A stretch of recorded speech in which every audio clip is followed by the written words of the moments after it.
Good evening, ladies and gentlemen. My name is Jay, and you are very welcome to today's lovely version of Come for the Titty, Stay for the Personality, our lovely show over on Wednesday and Sundays, live on Twitch and YouTube. And I hope you're all keeping lovely well as I play with my lovely light. There we go. Stop you! It keeps turning away from me. I think my light has figured out that it will no longer obey me and I should not step into the light.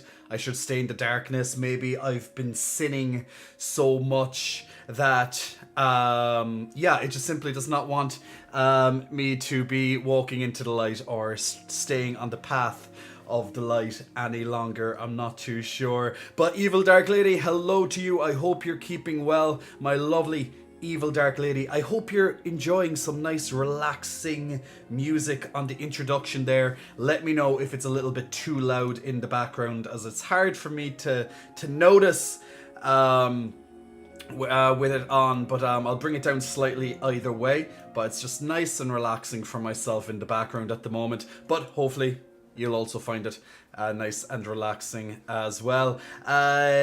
Joe, hello, beautiful Jay. How much weight can you manage at this point? I bet you can lift a car. I don't know, but I guess the arms they're doing okay. They're filling out nicely. The arms are able to lift quite a bit.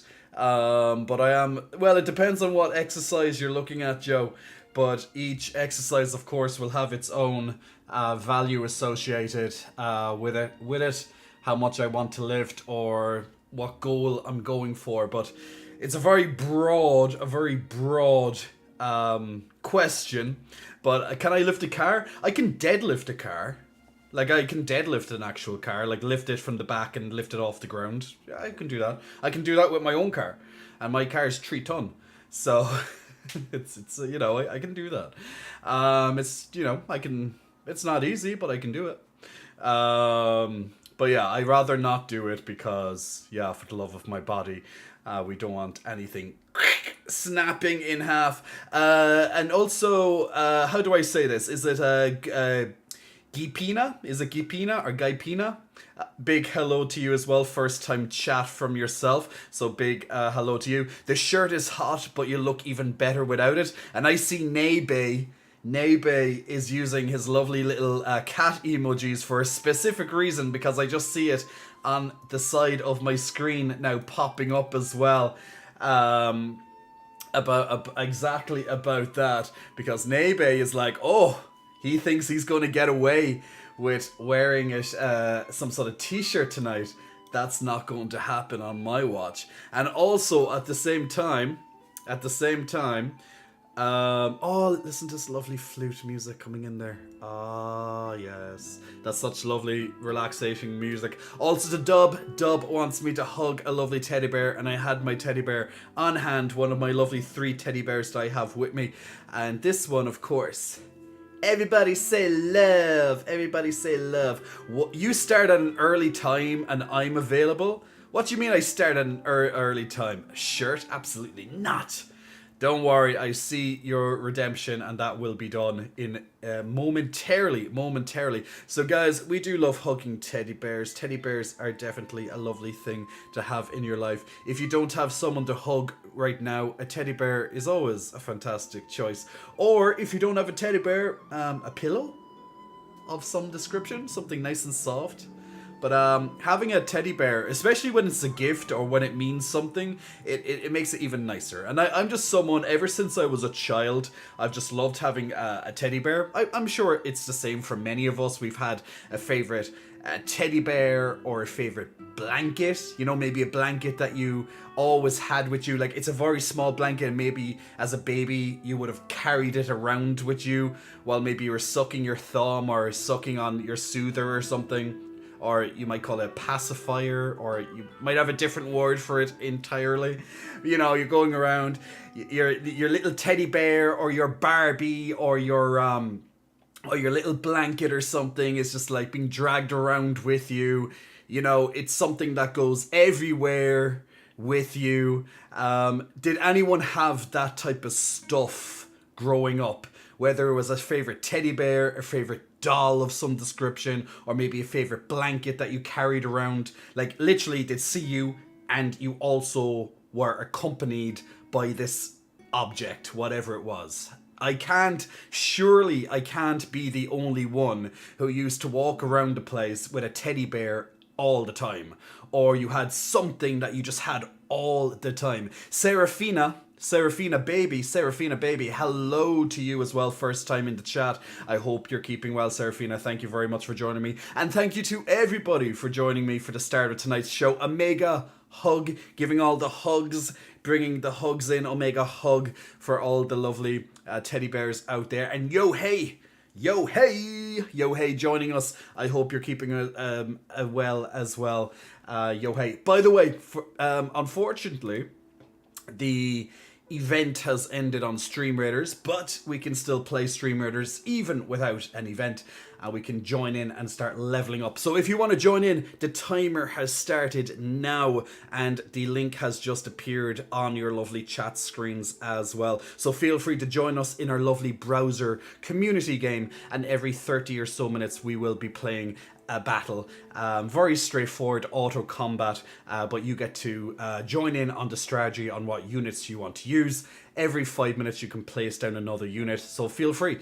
While also tonight we will be playing and continuing, I will be continuing a more, how would I say, I'd say gameplay focused, but I've been gameplay focused on this game each time I played it for the last 2 streams, which is Cult of the Lamb.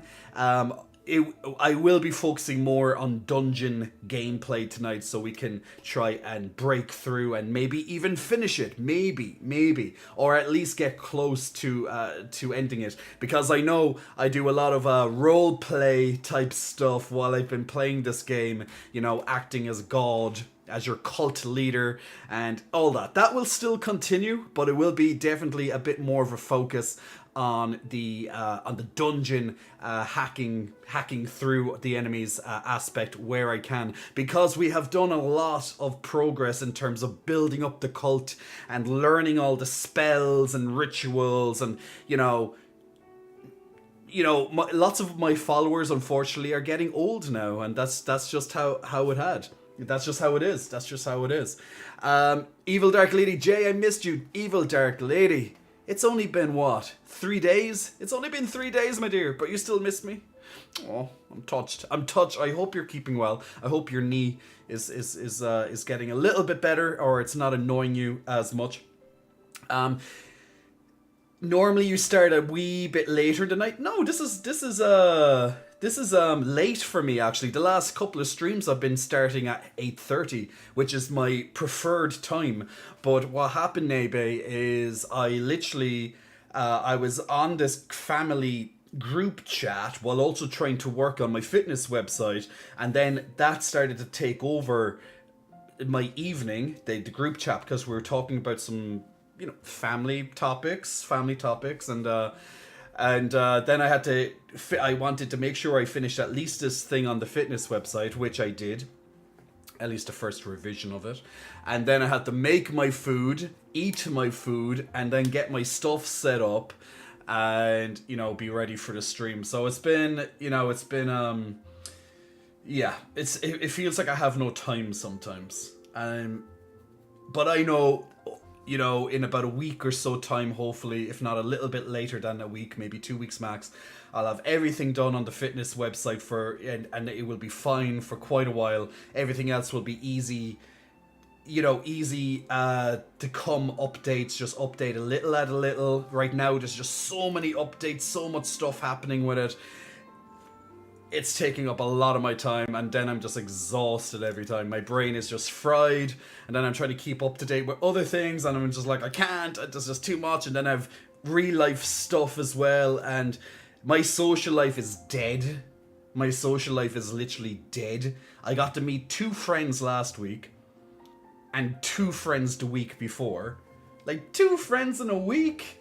What kind of fucking social life is that? That's not a social life. I've been so busy with work.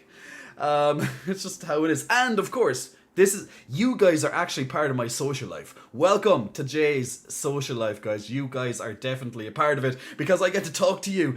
I have some contact to the outside world. It's amazing. I have some contact to the outside world. Dub says you had a stuffed toy raccoon teddy bear called Rockies. Ah, nice name for it as well. See, I told you guys, everyone had a little something when they were a child, like whether it was a teddy bear or some sort of doll or a blanket or something that you carried around. You know, I know you did. Nebe says you had a plush husky, but you've forgotten his name. Try and remember that name. It was a husky, so maybe it was an easy dog name. Or maybe it was something kind of themed, maybe it was something themed about, you know, Christmas or something, like huskies, you know, wolves and stuff like that.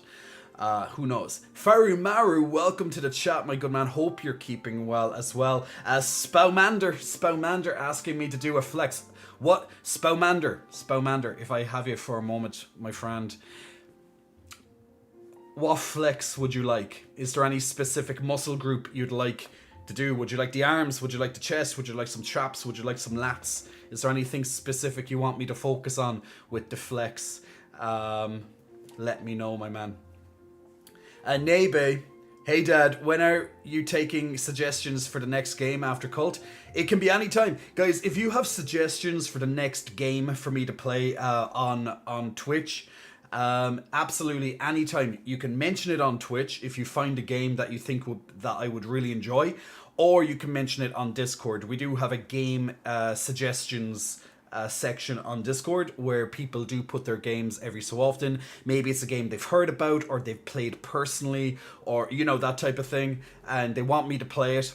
Absolutely feel free to put your suggestions on there as well, or while I'm streaming, but I'll always see them and remember them even more so when they're put onto the Discord. Speaking of games, by the way, there's been so many updates with games coming out this week from the Sony, from PlayStation, Nintendo, and Microsoft. You know, like and there's even more coming out this weekend. Oh my god, there's been so much news about what's coming in the next couple of months, or just came out now, or what's slated for like early to mid 2023. There's just so much.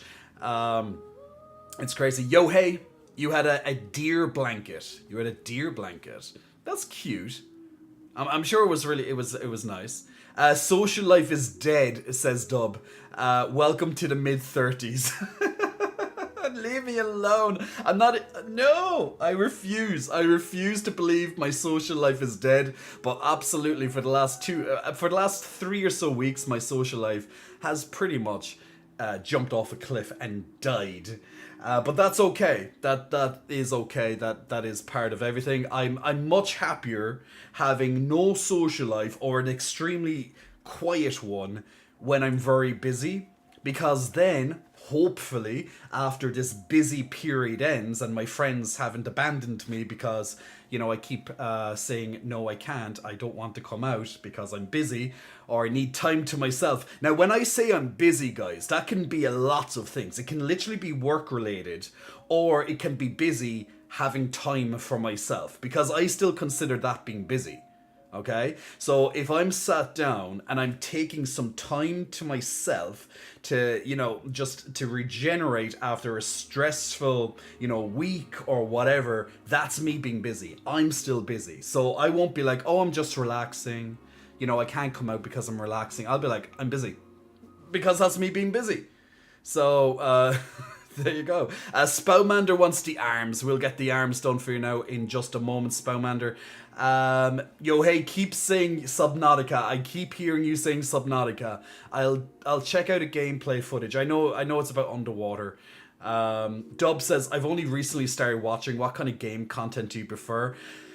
You know, I'm actually going to do the arms flex while I talk to you, because I can multitask. That's one thing you learn to do in life. is multitask, so I can definitely do that. So Spowmander, let's get those arms in and let's get them flexed for you, my man. Let's pump them up to the side.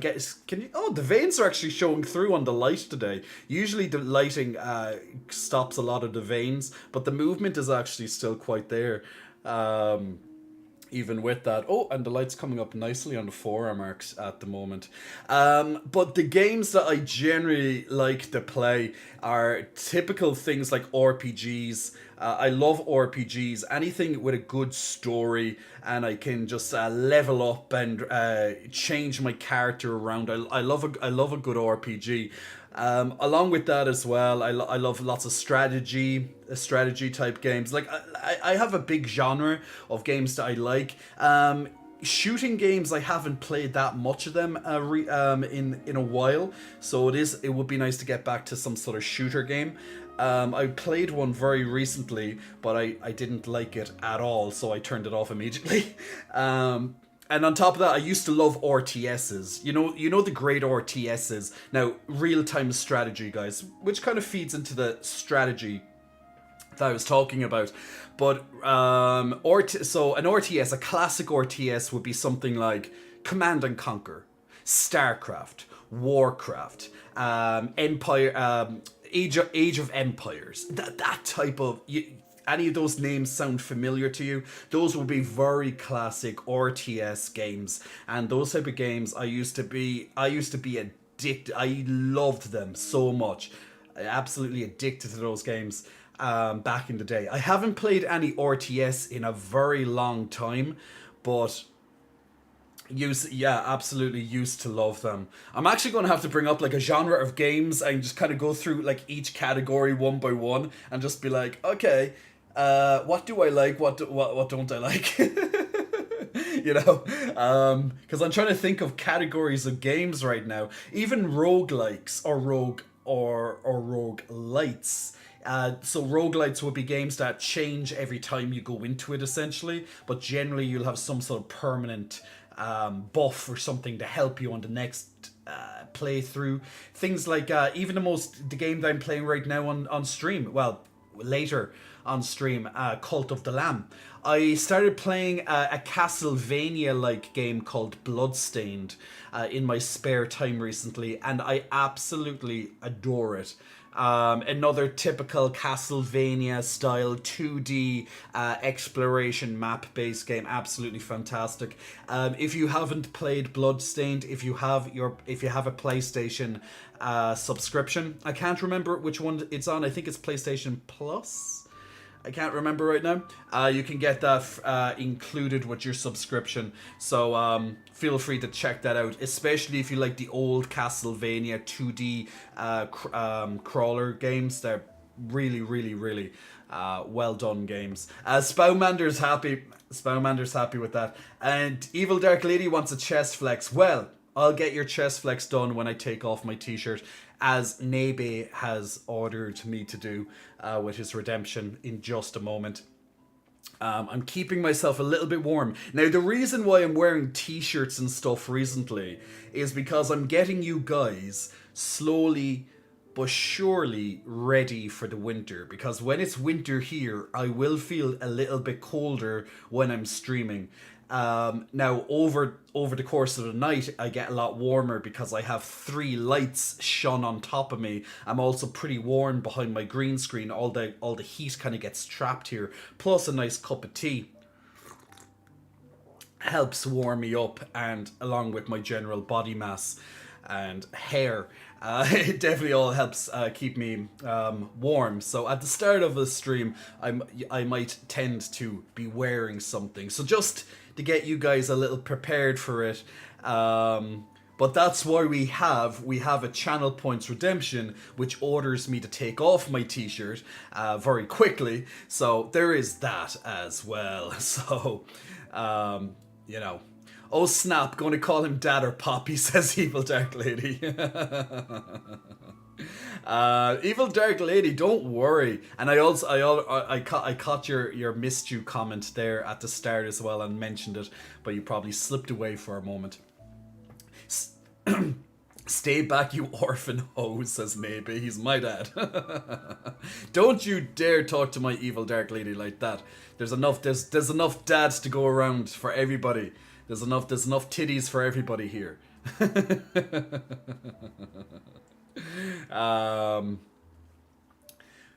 I played this for a few years ago.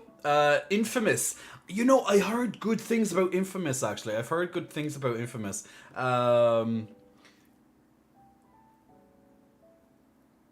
I think it's on the place. I forget. I just saw it there. It's on the subscription. I can't remember.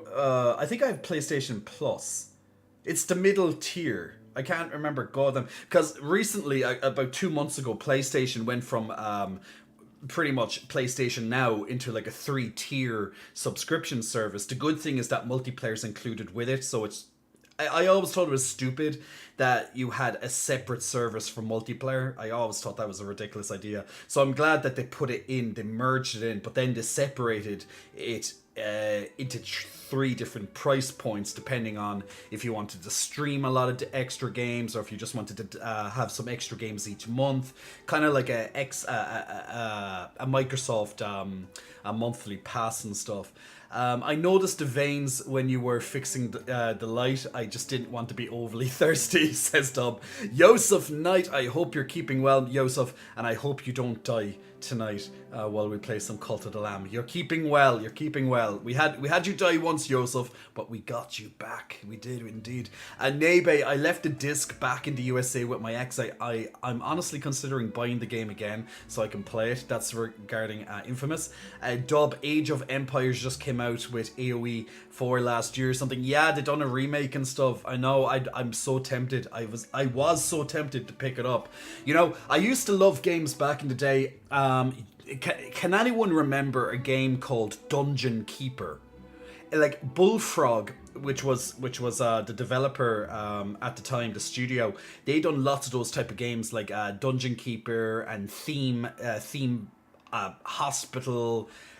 Games like that, they were so good. Oh my god, I'd almost play them live on stream now. Like, yeah, okay, get over the graphics. Who cares about graphics? You know, but oh my god, I used to love the shit out of those games. The only downside to those games is that I want more. More of it. You know, with Theme Hospital, there was like no DLC, so it's literally you have like 20 levels and that's it. Dungeon Keeper, you're 20 levels, but then you had an expansion pack, which was a lot fucking more difficult. The thing is, I cannot play Dungeon Keeper without pausing it and saving it every couple of minutes because if you've ever played Dungeon Keeper, you have to reinforce your base with walls. If they're not reinforced, they might be able to tunnel through it because you're underground, okay? But reinforcing can stop that. So what I used to do is I used to build up my monsters, my army, and my base as good as I can at the start. And I used to only harvest my kind of foundation of where my base will be very carefully. I used to save it just in case I went into a cavern that I wasn't meant to just yet and I'd die early or something. I used to play the game very, very cautiously. And eventually then I'd go, okay, this is my base. And then I'd level up my army and get them ready, train them up as good as I can until my gold ran out or got very low. And then I'd go, okay, I'm ready now. And then usually like I just go and wipe through the level.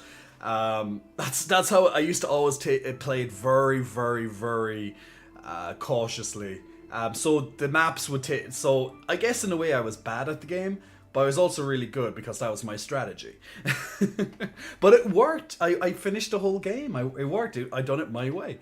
I'm sure lots of people do the exact same until you're very confident with the maps. But on your first time, yeah. Pensword, hello Pensword. I have one bloodstained game, not the 2D looking one though. I actually only thought there was only one bloodstained game. That's the one. It stars Miriam. Well, then again, maybe it's a franchise and they all have Miriam in it. That meta progression is what differentiates roguelites versus roguelikes. True. Trust me, roguelite and roguelike, everyone gets mixed up with what each one means. Even I get mixed up all the time with it. It's like It's like, do you know if someone told you, if someone said, "Oh, what do you do for a living?" or what a hobby that you love, and you say, "Oh, I love astronomy." Now you're there thinking, aren't you? Which one's astronomy again? Is that the one with the horoscopes, or is that the one about the stars? You know, that's what you think. And then you're like, wait, both don't they both do something with stars? Okay, is that the one? You're there now thinking, which one's astronomy and which one's astrology, right? It's those type of things. It's like roguelike, roguelike. Which one is it? It's something that you easily get confused about. By the way, guys, astronomy is not astrology and astrology is not astronomy. They're very different. I know that still didn't help you. But basically, astronomy is the study of the planets, whereas astrology is literally your star signs. Just think of it that way. um, but yeah, we get mixed up all the time. I always get tornado warning and tornado watch mixed up. Easy one to mix up, to be fair. Glamorous, and to the rest of y'all ordinary non-J beings, good morning, good afternoon, good evening, and good night. Hello, Glamorous, hope you're keeping well. What's the crack with you? You haven't played Infamous? Shame on you. The DLC is very good. Sup, Jay, you big titty, big something else hunk of a man in chat. Hey, so simply too deep. Hi, Jay, how you doing? Ready for, oh my god, I know. We are all ready for it, Yuri. We are ready for it, Yuri. I used to date someone that did astronomy in university. And he'd always have people ask him to do his charts, not realizing the difference. It's like, okay, I'm going to map out the universe. No, not that one. The one with the star signs. I'm like, that's not astronomy. I can only imagine how many times he literally had to tell people, I don't do star signs. I cannot tell your fortune. I cannot read what's going to happen next year. I cannot give you a little paragraph that is very generalized about your life. I don't do that. I literally study the planets, the stars, and space in general, okay? I don't actually study Jupiter and Uranus and the sun and the moon and what the star sign means when the moon moves to the other side and the quadrant, blah, blah, blah, you know? Glamorous, I don't like dungeon type RPGs. I got hella anxious, especially in those ones where levels without any light. That might be something similar to Dungeon Keeper, so Galamis. But I want to play. You know, I played it during the pandemic. Pandemic, and I absolutely was so happy. By the way, there's another. Oh my god, I'm just thinking of it now. There's another game series, by the way, that I used to love growing up, and I haven't talked about this on stream before. At least I don't think I have. But there's another game series I used to love. It's another very deep strategy one. And it's called Heroes of Might and Magic. Heroes of Might and Magic. Don't get it mixed up with another similar enough title called Might and Magic. Very different games. But it's called Heroes of Might and Magic. I'll actually bring up a screenshot of it in a moment once I do some of those redemptions that people have been asking, including Nebe's one. I always got the Tornado Watch and Warning mixed up as well until I saw the meme about Tornado Watch and they show all the things you need to bake cookies. And Tornado Warning is the baked cookies all finished. What? I don't even know what that means. Astrology is just tarot cards for basics. I made the mistake of bringing my tarot cards with me at the bar when I was drinking as a customer. Oh my god. Really? I bet you everybody was asking, you know, tell me, read me my... Even if you have no...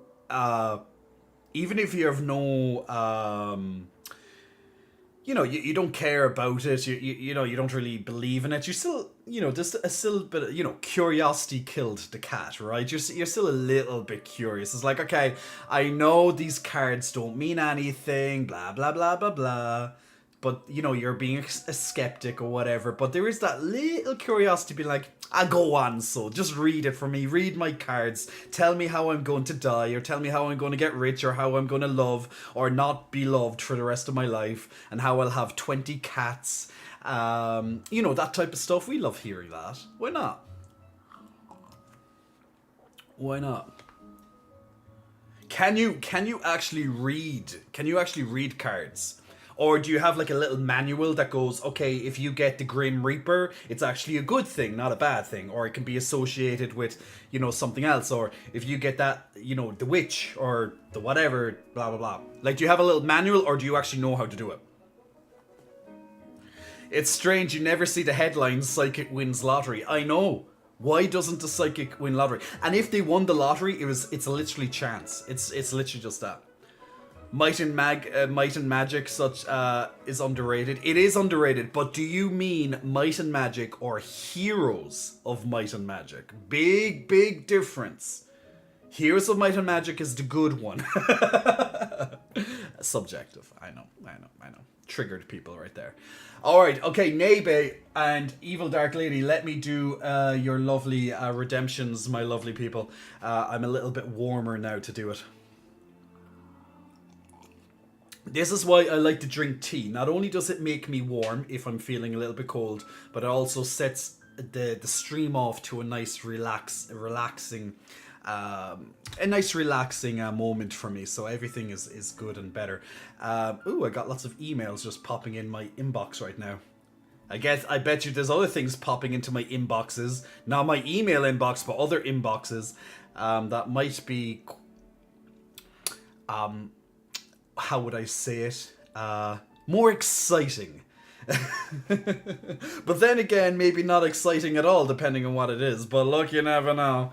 Then again, what I consider exciting nowadays, people might not consider the same as me. Or what I used to find exciting in my inbox, I probably don't like it any longer. But then again, maybe it depends on who sends it, if you know what I mean. Slide into my DMs, guys. Slide into those DMs. Only joking. We don't like that. But, oh, by the way, before I take it off, I haven't even shown you it. You know? Guys, if you don't have a dream, if you have no dream, you have nothing to gain. No dream, no gain. So dream. The future is for the dreamers, my people. The future is for those who dream. If you don't have a dream, something you want to do in your life, then you're just, I don't know. I guess you're just directionless. You know? But that's enough of that. Nebe, your wish has been fulfilled. Your channel points have been redeemed, my friend. And Evil Dark Lady, mwah, kisses blowing your way. Make sure you catch them, my lovely, lovely friend. I hope you're keeping well. And also, since you have asked for the titty bounces, you will also get those titty bounces. Now is the time to redeem the titty bounces. Drag Her Jade is also asking for a trap flex. Drag Her Jade. I will do that momentarily, okay? Oh, I always dream about you, bae. I'm feeling very attacked right now, says Nay, bae. Don't be attacked. Don't be a drag, just be a queen. Nay, bae. Nay, bae. I've been looking into different styles of fortune telling lately, says Pensword, including how to read tea leaves. I kind of have to Google everything I read.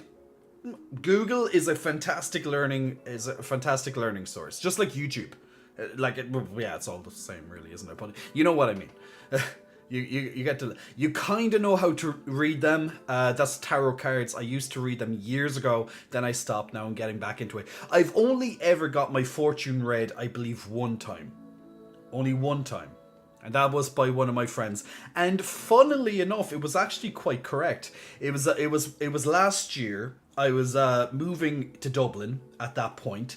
So, you know, things were quite, you know, hectic and stuff. And the three cards, I think it was 3 or 4 cards. It wasn't tarot cards. It was, I can't remember the exact name of them now. It was something, they were similar, but, you know, if I probably say this, you know, everyone who does tarot cards will probably like hang me or something. You know, they'll be like, witch, witch, witch. You know, if luckily, luckily I'm not back into 1700s in Salem or something. But oracle cards, no, I think it was it something about guardians or something? I can't remember. It was a very different name. It wasn't tarot cards. It was a couple of words at least. I'd imagine. But it was kind of, you know, to me it's all similar, right? Like you're reading a card and this is what this is, or basically one card would tell me my past, my present, and my future kind of thing. That's kind of how it worked from my understanding. You know. Roy the Fallen, big muscle flexing. Welcome to you, Roy. Thanks very much for pressing the follow button. Put the meme in the memes and jokes Discord if you need the visual of tornado watch versus warning. Let me have a look at that on our lovely Discord. Oh my god! And then I just go into the art section right away, and now I'm happy. Okay, so this is what Dub has just posted into our lovely Discord. If you want the meme now, if you love memes, if you're someone like me, and I adore memes. I love starting my day off with looking at memes. That's why I go onto Instagram or I go onto Discord or whatever, and I just literally look for memes. That's literally how I get up, how I wake up every morning. I love it. It puts a smile on my face, and then I'm like, today is going to be a good day, even if it turns out to be shit because I'm very stressed or whatever. Because I started the day off with a good mindset, and it's all about mindset, guys. Since I started the day off with a good mindset, that means it's going to be a good fucking day, even if it turns out to be not so good because of other factors. Okay, so watch. Ingredients for severe weather are present and coming together. Warning, severe weather is imminent and a current taking accident. Oh my god, that's so strange. Maybe the one above that was good. Great to see it.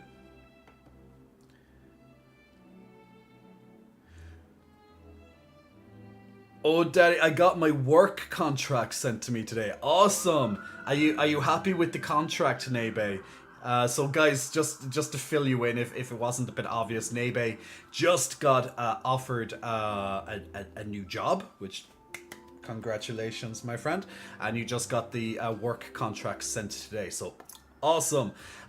You said that job is similar to a job that it's similar to the job you done before you moved, right? Correct me if I'm wrong. And I have so much stuff in my head. I do try my best, especially for my regular viewers. I do try my best to catch a couple of details about your life. Like, I really do try.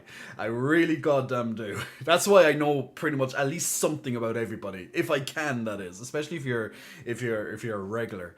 I've been looking into. Oh, I've read that one. Boy, if you keep drinking like this, you're going to pee everywhere. Yori, don't worry. I can take a quick break if I need to pee. So it's all good. It's all good. And it's very important to drink a lot. It's very important to drink a lot. Not alcohol. Sparingly. Make me dab. Glamorous wanting a dab. We got that dab, and I almost hit my light as I did that. Actually, the wind that I kind of generated when I went down for that dab, this light is very flimsy.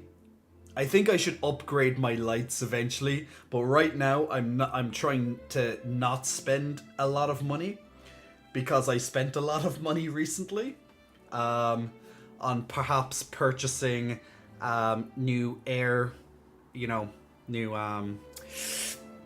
iPhone stuff, new AirPods, the brand new ones, and the iPhone 14 Pro Max. I might have just bought those, and I'm kind of now being like, ooh, I spent a lot of money recently, have I? Maybe I shouldn't upgrade my lights. These lights are fine, I don't need to upgrade them. But I definitely needed to upgrade my phone, and since I use my... Now, I'm gonna justify my expense. I'm gonna justify it. Although I don't need to, but I will.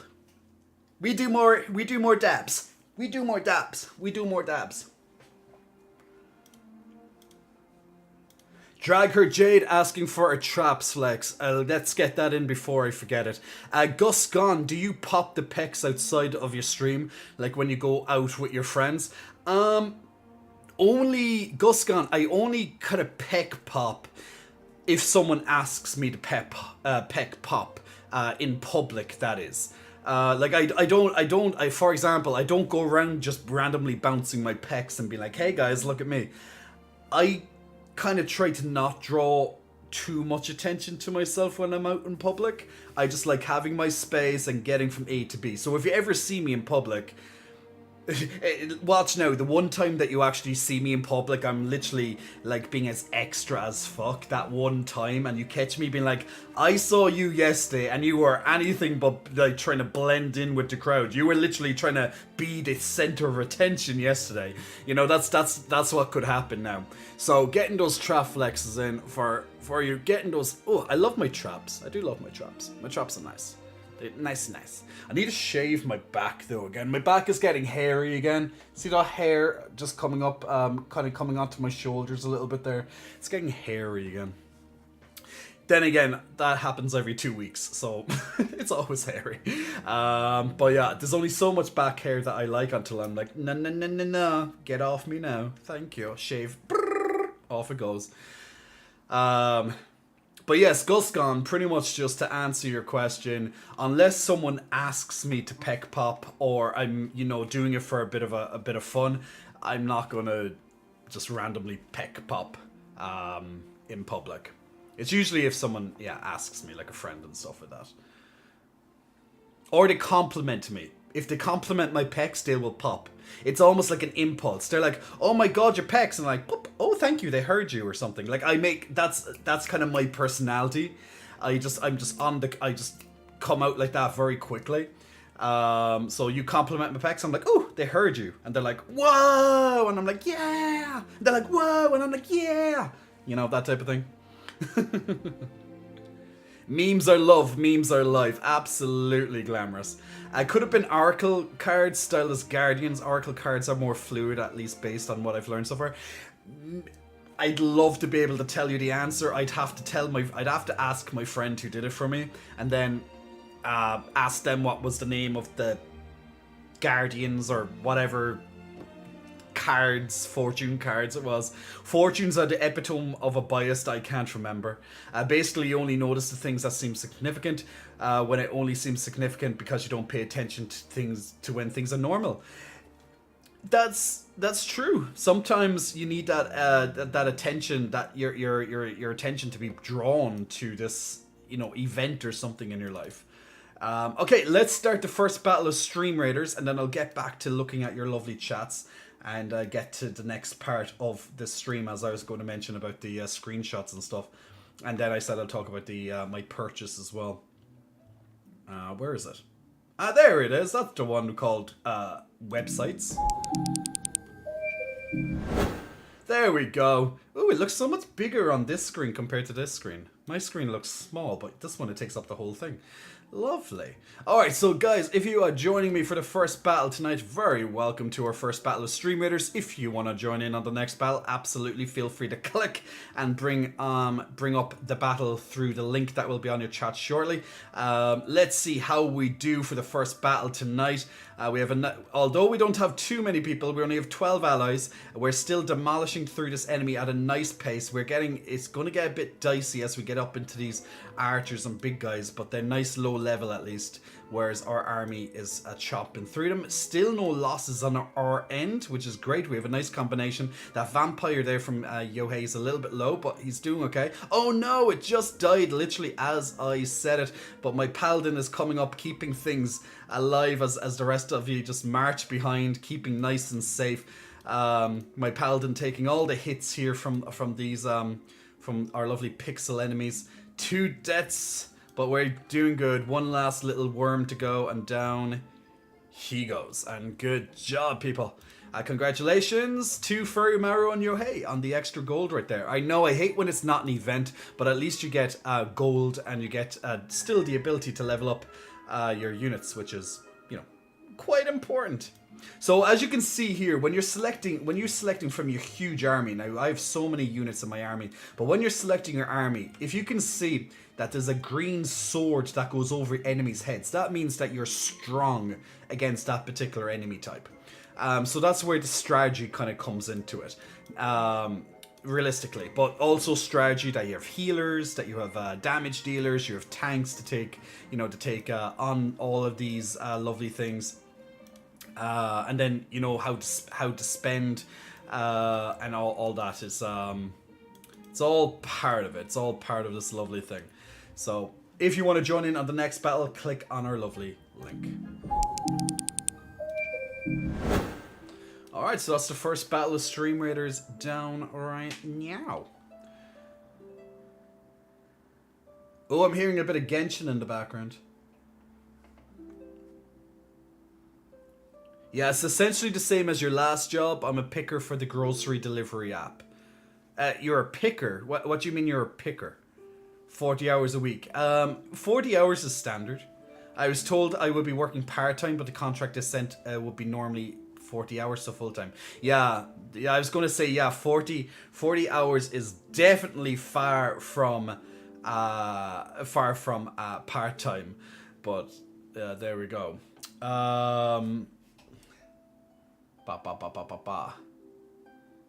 But yeah, it looks like that you're getting a full-time contract there. How's the left twin doing, Jay? Is she saying now? The both pecs are good. They're nice and strong. I have been feeling a little bit more. Now, it's not pain, but I definitely noticed that the right pec has been feeling the pressure now more so in workouts. Although I'm lifting equally with both sides, or at least I do try.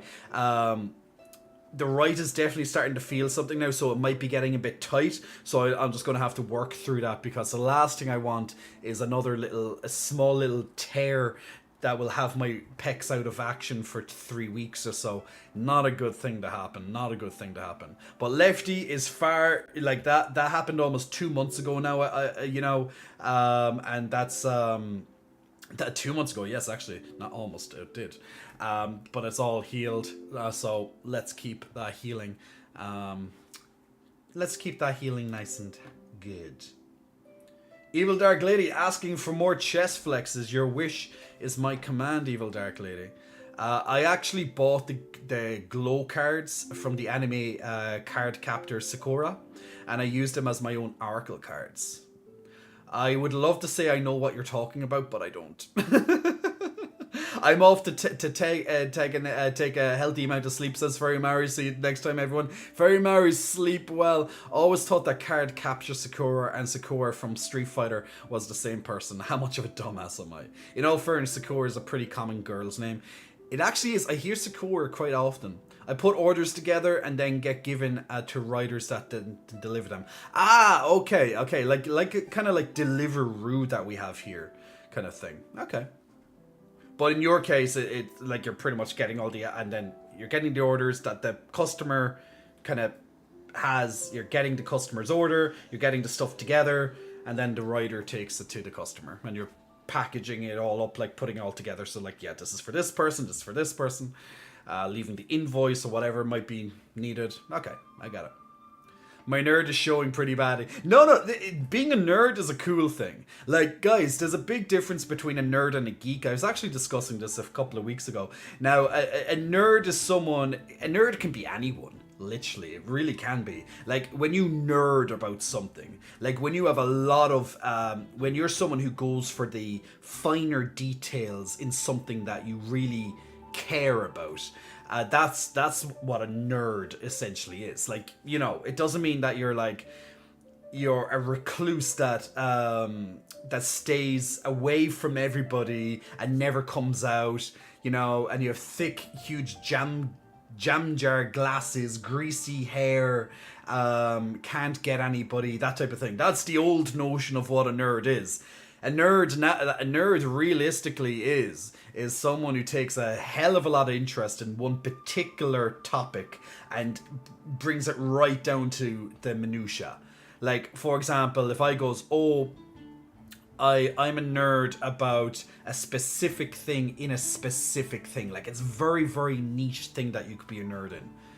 And it might be the most strangest thing in the world, but you absolutely found it fascinating, and you're the one who knows the in-depth information. You study the hell out of it. Like, someone could be like literally people go to you for like numbers or statistics on stuff or information about it because they know you're the expert, you're the nerd who knows everything about this subject. And if there's something you don't know, you will do whatever you can to get that knowledge. Like, you know, that's why sometimes I'm looking, like, if I just apply this to a game, and if I'm like, shit, I don't know, you know, if it says, oh, a chance for this to happen, and I'm like, okay, well, I generally like certainty in my games instead of a chance. Like, what is this chance? Is it like a 5% time chance it will happen? Is it only, will it only happen when this thing happens? Like, what is it? And then I literally go onto like a wiki, you know, like a wiki page, and someone who is a nerd about this specific thing will literally have a spreadsheet and have all the information ready that they've compiled about this chance.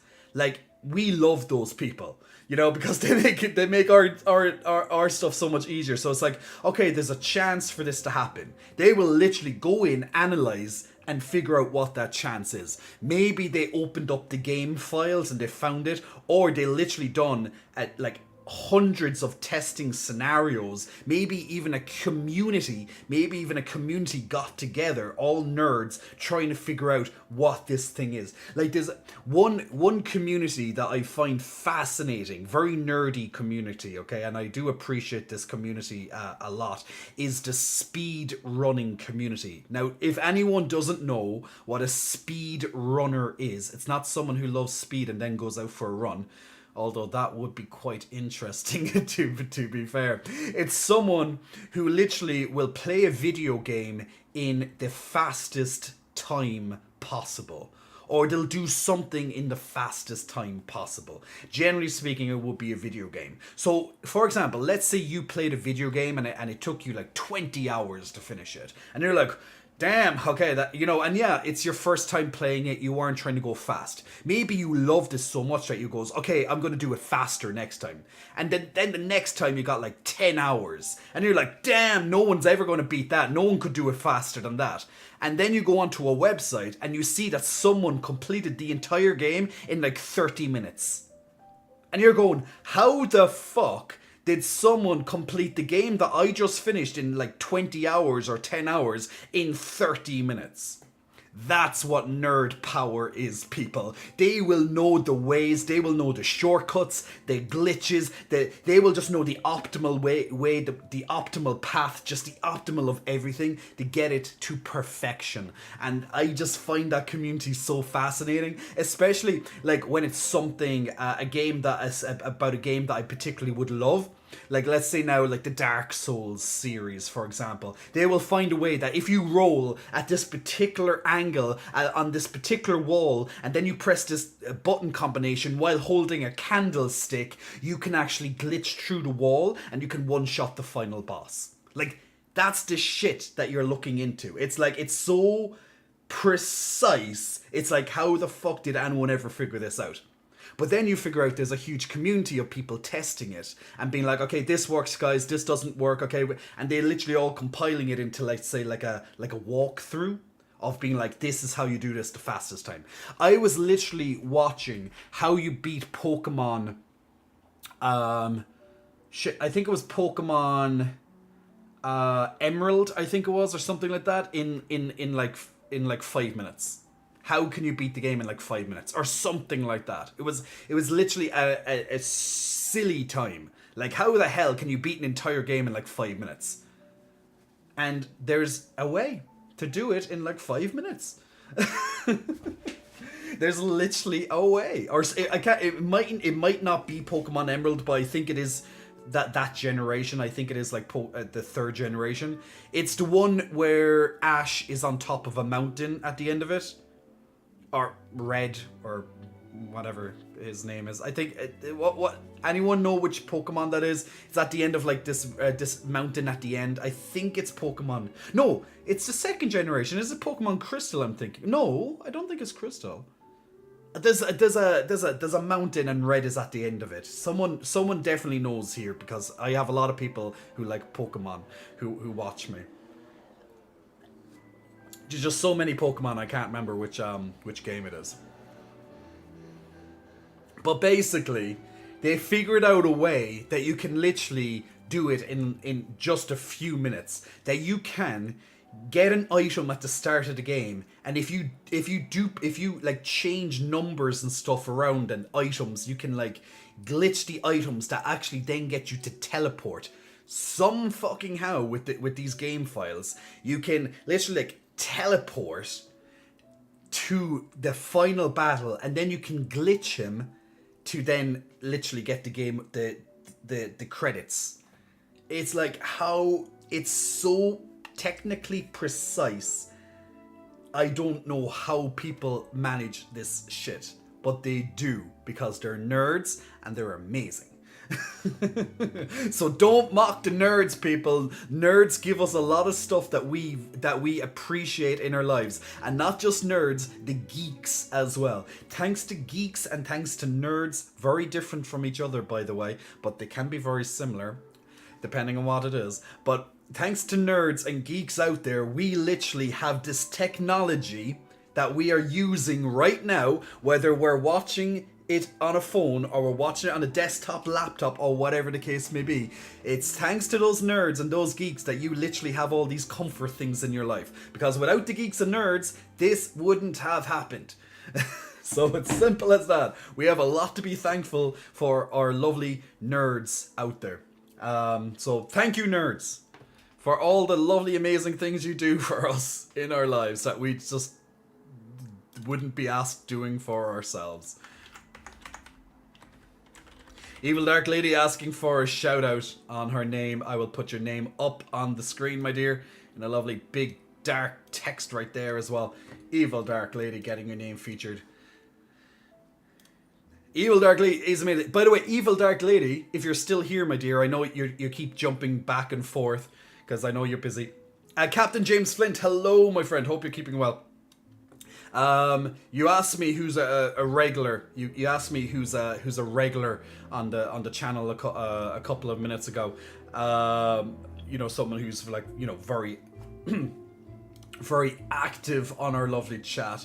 I'm just looking at that for you now, just seeing out of who's on at the moment. Glamorous would be Evil Dark Lady. Glamorous Nightmare. Glamorous Nightmare would be extremely active on the chat. And we all know what that means.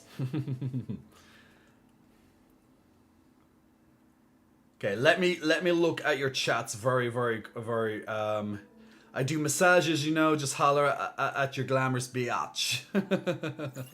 There we go, Glamorous. Congratulations on getting a free subscription from Evil Dark Lady for being a regular in the chat. That means you get extra channel points, you get your lovely unicorn leveling up at the side of you right now as well, and you get your extra emotes as well. Oh, I love that your unicorn actually upgraded. You actually have the silver unicorn now. It was the bronze one. Now it's the silver one. Congratulations and big muscle flexing. Thank you, Evil Dark Lady, for helping support the stream, helping me pay my ever so increasing electricity bills. Because as much as I love streaming, guys, and I honestly love streaming, I'm not one of those who are like, yeah, I love streaming, yeah, it's cool, whatever, whoa, yeah, whoa. No, I love streaming. I love putting time into streaming. I love my community. I love the community we are building slowly but surely, and I just love chatting to all of you lovely people. And that might sound cliche, that might sound a bit corny, but it is absolutely true. If I did not like or love what I do, I would not be here. The only problem is, and it's not just this goddamn light which has been annoying me, this light keeps goddamn moving away from me. Look at my face. I want it to be highlighted with your light. Stop moving away from me. Now my face is nice and brighter because this light finally is looking at me again. So if there was a slight shadow on my face, it's because of that goddamn light right there refusing to cooperate with me. But anyway, as I was going to say, it's because like as much as I love streaming, streaming is expensive. And you might be going, but all you're doing is, well, well, let's not consider the big cost that's sat around me at the moment with the lights, the microphone and the camera and my computer and the green screen. Let's take all that aside, people. We're paying a lot of money on a very big cost, which is called electricity. And of course, internet bill as well, your monthly internet bill. But electricity, so it is a very expensive thing to do. So all that love, all those little subscriptions, I very much appreciate, absolutely. Or subscribing to other platforms, which is always fantastic because that definitely pays my bills. You know, and we all know what platforms I'm referring to. The other lovely J-Cuts, exclusive video type stuff. Absolutely. Omega says, good God, man, have you been bouncing those pecs since I was AFK? I mean, I left 5 minutes ago. I done 2 separate pec redemptions, Omega. But I could easily do pec bouncing for 5 minutes. The problem is that I need to leave these rest at the same time, so I can't overly be bouncing them and then expect to do like a hard chest day in 2 days kind of thing. Not a good idea. Not a good idea, trust me. It's like astronomy and astrology for me, geek versus nerd. I know, as I said, a lot of people get geek versus nerd mistaken. Literally, the biggest difference is nerd is someone who will study and stay focused to a particular topic or something within that topic, and that's what makes them a nerd. Whereas a geek is someone who, let's say, loves technology, loves, it's more of a broader thing. So they're similar but also very different. But people classify them as the same thing. But they're very wrong. Yeah, Felix, exactly, Felix. Yo as well to yourself. It's like wizards versus sorcerers. Or witch versus sorceress. That type of thing. It's like, okay, what's a witch? What's a sorceress? You know? It's that type of thing. Or a fairy versus a fairy. Now, I know I said it sounds the exact same, but they are actually different. How it's called, F-A-I-R-Y, fairy, versus an F-A-E-R-I-E, fairy. Different, but similar. Similar, but different. Or in some cases, astrology and astronomy, totally different. One is about studying planets and the galaxies and all that stuff, and the other one is literally telling you about tarot cards and fortunes and star sign stuff. Very different. Astrology is your star signs and your tarot cards, which we discussed earlier, and astronomy is you looking up at that moon and someone is out there charting the entire universe. That's the stuff that they do. They're the ones discovering the comets. They're the ones discovering the solar systems and the galaxies far, far away. Now I sound like I'm going to start bringing up Star Wars. Up it goes. The slow text will start appearing right above me right now, guys, in a galaxy far, far away.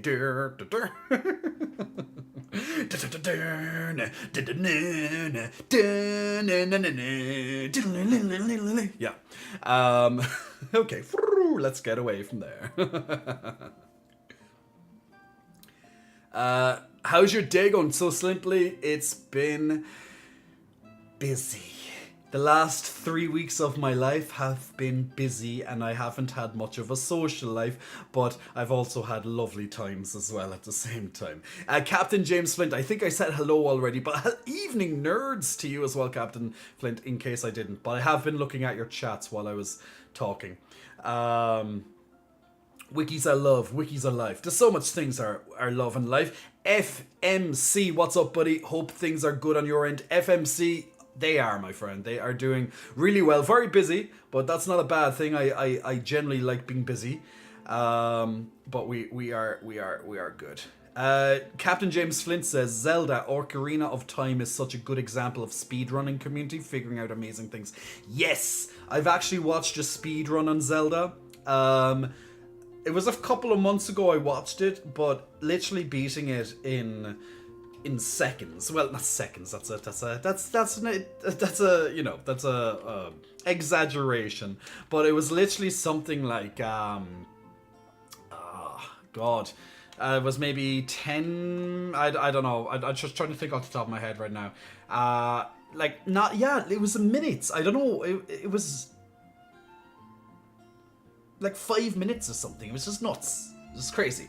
It's like, how the hell can you beat an entire game like that in like 5 minutes? Like Ocarina of Time. Like if I was just to play that normally, that'll probably take me, I don't know. It's been such a long time since I played Ocarina of Time. Let's just say 20 hours. Now that's just me just playing through it. I'm not like racing or anything. But even if I tried racing, I'd probably only cut the time down by a few hours. And I would think that's a huge achievement. And it is, because you've beaten your previous time, so it is an achievement. But then you go on to looking at speedrunners doing it, glitching and finding out ways that you can like pass through a wall or insta-kill something by glitching a number or an item or something, and bam, it's done in 5 minutes. It's like, how the hell is it's just nuts. It's just nuts.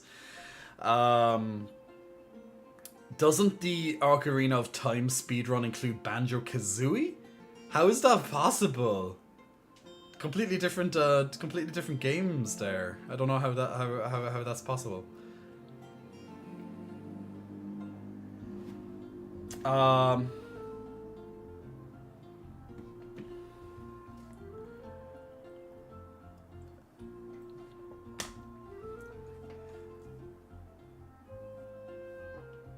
I'm just catching up with some of the chats there. Oh, I mixed up my speedruns. Oh, I used to use Ocarina of Time to speedrun Paper Mario. You know what? I actually have Paper Mario on the Nintendo 64. I should boot that up sometime. We could do that. I actually have, you know with the Nintendo Pass, you can get like, there's multiple Nintendo 64 games. They're actually, oh my god, they're bringing out GoldenEye. Guys, next year I think it is, GoldenEye is going to be back on the Nintendo subscription, the old 64s. They're also bringing out like some of the Pokemon stadiums and stuff, and they're bringing out lots of different Mario type games and things. But when they literally just announced it at, I think it was yesterday or the day before that on the Nintendo Direct, and they literally were going, and now I literally have to bring that up on YouTube. I have to find out what it was. How to beat Paper Mario really fast by playing Ocarina of Time. Oh, that's what the link is. If people can do that, then that's just nuts. They'll probably find a way to go through the game code and be like, huh, Banjo-Kazooie's in here for some reason.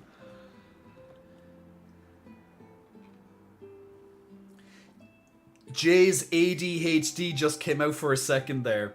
Laughing my ass off. Wait, do you have other streaming platforms? Yes. Nabe just literally just put into the chat right there, the one that I'm pointing to as I speak this sentence right now. We have a specific name for it. Twitch we call J for Play. J for Play. Playing games, right? And then my other lovely punny one is another particular service that we call J for Pay. Pay because you have to pay to see it, and pay because, well, yeah. Well, yeah. Let's just leave it at that one. Yeah.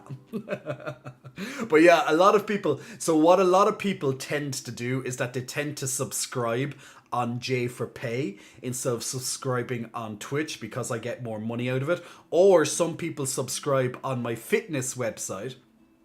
Or some people subscribe on my fitness website because not only does it help them with fitness and their nutrition, of course, but also I get the biggest cut from that. Because let's say Twitch, for example, you get like 50 or so, or 55% of it. J for Pay, you get 80% of it. And then my fitness website, I get 95% of it. So it's quite a nice amount. You know, when it comes to percentages, that's how a lot of people go to support me instead of the lower ones. So they might be spending more or less the same money, but how it gets distributed to me at the end of the day is big differences. Big differences. So whether you support me now, guys, by watching me, of course, I do this for free, so it's completely up to you if you ever want to subscribe and get extra stuff or just help out and all that. There are big differences between Twitch J for Pay and my J Cots Online Fitness and Nutrition coaching website. So you have all the stuff. And if you're someone who does all of them, then woo! You know, who knows? One day there might be another one. But right now, this is enough for me to keep trying to focus on. Like, trying to build the fitness website. And, expanding it. And I've been aggressively expanding the fitness website for the last 3 weeks now. And there's still more to do. Yeah, that's going to be such an amazing platform when I'm finished with it. Well, it's never going to be finished. I'm always going to be updating something, but you know, this big huge push is like the biggest push I've done since I originally started it over a year ago. So this is like a huge push of content, like 5 new fitness plans added, the entire new nutrition section added with the vegetarian and vegan menus, and then on top of that, there's extra videos being added as guides along with the eating plan and the steps to success page, along with just lots of tweaking of words and things like that. It's just been absolutely nuts, the amount of stuff compared to when I first started it, which obviously will always be the biggest amount of content because there's a huge amount of content on it. It's actually scary how much content is on. In a way, it's scary because I'm like, I did all of that. You know, when you finish, like, even if you finish a project, like, even if you finish, like, let's say a dissertation or a thesis or something like that in college, if you've ever done one of those, you know, when you finish it and you're like, whoa, I actually wrote all these words. You know, when you feel like really accomplished and you're like, whoa, like I did that. You know, that kind of moment, you're like, it was just paper. Now it's words on paper, and not just one paper, but many papers. You know, there's lots of sheets being used, or whatever the case may be. That's literally me now when I look at, for example, my fitness website, and seeing how huge it's actually become. You know, considering it once was just a blank website, you know, like everything, like any other website, right? And knowing I still have more editing going on in the background, which I constantly am doing. But just as an example, so this is now I'm not going to go through the whole thing, but this is my fitness website, all right? And now obviously it's going to look all off because it's stretched out because of the resolution.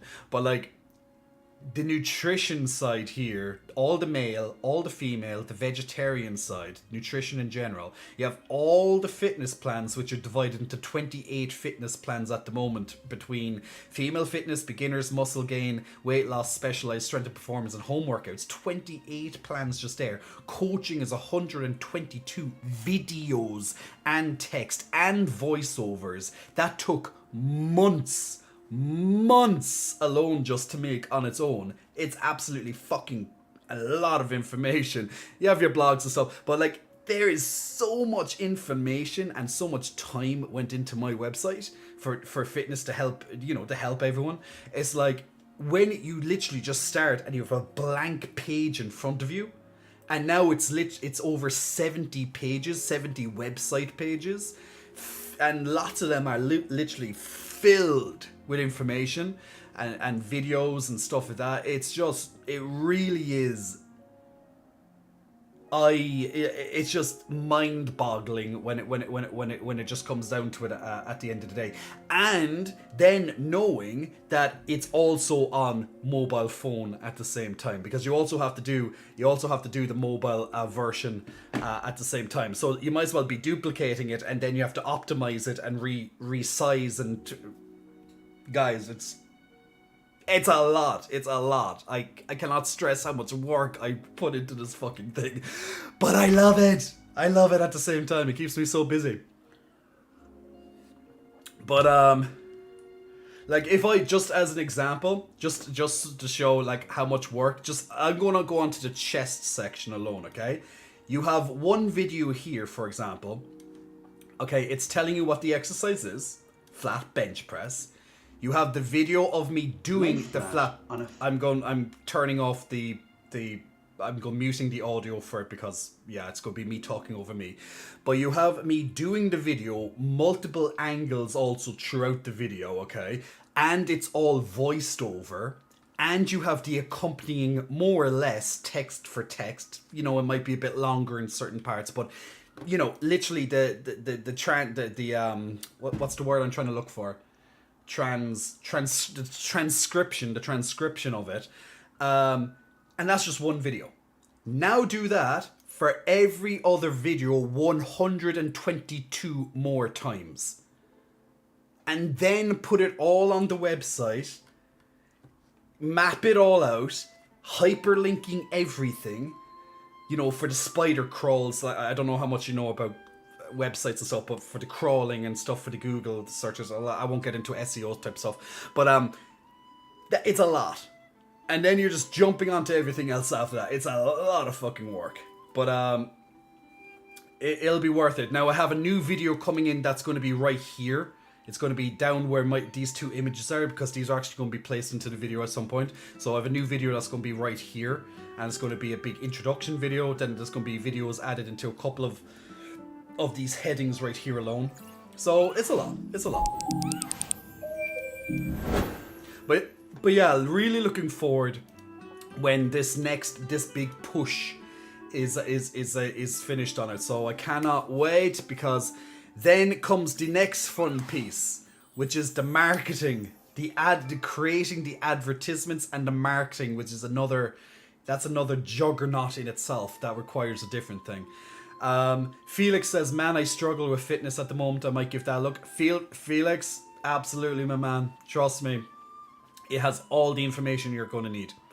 Like, you can, you know, and especially once these new videos get added, they just simplify things down a little bit more, just do a little bit of guidance. You don't need these videos. They're just me literally telling you what's on the page. It's just for people who just, you know, who prefer someone saying it rather than reading it. Because there is a lot of reading because it's a website.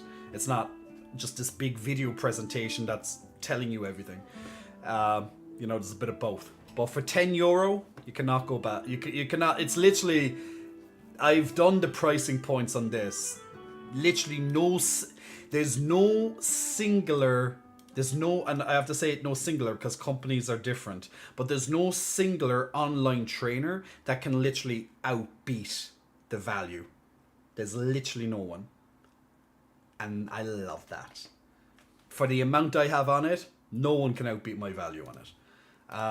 I made sure of that. It's like you know, when you go into a supermarket and you have like, and the supermarkets still love to compare, being like, this is like, you know, this is on match with Aldi. It's like Tesco. Tesco does this a lot. Tesco is a supermarket chain in the UK and Ireland in particular, okay? But they lots of the times they'll do a little kind of a price match, and this is like this is the same as Aldi, which is another famous German and Austrian brand that's throughout Europe. But actually I think it's even in America, it's in the USA now and stuff as well.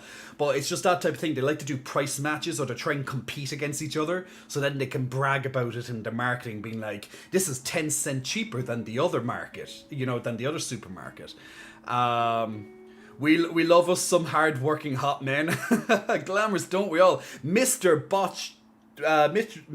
Choco, big muscle flexing. Welcome to you, Mr. Choco. Also with Sholby as well. Big muscle flexing. Welcome to you, Sholby. Thanks very much for pressing the follow button, both of you. FMC. You're an accounting firm. Guys, I don't even want to think of my taxes. I don't want to think of taxes. Tax month is next month, when I have to run through all my numbers, and then I have to deliver my final tax returns in November.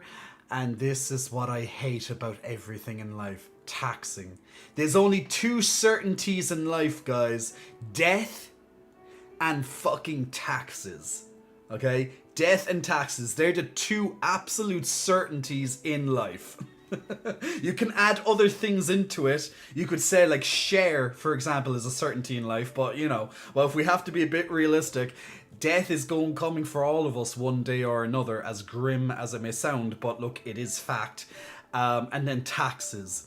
They are paid every single day on anything we get or do or whatever. It's two certainties there will be in life. You could break that down further to, you know, I guess to other things, but, you know, they can definitely stop all of a sudden. But yeah, two very important certainties to live by: death and taxes. JB juggling through all them platforms. It's been, guys, like I don't want to sit here and come across like I'm in some like ivory tower and be like, my life is so difficult, oh my god, me. No, it's just there's a lot of work. Firstly, I'm very appreciative that I get to do online content as my work. My fitness website, the streaming, the J for Pay, the social medias, all that combines into a monthly paycheck. Well, you know, at the end of the month, but I get paid at all different times. But I'm so grateful to be able to do this as a job and hopefully continuing it successfully as I progress far into the future. So I'm very grateful and humbled that I can do this as a job. So if I'm ever complaining, it's not necessarily a complaint, it's just me stressing out about a lot of stuff that I have to do. But in any job that we do, there will be points of stress. Even if you're not working at the moment, you might be a student, or maybe you've been made redundant, or maybe you're just at the moment unemployed. We still have lots of other stresses in our life that we have to work around and fit in with whatever it is. So like, you know, sometimes you realistically think you don't have enough time to do everything. But the thing is, we all have 24 hours in a day. No matter who you are. Whether you're Jeff Bezos, being one of the richest, if not the richest man in the world, or maybe it's Elon Musk or someone like that, like one of those men. Whether you're Elon Musk or Jeff Bezos or whoever, they have 24 hours just like you. In 24 hours, they have to make all those decisions, get along with their life, get on with this, just like you, time-wise. So, yes, we get stressed or we will feel pressure because sometimes we literally feel there's not enough hours in the day to get everything done. So we just have to organize ourselves, schedule to the best of our ability, and be like, okay, this gets done today, like a to-do list, like 1, 2, 3, 4, 5, etc. Right? So it's like, okay, today I'm going to focus on getting half of this website page done, or half of this fitness plan done. Then I'm going to spend 2 hours on editing this particular video. Next, I have to go to the gym, and I'm also going to have to get back, shower. Okay, those 2 hours are now dedicated to me getting to the gym, showering, returning, etc. Okay, I need to cook my lunch, my dinner, my breakfast. Okay, that amount of time that I need to cook and eat, that's dedicated to this. Okay, sleep. I need this amount of sleep. Oh, wait, actually, didn't I say I'm going to be meeting my friend for a coffee? Okay, that's going in there somewhere as well. Oh, this goes in there somewhere as well. And then I'm like, damn, I need like 30 minutes to at least relax, you know, just like do very little, maybe watch an episode of that series I like. Okay, where can I insert that? Can I insert that in today? Maybe I have to put into tomorrow instead. Oh, I'd love to spend 1 hour playing that game that I love. I haven't finished it yet. Okay, when can I get that hour? Can I do it there? Can I mix it in there? Can this be removed? I'm like, friend with the coffee? Nah, you can be taking out game time. You know, that kind of way?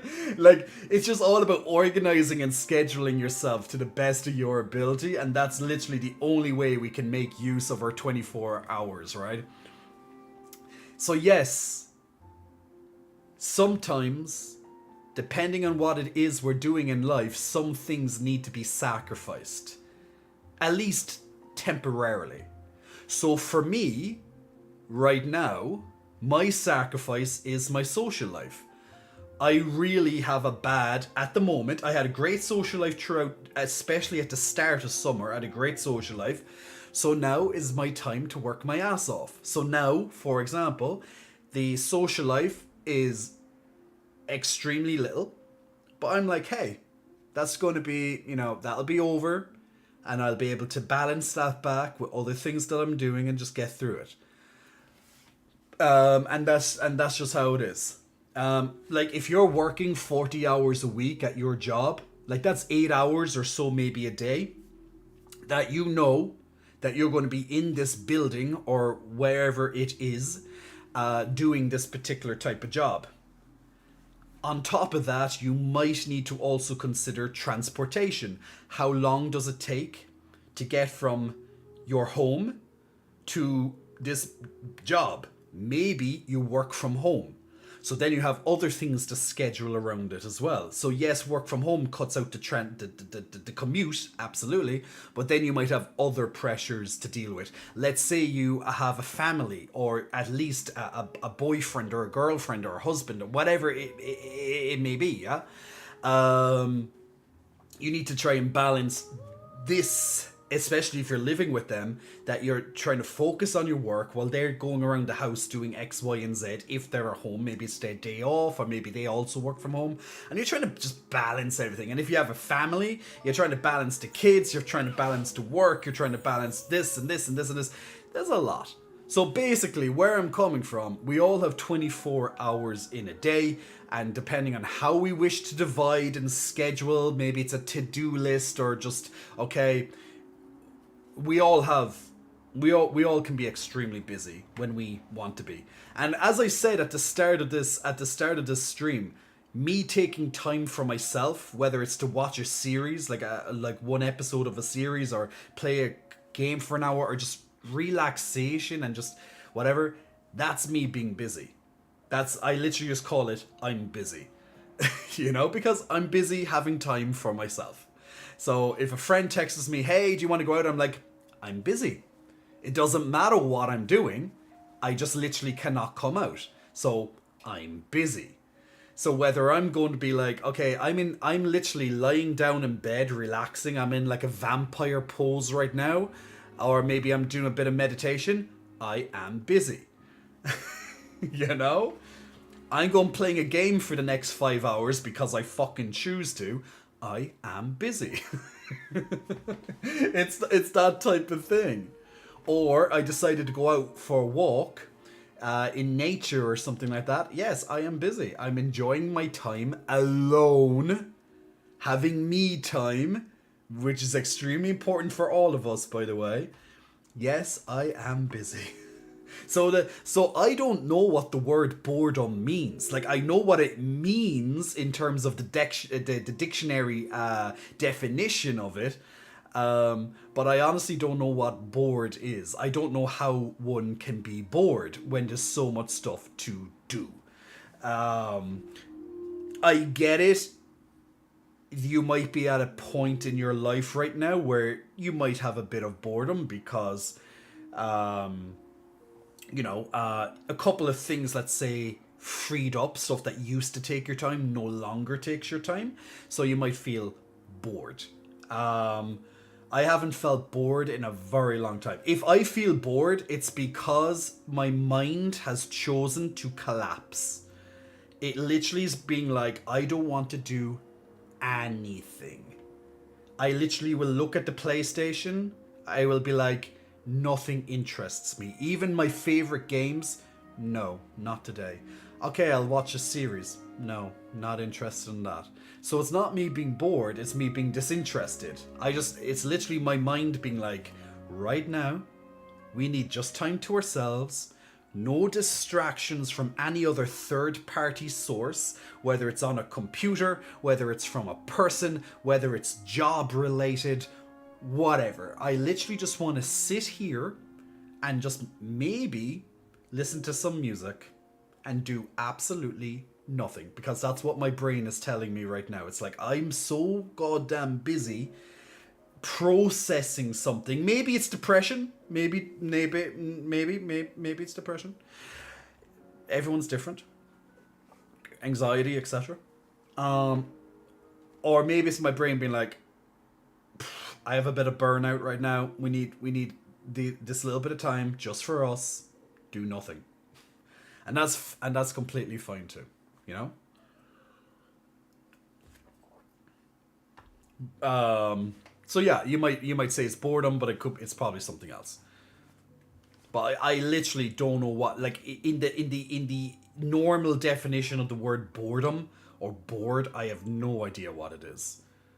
As I said, I know the definition, but I don't have. It might sound funny. I don't have time to be bored. Literally, I don't have it on my schedule from schedule 1 to 10. There's not. In number 7, the title of number 7 is Be Bored for 15 minutes or something. I'm like, there's no time. There's no time to be bored. It's not on my schedule. I don't know what it is.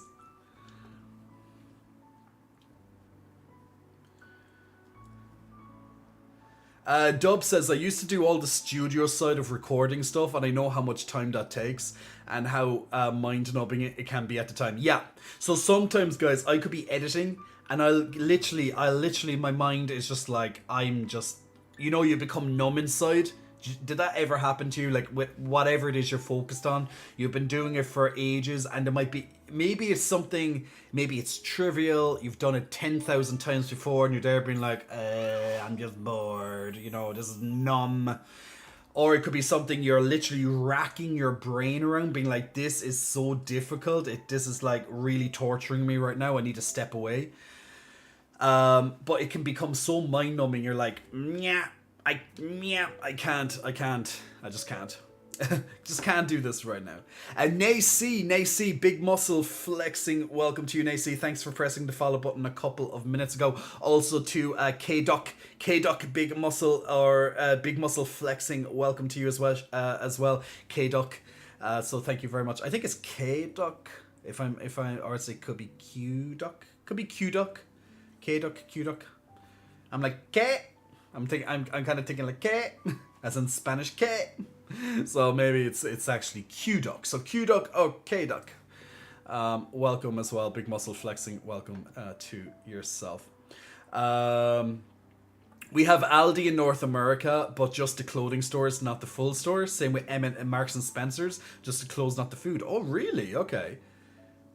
The thing is that the clothes section and the product section, is so tiny here. It's mostly the food.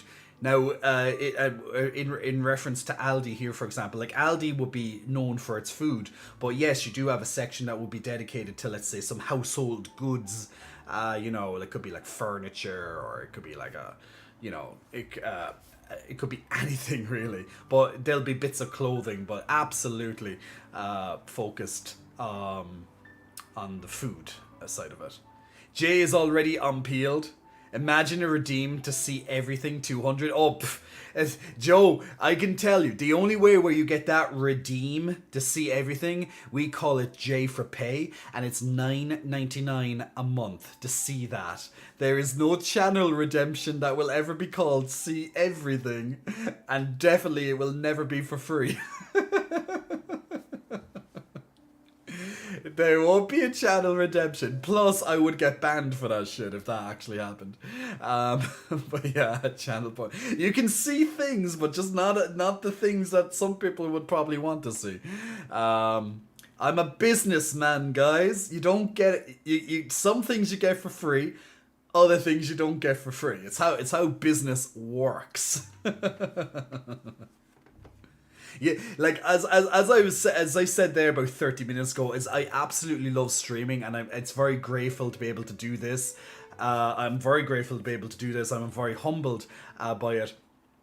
as well, that I get the opportunity to make content a lot across the board from my different websites and platforms, and including streaming along with all of that.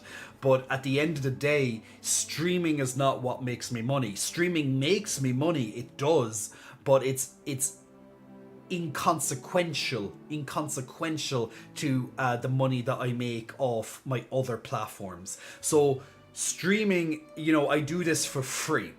Everything you see here is completely free.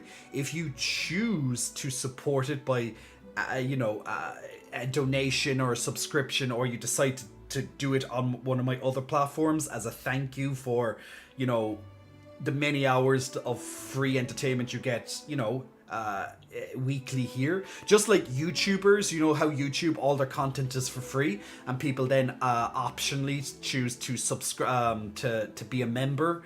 And they pay X amount a month just to help out the YouTuber, because they're so grateful for the hours and hours and hours of content they provided them, or they subscribe to their Patreon and stuff like that. The exact same works with me as well. I provide hours and hours and hours of free entertainment, so a small portion of people then will support me by, not that people I never say do it, but people do it because of all the hours of entertainment to get, if they can. Some people are not in a financial position to, they would love to, they'd love to be like, oh, here's $5, thank you so much for the last 20 hours of entertainment you gave me for the last week or two. But a lot of people are not in a position financially to want to. They might, as I said, they might love to, they'd really like to help, but just right now they can't, and that's fine. Because this is free. Everything that I do here is completely free. It's only if you can that and you feel that you'd like to support, just like all the other streamers out there, guys. Anyone who's making a paycheck by streaming, no one's there being like, you must pay me or I will shut my mouth. Then again, depending on the streamer, they might actually pay them to shut their mouth. Who knows? But it is an interesting website. It is interesting how these platforms work, how YouTube works, how Twitch works. That it's literally based on people's generosity. If they have, of course, the money, it doesn't mean they're not generous because they don't subscribe or and stuff. Pay money. As I said, financial constraints may prevent that, and that's completely fine. Completely fine on the basis that they just can't afford to, or they just don't want to. Either way, this is still all free. So when it comes to the streaming side of things, streaming is inconsequential. How much I make from it, when the ads and all that included and blah blah blah blah blah. It's my other platforms where I make the money. That's why I love streaming. Streaming, even if it makes me very little money in comparison, I still love to do it. So to me, streaming isn't about the money. I do it because I really just enjoy doing it. Indirectly, it may help my other platforms because people see me and they want to see more. So indirectly, it is definitely a boost, because I do know for a fact, because I can track it, by the way, I do know for a fact, by watching my streams, it actually leads to increases on my other platforms or social medias. I know that for a fact. But streaming itself, completely free. And I just love doing it. I just find it very, very fun. And that's the real deal, guys. And that's literally reality. YouTubers, streamers can be on here. They can tell you exactly, they can tell you anything, blah, blah, blah. But realistically, for lots of streamers and YouTubers, they do it because they just love to do it. Not because of the money, but because they just love doing it. And that's the goddamn honest truth. And that's literally my truth as well. You cannot get any more honest than that. You really cannot. On a platform that literally values you as a person, your truth, That's as truthful as you can fucking make it. For me to get any more truer, I guess, is literally being like, here's all my numbers, but no one does that. That's like blasphemy it's very rare that a YouTuber or a streamer will release all their different types of numbers out there. They might do it every so often to help, let's say, like a survey type thing, but it's very rare someone actually will produce their actual numbers of what they make or whatever across their platforms and stuff like that. There is the odd person, not odd as in that they're odd, but there is the few people that do it, maybe to make a video on it, which guess what happens? They'll then monetize from that video about how much they make or how little they may make. So in a way, it's all money. It all comes back to it, full circle. How can one become bored when one is hyperactive? Sketch artist, I don't know. I'm quite hyperactive. People who know me know that I'm quite a hyperactive person, and that has its ups as well as its downs. The problem when you're being very active, even when you get hyperactive, is it can be hard to balance the relaxation side of it, and that's very important.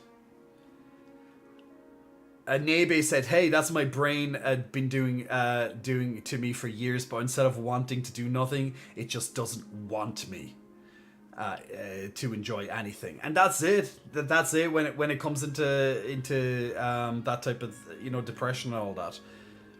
Okay, well, it's late. I love y'all, especially you, Dad. Sleep well and have a lovely night. Nebe, I know you're probably gone to sleep already, but good night to you as well. Lucas wanting an arms flex. I'll do that in just a moment. Dub says $9.99 a month, and he's running a discount right now, so $8.99. Yeah, so basically, when it comes to J for Pay, it is $9.99 a month. However, if it's your first time subscribing, you get a 10% discount. That's unless I have a special sale discount that I do once every couple of months. They're not that often. You'll have one now for Christmas, you'll have one for Black Friday type thing or whatever. But outside of those sale type of ones or end of whatever, you get 10% off. And then if you have subscribed in the past, if you're a resubscriber, then you also get that 10%, as I call it, loyalty discount, because you have returned. So I value that. I value your return, even if you disappear for a month or 2 or 3 or whatever, or a year, and then you come back and be like, I want to see all the new content. I give you that loyalty discount, as I like to call it, as well. So whether you're new or you're a resubscriber, you get the $8.99, that extra 10% off. So either way, to me, I price it based on how much content is there. There's I think it's 795 videos. That is a lot of videos, and I say videos because I don't consider photos content. When it comes to that particular platform, I don't think photos are content at all. Many would probably disagree, but there's no fucking way I would ever charge someone money just to see some photos. I think that's that should not even be a thing on that particular platform. But that's me. That's me. I used to have photos when I first started on that particular platform. I used to have photos, but then I realized that's not content. To me, that's not content. So yeah, I stopped doing that. Especially not premium titties. You should start telling people to do it. Awa, hello to you, Awa. I'm still trying to figure out the best way to pronounce your name, Awa. But I think Awa will do. 00 Awa 00. Yeah, your profile is better valued than most others I've seen. Thank you, Captain James Flint. Now, I do have lots of updates on their way, but I literally I do like I know there's lots of content on there already, so I know people aren't starved for content, but sometimes some weeks I generally get 2 new videos a week. That's usually my process. Yes, there's some Genshin Impact music in the background, Mogs, at the moment, so good ear, Mog. But so I generally, and I have been very it's actually been quite common that I've been doing 2 videos a week. It's rare that I don't get 2 videos, but with all the work at the moment on my current videos for my fitness website and all the work I've been doing, I'm literally drained. So so by the time I'm done it, so then I'm like going, you know, OnlyFans content. You know, I'm just there being like, guys, I'm just dead right now. It's like, look, I'll make content on the weekend when I'm not doing the fitness website content, because then I have time to myself, or, well, it may not be just me, as people would know. But then I actually have time, and then I can do the editing if there's editing involved, or, you know, multiple angles and shit, which now that we have another screen coming in, that will definitely be more staple in lots of content coming up. But I don't want to talk about specifics. But just kind of it goes into it that I literally am so fucked by the end of the week. I'm just like, you know, but during the week I'm like, okay, I cannot make content, or else shit, I don't have enough content for now, and I'm like, I'm so focused on the other stuff, and it's like, you're just, yeah. So at least I can say, look, there's like 795 or whatever the hell other videos there. I'm sure there's something, because I didn't get up 2 videos this week, I got up 1 instead, or whatever the case may be. I know it, you know it, they know it. There will be new content. But yeah, so that's why I'm like, okay, $8.99 is good value for all the videos that are already there. And since there's, you know, new content every week, in my opinion, good value. Of course, I would say that because I'm the person, you know, I am the content creator, but it is good value. I know it is. Like, market research, people. Market research, it's an easy thing to do. That's why I know it's good value. Even, you don't have to take my word for it. It is good value. Period. Okay, oh yeah, Stream Raiders is ready. Let's jump into that for a moment.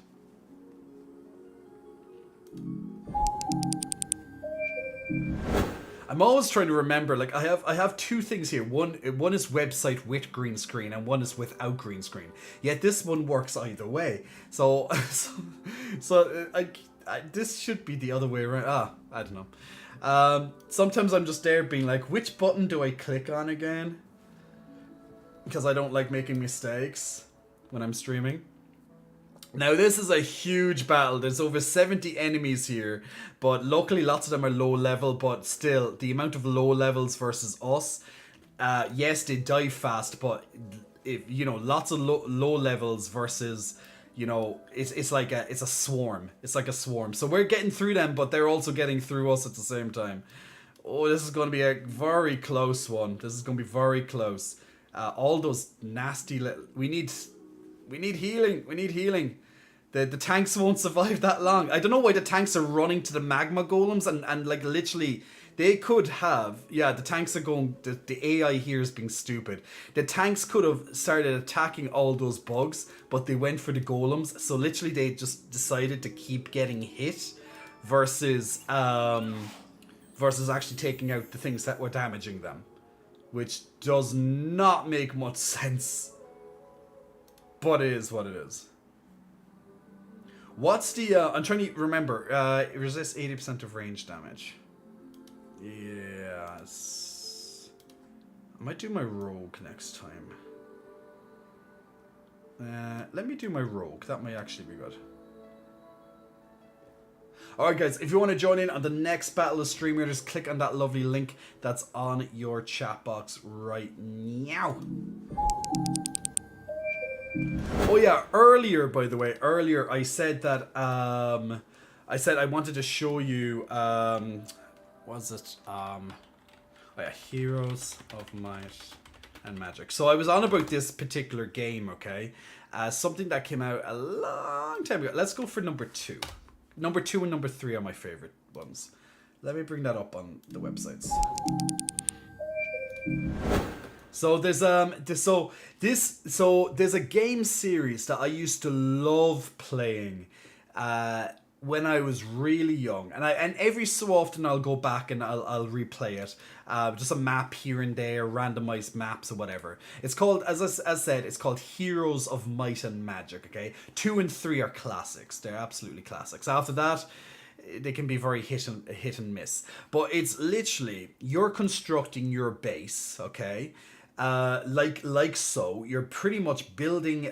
You're going through each of your weeks, and you're constructing different monster producing buildings. Or you might have over here, for example, a mage tower for spells and stuff. Okay, depends on your focus. And then every week, when the week ends, and it's the beginning of a new week, you generally get some sort of bonus resources, or your and also your units will be produced as well. So at the start of every week, you can build new units. So you have to get down to a T, how tactical you want to be. So when you leave your encampment and do turn-based combat and also turn-based days, you can only move so much a day on the tiles. Okay, so as you're going and you're exploring through the world, you're going to create more and more buildings and more heroes and stuff. You might even have to divide your army amongst various heroes,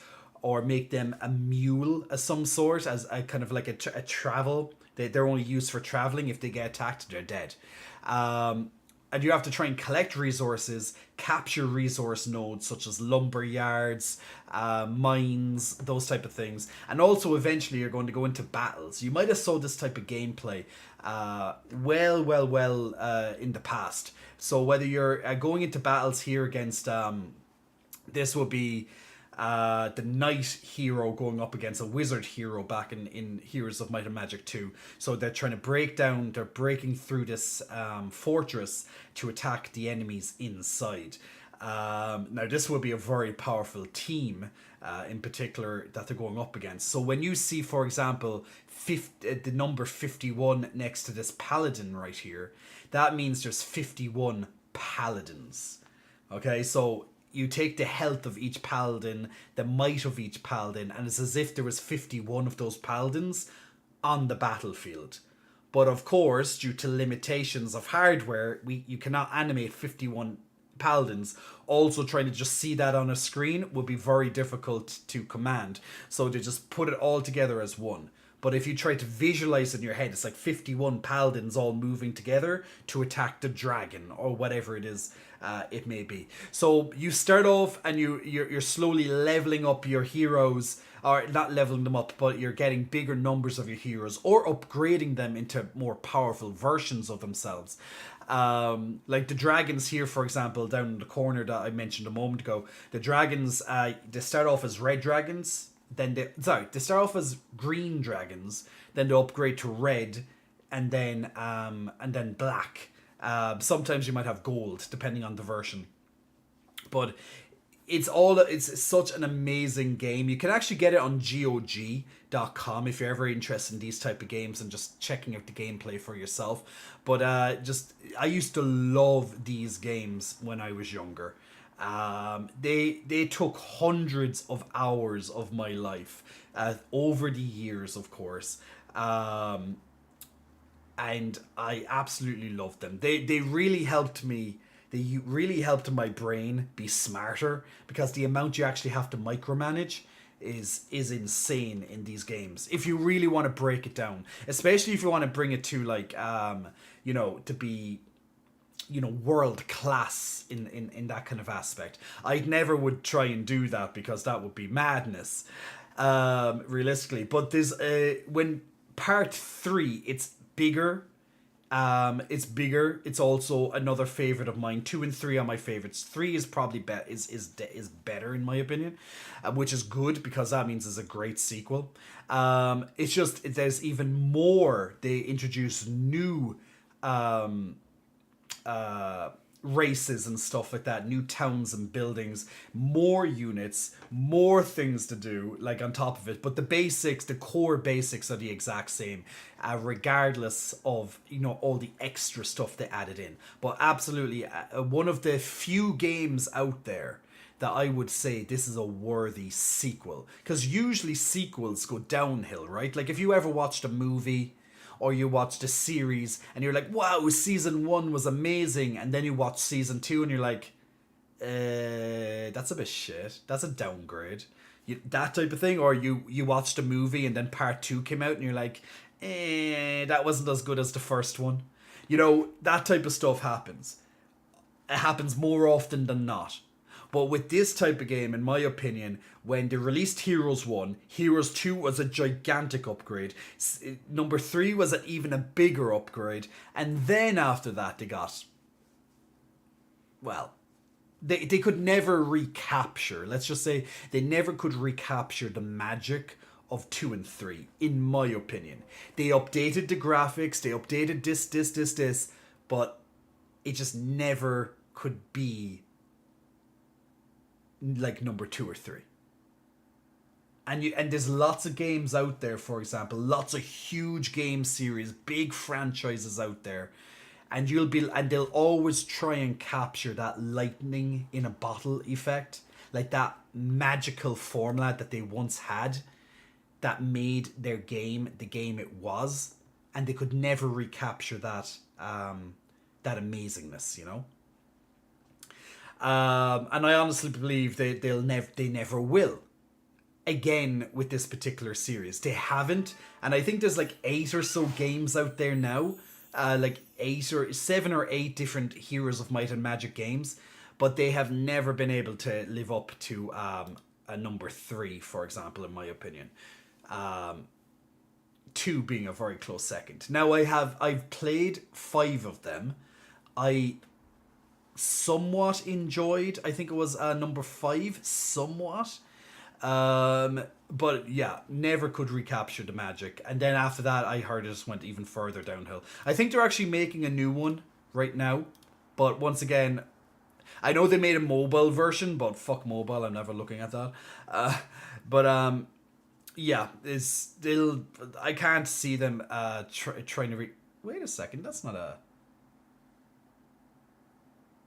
Oh, do you know when a game, especially an old classic game like this, gets there's lots of modders and people who make up their, like, they just modify the game, and people make their own towns and stuff now, their own units and stuff, and you can buy these mods, or they'll make all these difficult maps or something, or what, you know. The community for this game is still huge. It's still huge, even though this game came out, you know, back in like the 90s. You know, this game is still huge. But yeah, this is a game series that I absolutely loved when I was growing up. So yeah, just wanted to take a moment to praise a game from yesteryear that I absolutely found fascinating to me. So hopefully, if any of you had any interest in that growing up as well, or you heard of it, or were like, well, okay, what is that about? Well, there you go. Hopefully that shone a little bit of light on that particular game series, because it is such a fantastic series, absolutely. And also a big muscle flexing welcome to yes, my lad. Big muscle flexing welcome to you. Thank you for pressing the follow button a couple of minutes ago.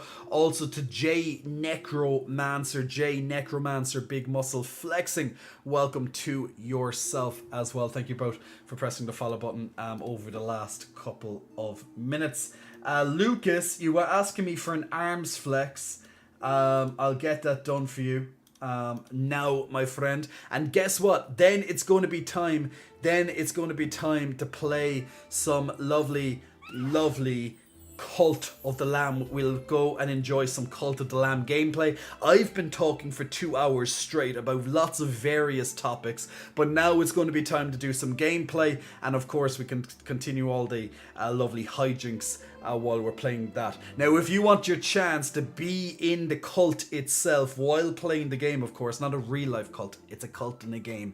Just FYI, I'm not asking you all to kill yourselves to my lovely cult. Cult of the titty, as we like to say. Cult of the titty.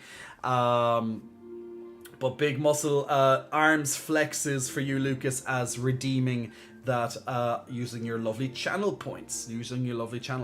So if you want redeem channel points, guys, absolutely feel free to use them. But first, you need to be a follower before they start adding up. So there we go.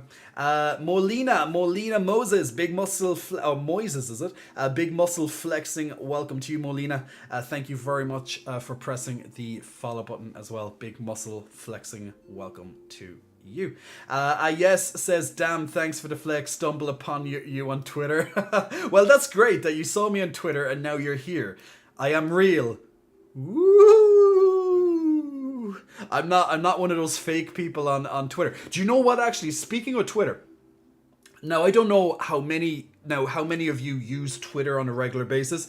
I use it well because I update it, but I generally don't. You'll never find me scrolling through Twitter for more than a moment or two at a time. I just it's not because I think, because I don't like Twitter or anything. It's like I've literally cut out as much of my social media time, let's say, when I'm not posting myself and stuff like that. So literally, when you can just go onto, you go onto your phone and you'll just go onto Instagram or something like that, and then you're just like scrolling through Instagram, that kind of thing. The exact same you can do with Twitter, and all the people that they're all flashing up on it, looking at their lovely lives, yada yada, or there might be ads of other people, or you can scroll through your stories and stuff of all the people that you follow, and before you know it, an hour of your time is gone, stuff like that, right? So a couple of months, even before a couple of months ago, but I've been making the habit of reducing as much as possible, as often as possible, how much time I spend on these apps scrolling. Now, if I'm looking for a specific bit of information or whatever, that's a different thing. But just mindlessly being like la la la la la la la la, I've cut down as much of it, and this is for me. This is for my own mental health. Okay, this is for my own mental health, because what I've found, and maybe you're the same, and when I say you, I mean, and in general. Maybe there's times that you spend so much time on social media that you literally were like, whoa, I literally just wasted like 5 hours of my day. Like TikTok is a huge one for that. People just are like, whoa, I just spent 2 hours on TikTok. Yeah, let's keep going. Let's make it 3. I don't use TikTok. I have a TikTok, but I literally log into TikTok when I'm making a video. I never use TikTok to scroll and watch people's stuff. Never. I just know I have better things to do with my life. But where I'm coming from, you might have also noticed that your mental health, sometimes social media can get to you so much that you find it's actually affecting you. Maybe it's because you saw something that you wish you didn't see, or you start chatting to lots of people and now your mind is just melted, or you got into like a Twitter conversation and you're like rah rah rah rah, and there's all this rah back and forth right now. I don't know, you get into a bit of a war type thing on Twitter or Instagram or in your DMs or whatever. But I know from my mental health that reducing it in general, and I mean social media in general, has been the best thing for me. I actively encourage, if you feel that it's getting in the way of other things, like you feel it's interrupting your life, you feel you're wasting a lot of time or you're getting little value, highly suggest to you, and once again, this is just a suggestion, to limit your time on it, or stepping away from it, you know, entirely, or taking a day off here and there. And I mean like a day off as in a total 24 hours, I will not look at social media. I do that very often. You'd be surprised. As someone who makes their money from online, which I do as a content creator, I literally take days off social media at a time. Or you might get a couple of stories on Instagram, literally something I can find in very, very quick. Literally can take me 2 minutes to find some memes and post them on my on my social media, and that's it. You won't see a post from me outside of a couple of memes. That's me taking time off social media. I'll be on it for like 5 minutes that day and gone. And I'm someone who makes money from the fucking thing. And I'm literally there telling you, although it's my job, essentially breaking down to a job, I spend probably less time on it than you do. You know, like in general. Like people spend hours on social media a day and they make no money. Not that they need to. They literally love social media, and there's nothing wrong. I'd be a hypocrite. I'd be an absolute hypocrite if I said social media is awful for the world. It should never exist. There's no good from social media. There's a lot of good. There's a lot of good that comes from social media. I come from social media.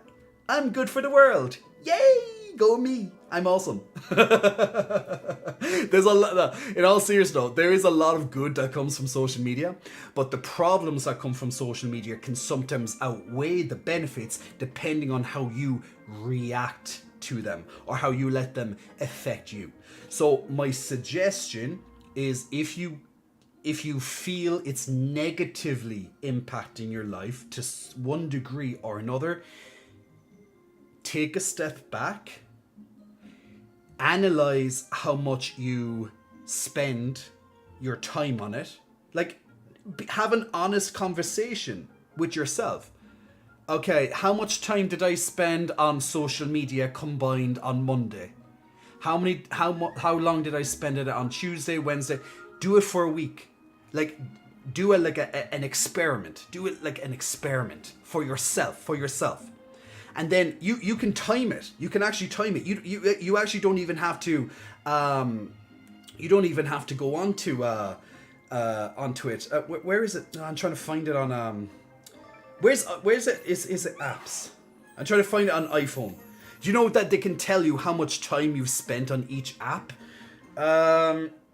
Shit. And now that I'm trying to think off the top of my head, I can't even think of it right now. But anyway, you can literally time it on your phone. Your time will tell you how much you've been on it's probably the screen time, settings and screen time, yeah. So your phone can tell you how long you've been on the app. Now, it might be slightly off because sometimes, guys, I literally will be on the app and then I'll forget to turn it off. As in, like, it's on, but it's on over there and I'm not even looking at it. I do that. It's just on, but I'm just like there focused on whatever else I'm doing. And it just goes out of my head. So sometimes that contributes for a bit larger than I would like. But you can literally time it on your phone. There's apps for that, or iPhone. I think it's on your screen time. And just see over the week, how long have you spent on social media in general? Maybe go, okay, let's say it was 10 hours. That's 10 hours of, well, social media, right? What else could you have done in that time? Now, it depends. Was that a productive 10 hours? Were you getting information? Was it educational? Was it research? Or was it just a couple of minutes to relax here and there? Like, oh God, look, I need 5 minutes to turn off my brain. I just want to browse through, like, mindlessly. I just want to do this for a few minutes. Just let me do it. And that's fine. That's healthy. That's actually healthy for you. Like, you know, when you really just like, it's like when you want to watch garbage TV, like shit TV, like trash, like something you know is absolutely awful, but it's so good at the same time. It's good for your soul, right? We get moments like that. It's like, this is absolutely awful, but I need to watch this for 10 minutes because I just need to turn off my brain. Trash TV. That's why they call it trash TV. Anyway, if you find that you're spending a lot of time on social media and you find it's impacting you negatively, okay? If you find it negatively impacting you, I suggest, and it's once again, this is just a suggestion. You don't have to take, you don't have to take it, but take it. Take it, take it, take it, take it, take it. Find a way to limit it and see how different your life may be afterwards. See, by limiting it, will it have a positive impact on your life? Do you find yourself doing something else, as in something that you might have been putting off? Maybe it was a task. Maybe it was going to the gym. Maybe your fitness career could actually have started if you didn't spend 10 hours a week on TikTok. Just saying. I don't have time to go to the gym, but you have 10 hours for TikTok, right? Example. Find where you can cut it back, if possible. You can find the app that's doing it the most. Like, you might spend 5 minutes on Twitter. You might spend 50 minutes on Instagram, 2 hours on TikTok, and keep, I don't know, an hour on Facebook. And you can be like, okay, why am I spending so much time on TikTok? Can I limit that? Can I bring that down to like 5 minutes or 10 minutes or 15 minutes? Like, do it in baby steps if you can. Or, okay, what if I don't do Instagram, Twitter, and Facebook, and I just do TikTok? You're still saving time, at least. You're taking out the other ones. You're just leaving it on TikTok now. So you're just trying to find ways that you can limit it. Another one is what I love to do, what I really love to do, is literally having a blackout. 24 hours not looking into whatever social media it is. I do that every week. Every week I do it. It's usually on a Saturday. That's why you might find nothing from me on a Saturday. And if you do, it's literally me going on to pay something that, or else I might have it timed to be posted at that time, okay? Because I don't use social media on a Saturday. So if you see a post, it's probably most likely scheduled since yesterday or something, depending on what the social media is. Because some social media apps, you can schedule posts for a future date.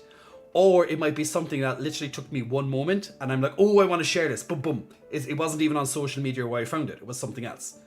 But literally, my weekend time on social media is minimal at best. So I do it every single week. I like to take one day off, more or less. And that helps with my mental health, because as someone who works, as said, as a content creator, and spends a vast majority of their time on a computer making content, you'd be surprised how little I actually log into the content on that platform. And it helps me so much. So just a suggestion, maybe it's something that you'd like to try. But if you find it's not negatively affecting you, then there's nothing really to change. If you honestly, if you don't find it. Dub says there's a content creator on YouTube, Simon Whistler. He's got like 20 channels going at once, and even he says he avoids the platforms in his downtime. I would agree with him. If you work on the platform, generally you will avoid it when you can't, when you don't. And that's actually a very healthy mindset. Unfortunately, there's other people, influencers and stuff, who literally are on it all the time because they're trying to get, they might be getting inspiration, or they're trying to outdo their competition and they need to reply to everybody, and they're like, and before they know it, 5 hours of the day is done. Because they're trying to keep on top of everything. I get that. I've been there. When I first started on my first Instagram account, that was me. As shameful, as embarrassing, as ashamed as it is for me to admit it to myself and to you, On my first Instagram account, I had 175,000 followers. I lost that account, unfortunately. I lost it. However, I spent a lot of time while getting those followers. I spent a lot of time not posting, but messaging people. And nowadays, I have a completely different attitude with how I respond to people. It's not that I don't want to respond to you, it's that I literally don't have the time. So, what I like to do, and this is me being as honest as possible, I go onto my Instagram. I have my primary messaging box. I have my general. Primary is for generally people who I message regularly. They could be people like friends and people, that I communicate with a lot. Then I have general. General is that I have messaged you back at one point or another. So generally you have in the general. And then you have the requests. The requests side is where they're people that you haven't messaged before. It's on an account that you haven't messaged before, and there's two subsections in this. There's all the requests, and then there's another one that's kind of hard to find. Lots of people won't find it because you have to scroll through, and it only stays for like 2 seconds before it disappears. And there's another one called hidden requests. Hidden requests generally are considered spam, even if they're not spam. So you might get important messages in this hidden requests, even though they weren't meant to be. So you could miss out on important messages like that. But what I like to do is that on the people I've never chatted to before, I usually just scroll through just very quickly, and I just try and find, I'll just have a quick look at the first line of what they post me, and then I might go in and have a look at it. And if it's something that I feel that I'd like to reply to, I'll reply to it. But I literally will only pick 5 or less people. And that's just me being time efficient, because I've learned my lesson from spending about 5 hours a day on social media years ago on my first account to now taking those lessons and realizing that's not how you live your life. So now it's literally, okay, I'm going to take in 5 minutes. Let's reply to some messages. Okay, I'm on my messages. Let's go check for the final remainder of my messages if I still have time. Let's pick 1 or 2 new people, or up to 5 people. It's probably only 1 to 2 realistically if I'm giving myself 5 minutes. And I'm like, okay, and done. That's it for the day. That's all my messaging time done. It's gone. Or else I might split into 2. 1 in the morning, 1 in the evening, 5 minutes each time. Rough. Now it might be bang on 5 minutes, but it's about 5 minutes. I'll be like, okay, let's check my messages in the morning. Let's check my messages in the evening. You get 5 minutes each time. Roughly. That's how I use my social media nowadays. Because it's too time consuming and distracting if you use it, that you literally keep responding instantly when a message turns up on your phone.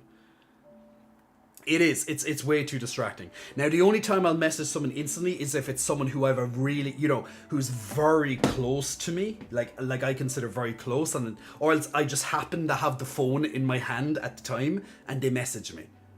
That's the only way you'll get like an almost instant message back from myself when it comes to social media. So, thank you for coming to my social media TED Talk, everybody. Or as I like to say, my titty talk. I hope you gained something from that. Hopefully there's something that, well, if you wish anyway, hopefully there's something you can apply to your own lifestyle. Hopefully I touched on, something, maybe revealed something you mightn't have known. But social media can be absolutely amazing, and I'd be the first person to say it. But I'll also be the first person to say it can absolutely be extremely damaging at the same time. And I think we all realistically know that. So how do you balance it? Well, there you go. I just told you how I balance it. For the last 15 minutes, I told you how I balance it. So there we go. If you missed it and you want to see that how I balance it again, then simply you can go onto my YouTube and you can rewind to the live broadcast, or wait until the stream is finished in about 3 hours time or less, and then you can just watch that segment. You'd be looking at about 2 hours and 10 minutes or so into the broadcast. Okay, 2 hours and 10 minutes approximately into the broadcast, and you can find when I first started talking about it. So there you go. You're welcome. Tira fan, big muscle flexing, welcome to you. Thank you very much for pressing the follow button a couple of minutes ago. Also to the prawn in the corner, big muscle flexing, welcome to you as well. TTV Smurf Gaming, big muscle flexing, welcome also to you. Thank you, 3 of you, for pressing the follow button in the last couple of minutes while I was in the middle of doing my topic on social media. And TTV Smurf Gaming says, I came for the titty and stayed for the titty. That's completely fine as well. It's cool to come for the titty and also stay for the titty, but it's also great if you want to stay for the personality too, but that's your choice.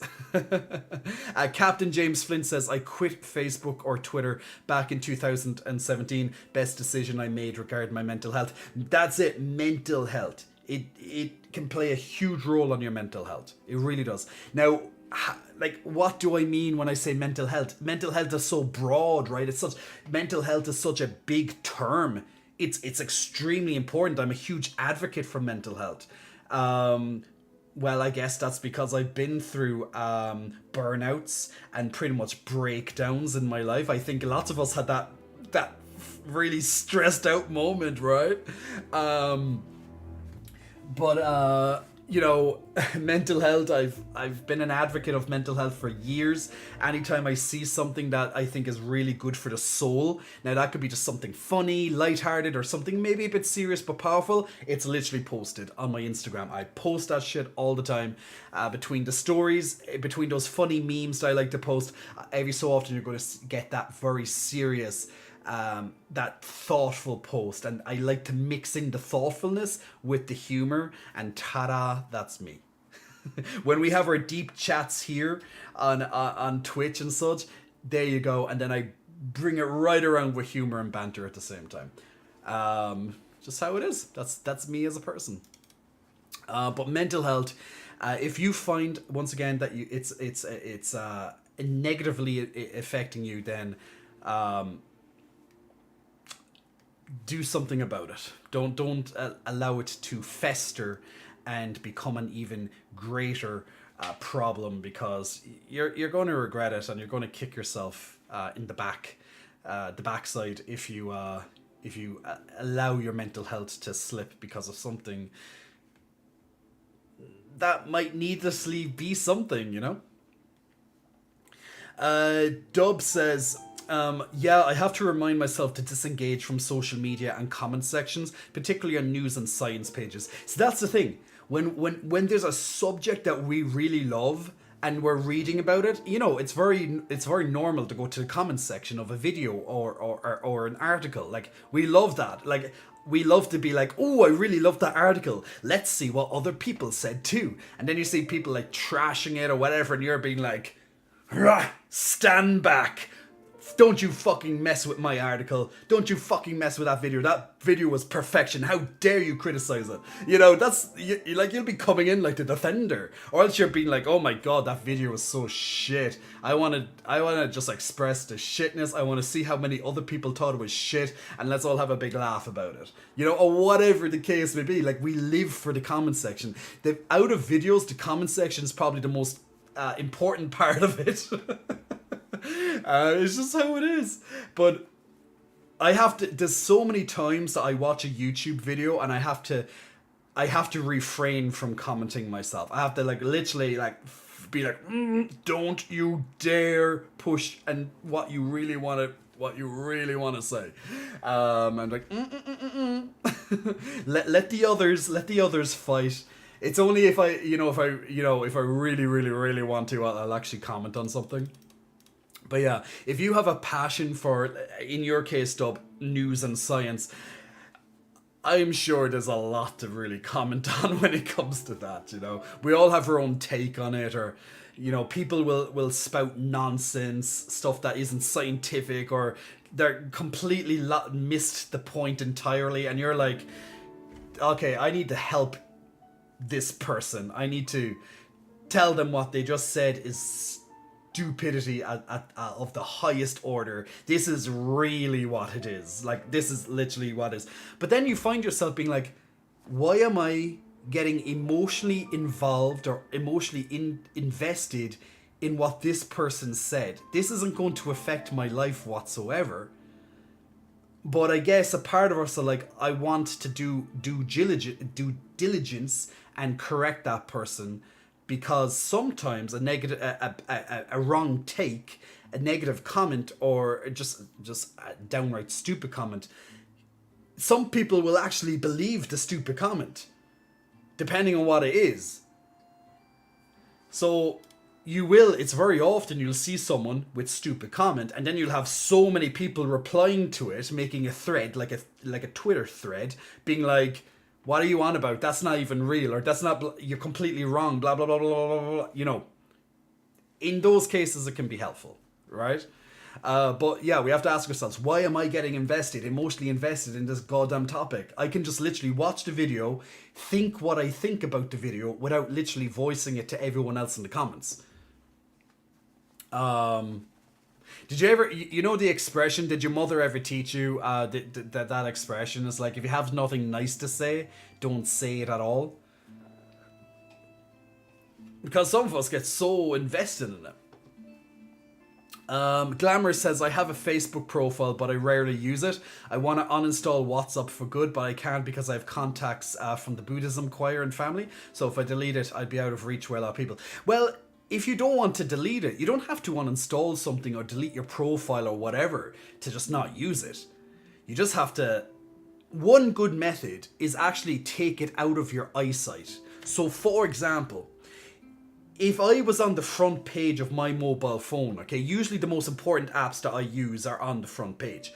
But if there's something that I don't want to use regularly, guys, this works. Even if you put it on the second page, or even back further, if you're like that, if you make it a little bit extra effort, you will psychologically teach yourself that it's too much effort. So literally take the app off the front page, or where it's easy to be accessed, and put it back, or put it into a folder where you might have to like go onto this one, then click, then swipe again and get onto it. Like, make it a bit more harder for you to get to. And trust me, your interest in logging into that app will reduce significantly. It's a great trick. It's so simple, but just literally repositioning something to make it harder to get to will turn you off doing it. That's why a lot of people, from my experience, don't want to get into a new habit. They'll make every excuse to not do the thing that they should do, or that they would like to do. They keep saying they want to do it, but they just never do. Because they keep putting excuses in the way. And they could be simple excuses like, oh, you know, I want to do this, but this thing is just inconvenient for me. It's like, so why don't you make it less inconvenient if you can? It's like, oh, you know, when I get up in the morning, I have no time. I have to get all my clothes together. I have to do this. It's like, why don't you just put them together before you go to sleep? So when you wake up, you don't have to do it in the morning. It's already done. One less excuse. Let's say you have a habit of watching the TV very regularly, and you want to like break the habit. Why don't you put the TV remote in a different room? I bet you very quickly, if you didn't have the TV remote next to you, you will not want to watch TV as easily. It's the fact that it's right there in eyesight that you will use it. You know?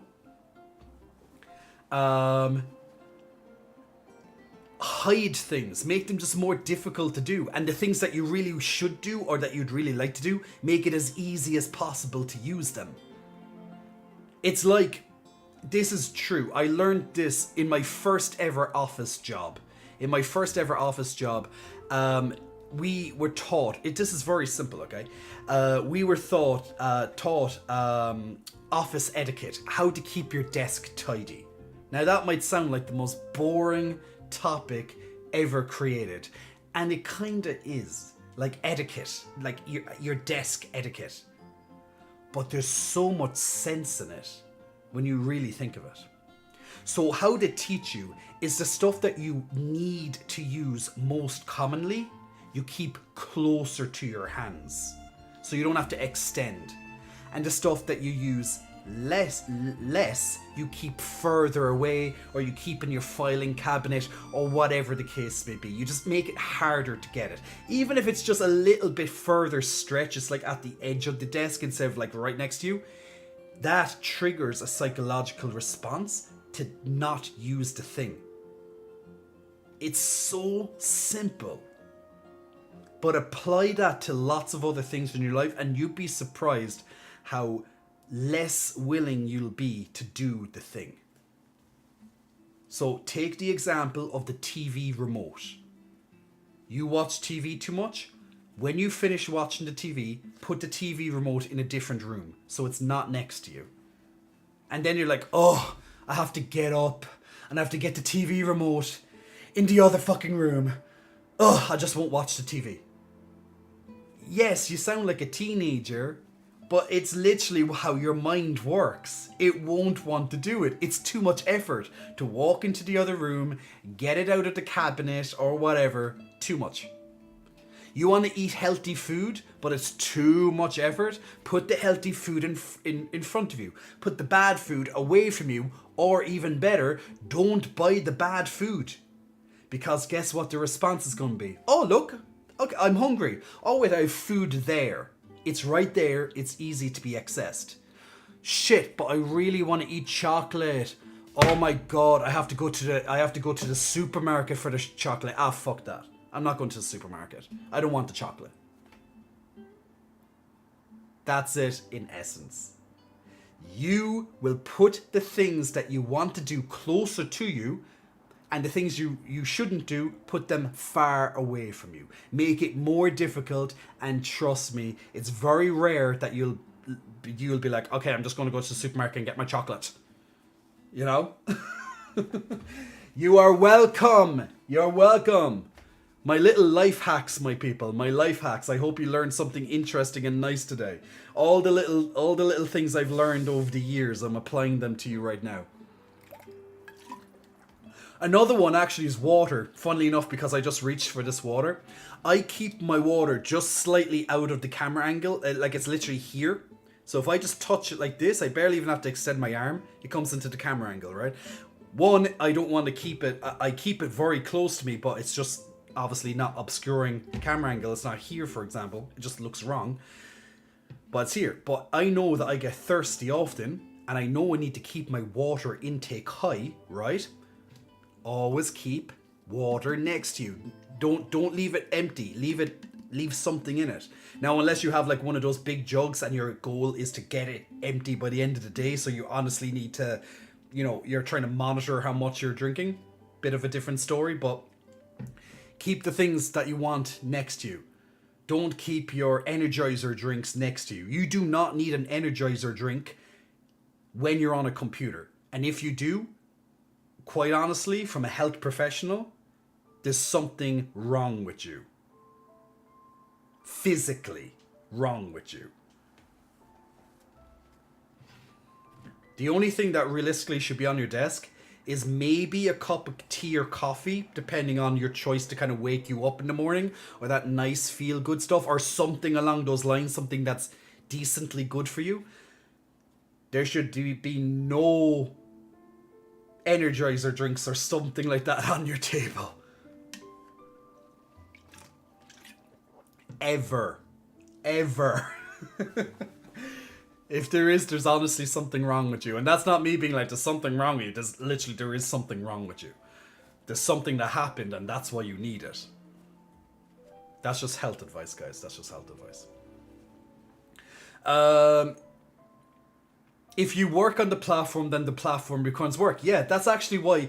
That's one of the reasons, Captain James Flint, that I actually stopped being a personal trainer in a gym, and now I prefer to do it online. Because when I go in, since I spend since I go into the gym 6 days a week, okay, if I worked with clients for, let's say, 8 hours a day, or else I'm working and I also have clients mixed into there over the 8 hours, like a typical work week is 40 hours, 8 by 5, more or less, right?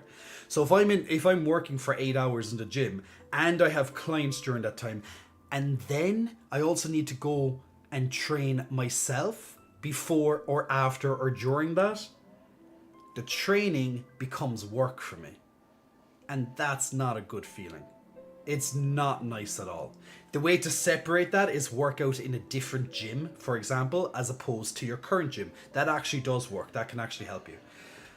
But it's the same process. It's the same type of thing. You're working where while you like doing something, right? So it's very important that you can try and separate your hobby from work where possible. Now sometimes your hobby will become work, and that can be a great thing depending on what it is. It can be a great thing depending on what it is. Muscle Monkey, long time, my friend. Big Muscle Flexing, welcome to your lovely raid. Thank you very much for sending your people this way. Hope you had a nice raid, my man. A nice raid, a nice stream. Yeah, I'm getting tongue-tied. I've been spending about the last 20 minutes talking about social media and ways to reduce your time on social media. And then I started going on about how to make good habits versus bad habits. So literally this has been an informative about half an hour on my stream right now. So about 20 minutes talking about social media, and then about habits, forming habits, and removing negative habits after that. So just don't know what happens on the stream. And this is all before I start gaming. I did say about 40 minutes ago, okay guys, I'm going to start gaming next. And here I am, about 40 minutes later, still not gaming, and I'm just talking. Sometimes I just want to get to the game as quick as possible, because I'm like, yeah, let's game. And then other times I'm like, nah, we're just talking, guys. We have so much to talk about. I love it. Truly love what I do. Captain James Flint says, as I've gotten older, I've realized that time really is the most valuable resource. It is, and time is the only resource it's a resource we cannot buy back. It's the most valuable currency we have. Dub says, to be honest, if I message an influencer I follow, I do it without any expectations. I could only guess the volume of messages you might get in a single day, so I guess my message is a drop in the pond. Exactly, that's exactly what it is. If you message someone who's very popular, for example, the chances of them seeing your message is very low. It doesn't mean that they don't value you or they don't care about you. It's just literally they probably got 1,000 other messages and yours is just like bottom of the pile. You know, that kind of way. And if they do see it, amazing, awesome. That's a bonus. But you should never message someone, especially if it's someone you don't know, expecting a reply. Because, guys, expectations can be very damaging. They're not trying to be an asshole. They probably just literally have not seen it. It's not that they don't care. You know, they probably could. You might be the most amazing person they ever met or could possibly ever meet. They just didn't see your message, not out of ignorance or they think they're better than you or something. It's like they just didn't see it. It's like if you messaged a celebrity, let's just say it. Let's say a celebrity on it who has like a couple of million followers. The chances of them, like, you'll send the message being like, look, love your show or love what you do. I watched your thing. I thought it was amazing. Keep up the good work. Like, you're not expecting a reply from that. You're just sending some good vibes, some good thoughts. If they somehow see it like a needle in a haystack, absolutely amazing. But don't expect them to reply. Once again, they probably will never see it, but at least you know that you're sending some good vibes, you're sending some good energy their way, you really appreciate them, and that's the main thing. You know, that's the main thing. It's not the reply that matters. It's that good intent you put into the message, and you know that. Zairi, Zaari, big muscle flexing. Welcome to you. Thank you very much for pressing the follow button, and apologies if I butchered your name just a little bit there. Gage is Monkey Raid. It is a monkey raid. We do love some monkeys. We love monkeys raiding. We love the monkeys raiding. I'm a little bit of a monkey myself, or maybe a bit of a gorilla.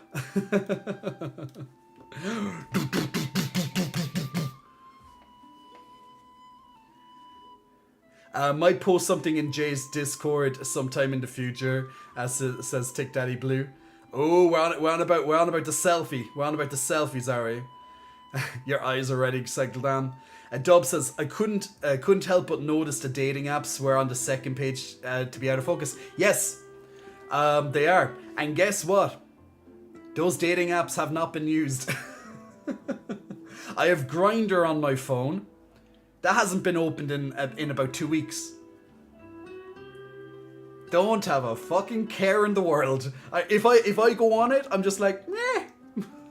But I literally have zero fucks about it. That's literally, it's there in case I want to use it, but I haven't used it in like 2 weeks now, and I have not.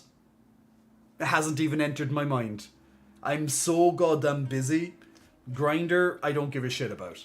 And that would be for any app that I haven't logged into for a while. It's not a daily thing.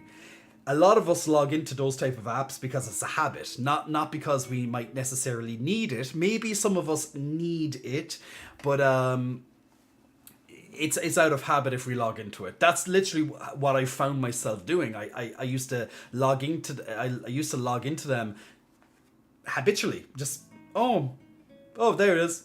Let's have a quick look at my messages. No, I'm bored again. Well, not bored, but I'm bored of the app. I don't want to go on it.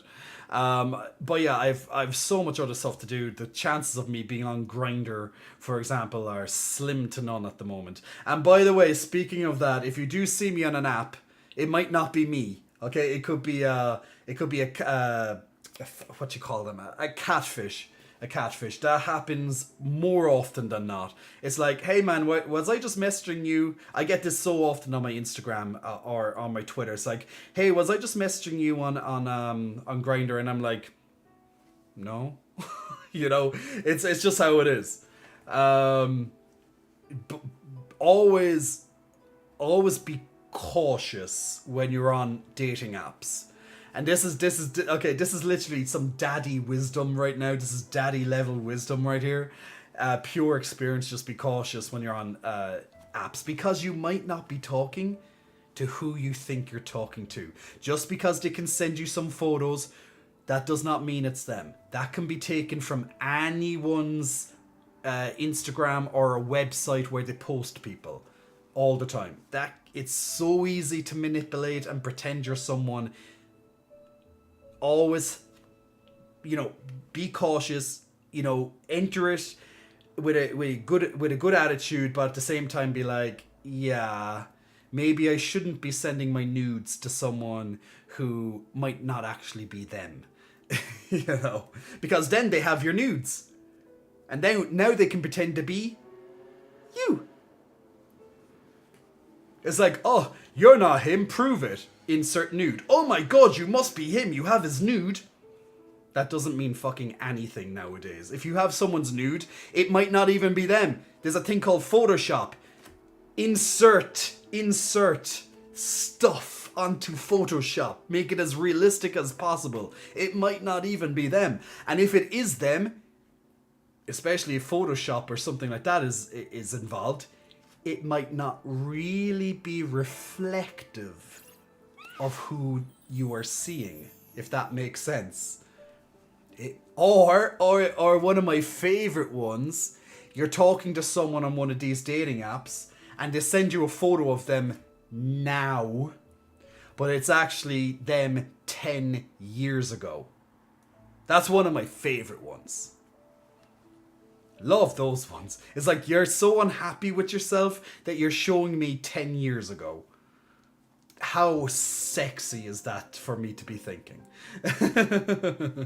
It's awful. It's a cry for help. But at the same time, I'm there being like, I'm not even dealing with this today. Next. You know, it's like, no, can't be putting my mind through this shit. Rally, big muscle flexing. Welcome to you, Rally. Thanks very much for pressing the follow button. Why have I never thought of a folder with a bunch of those stupid mind-draining apps? Thank you.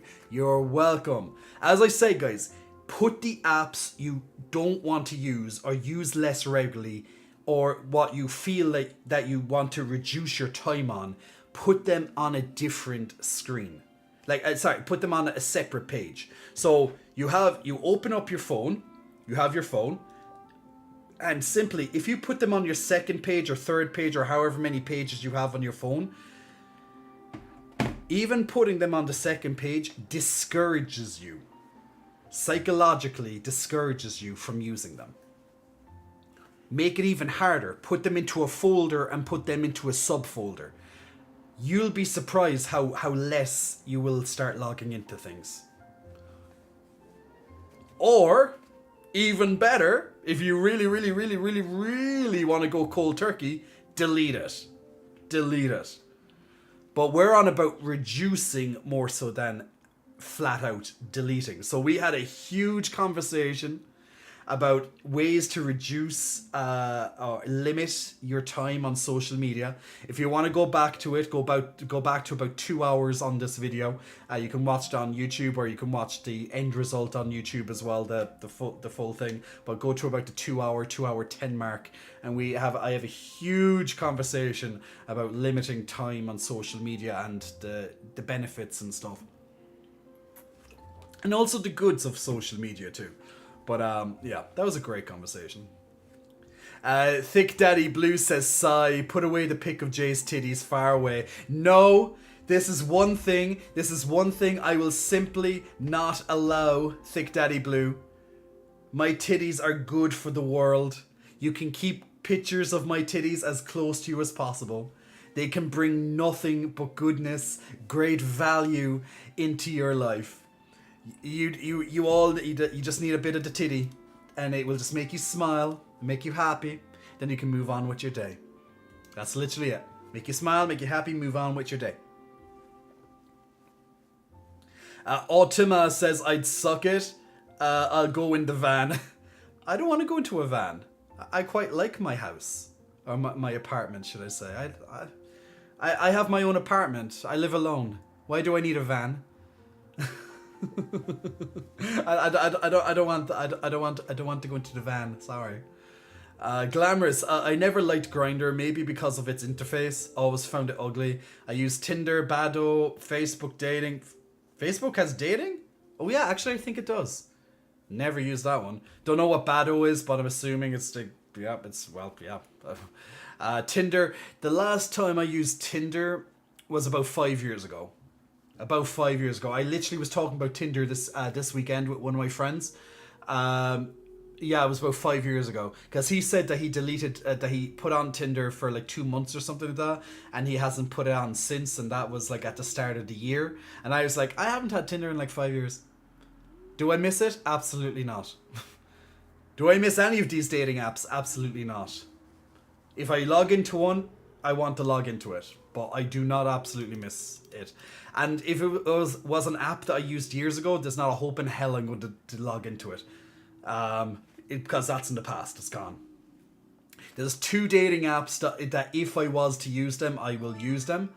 And that's Grindr and that's Scruff. I haven't used Grindr in about 2 weeks, not even just to log into it and say blah blah blah. Funnily enough, I got a message, you get a notification from someone just messaging me on Grindr. I'm like, how the fuck can you see me? I haven't been online in like 2 weeks. So unless you pressed favorite or something like that, I don't know. But last time I was online was like 2 weeks ago. I got a message right at the start of my stream. I was like, how the hell did he even see my photo? Yeah. Or Scruff then, because I just generally just always thought Scruff was the better version. But yeah, that's something I also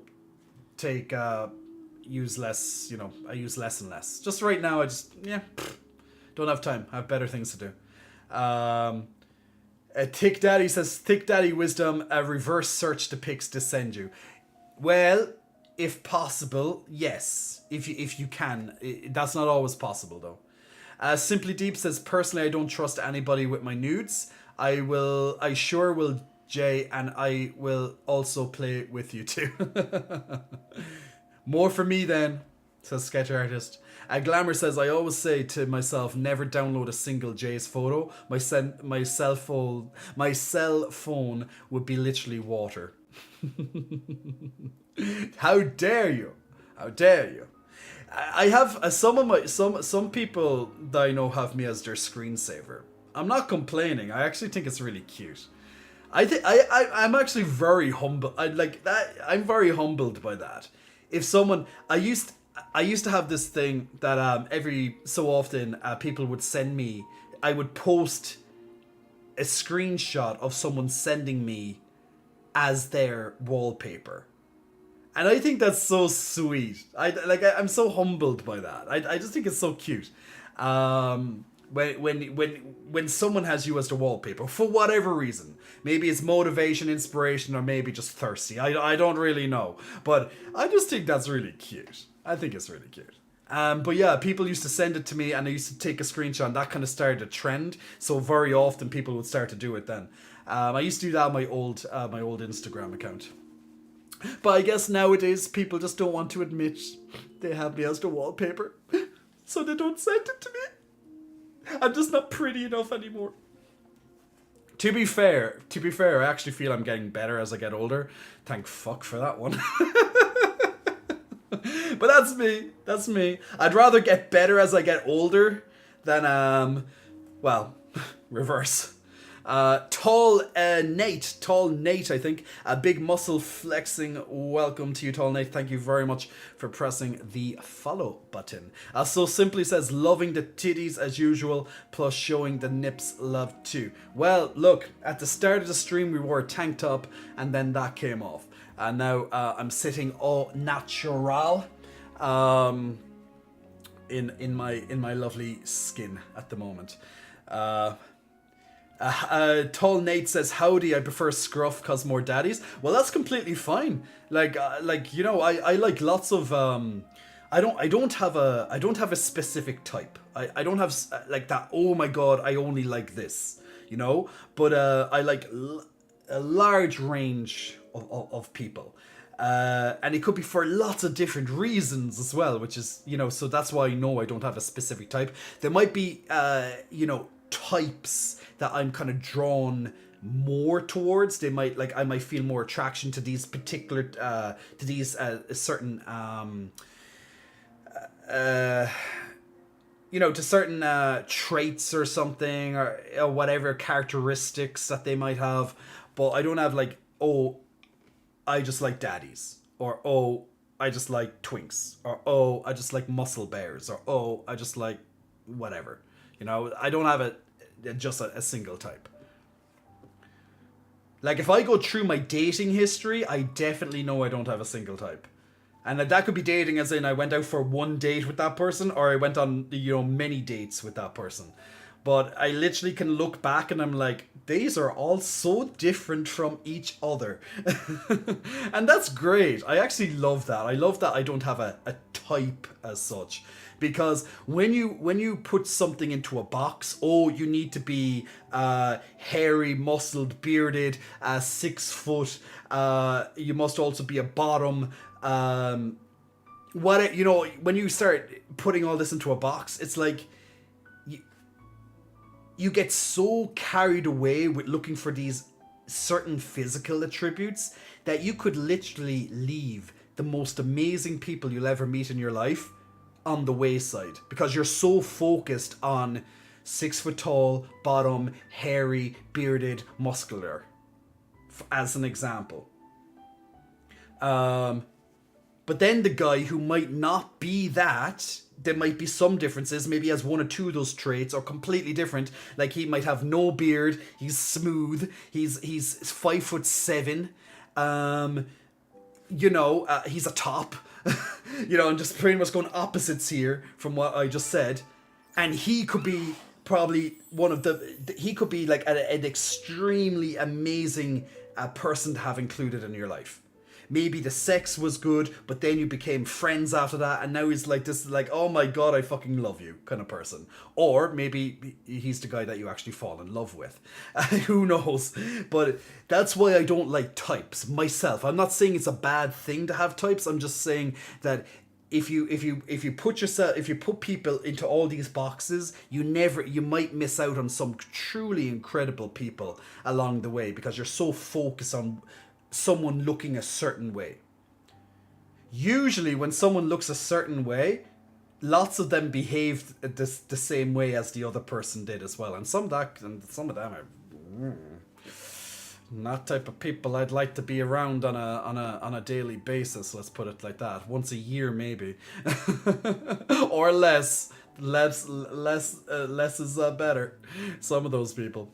It's just how it is, you know. Tall Nate says, I'm only on my sister and dad's wallpaper. How do you know, Tall Nate? How do you know you're not on other people's wallpaper? You never know. You guys, do you know what could be so endearing? Is you might think, I'm just kind of taking Tall Nate's example here, that he's only on his sister and dad's wallpaper. But what if there was this guy, okay? Maybe you see him on a regular basis. He doesn't really know you. Maybe you chatted once in the past, or so he knows your Instagram, or maybe he saw you on a dating app and he just has your photo, or he found you online somehow, etc. And imagine he has you on his phone, but he's always so shy. He's so nervous just to come up and say hi. And that's his way of being like, you might think it's creepy, but I think it's very sweet at the same time. And that's his only way of kind of like seeing you on a regular basis, is that he has that photo of you that he took from Instagram or dating app, or he found it, as I said, just somehow. I don't know what you think of that. I think that is so sweet, but at the same time, yes, I can see it can also be maybe a little bit creepy. But a Ninja says my stalker fetish. My stalker fetish. Like it. See, I think it's only a stalker when it becomes maybe a bit too much. It becomes more than just to like, I'm following you to your house on a daily basis. I'm literally stalking all your medias on a daily basis. I'm literally breathing outside your window while having a glass of wine in my hand. I'm just there being like, anytime now, I've had a stalker. Multiple. It's not fun. It's not pretty. It's downright fucking disturbing and weird on every level. Now, some of them have been rather pleasant. They didn't mean to come across the way they did, and I understand that, and I forgave them, like, when I found out, of course. But boy, there's some very mentally disturbed people out there. Like, that is so far over the line of acceptable. Like, it's just downright, I don't even know the right word to use, but it's just very disturbing. And I've had those too. And I'm literally there being like, you need some help, like mental help. And that's not me being bad. You literally need mental help. There's something wrong with you. Like, there's something really fucked up with you. And that's where it is. There was this guy that used to literally message me everywhere. He'd be convinced he saw me everywhere. He'd be on about my past, my current, blah, blah, blah. He literally thinks he knew everything about me, and he'd be following under all these different names and titles on every single fucking app that I was on, social medias or dating apps or whatever. Like, literally every fucking where. Weirdo. Absolute weirdo.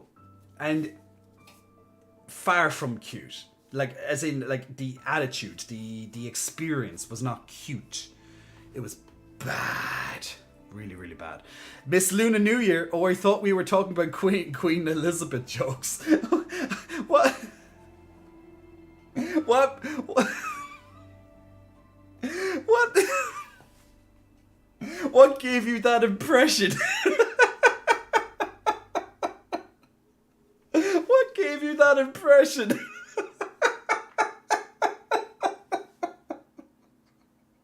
Miss Luna New Year. What the? Oh, that's a good one. Oh, that's a good one. I needed a good laugh. I needed a good laugh there.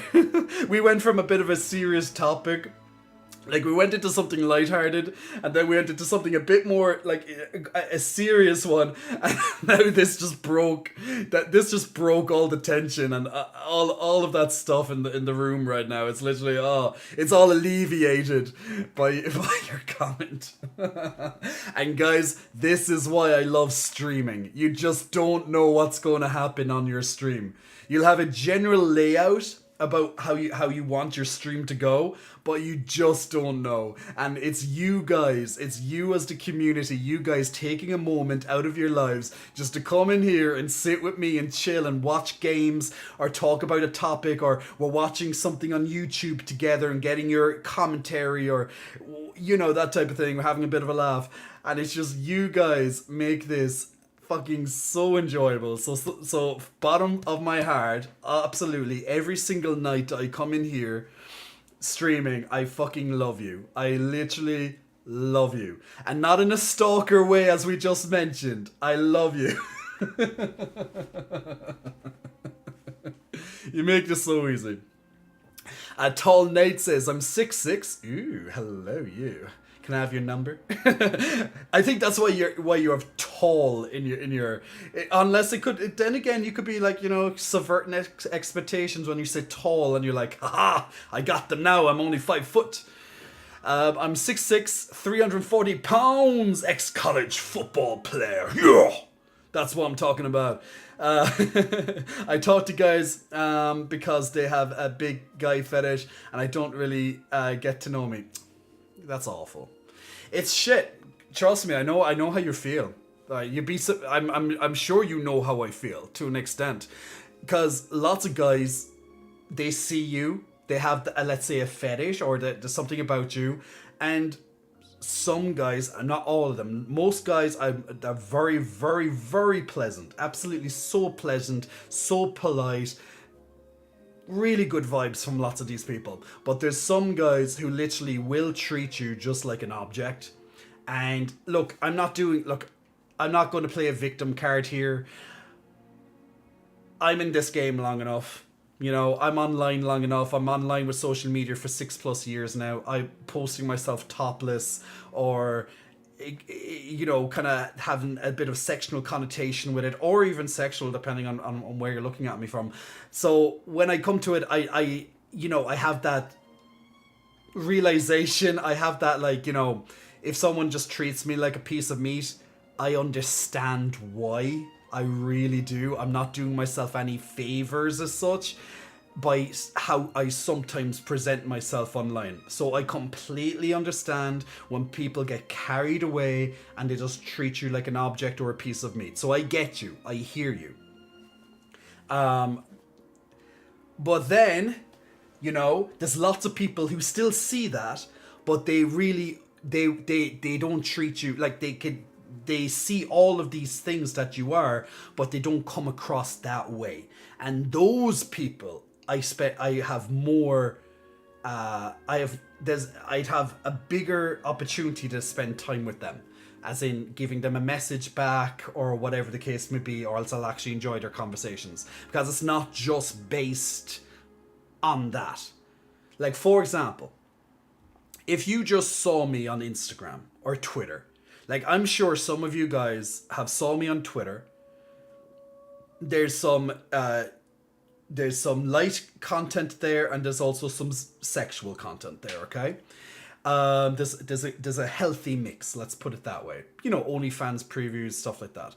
That's where, so some people will watch me on Twitter, for example, and then they'll click on the link tree, and they'll be like, oh, okay, he streams, okay, oh, he's live, okay, let's look. And then the guy that they see, it's like night and day in the difference, because now you see me animated and not just, in let's say a position of some sort, or something like that. You actually see me talking, having a laugh, talking. I'm actually a human being, blah blah blah blah blah blah. And that's what I'm talking about. Like it can literally change how you see someone, because now you're invested in them.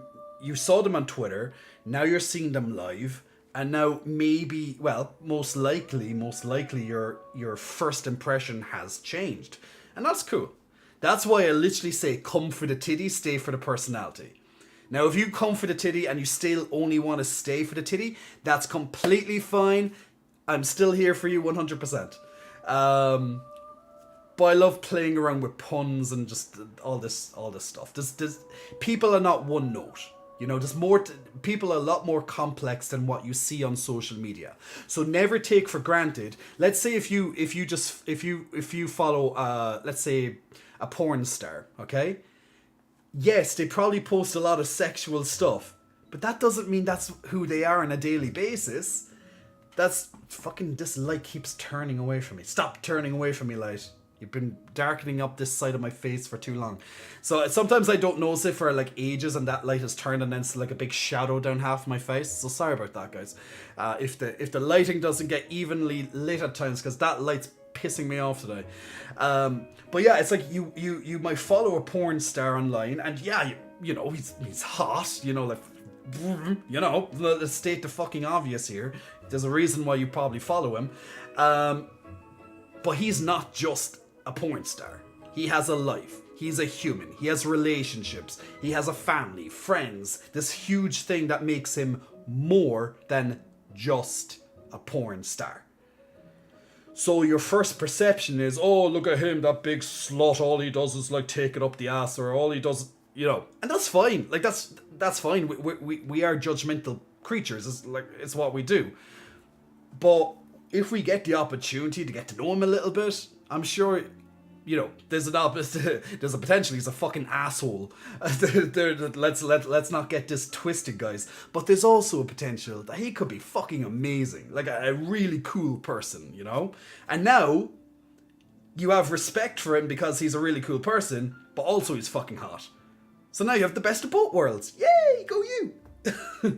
Or you find out he's a fucking asshole, and now you never want to watch him again. It goes both ways. It goes both ways. Okay, Miss Luna New Year. Okay, so you said, oh, I thought we were talking about Queen Elizabeth jokes. Now let's get your follow-up response to that, because I'm really curious. Miss Luna New Year. So you said that you thought I was talking about Queen Elizabeth. And now you're saying, because I came in and you were like, some people don't know where the line is and they crossed it. And I was like, oh God, maybe I shouldn't say something about Queen Elizabeth just because he's Irish.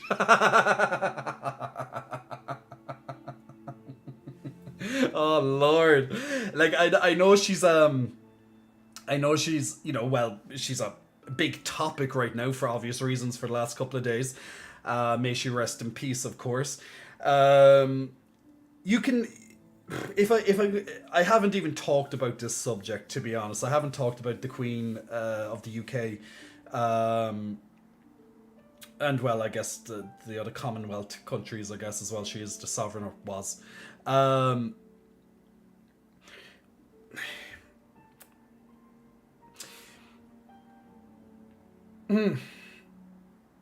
It's a hard one to talk about. Because, okay, let's put it this way. Okay, when I heard, and this is, I'm just keeping this very brief, guys. Like, I'm just keeping this very brief because, look, in all honesty, she means nothing to me. She means nothing to me. She really doesn't. However, in saying that, Queen Elizabeth, you know, I knew her as the Queen. You know, when someone says the Queen, that's literally who they most likely refer to.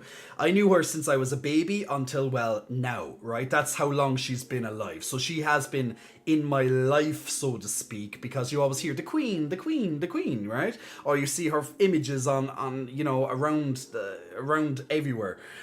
And then when you go to the UK, of course, well, she's everywhere. But how when I heard that she went to hospital because of her health, okay, the first thing that came into my head, well, literally the second thing that came into my head, in all fairness, because it was only very brief time between the outcome and when she went in, was I was like, oh God, she's going to die. Like, that's literally the first thing that came into my head. Like, I really thought she was no longer going to be in this world.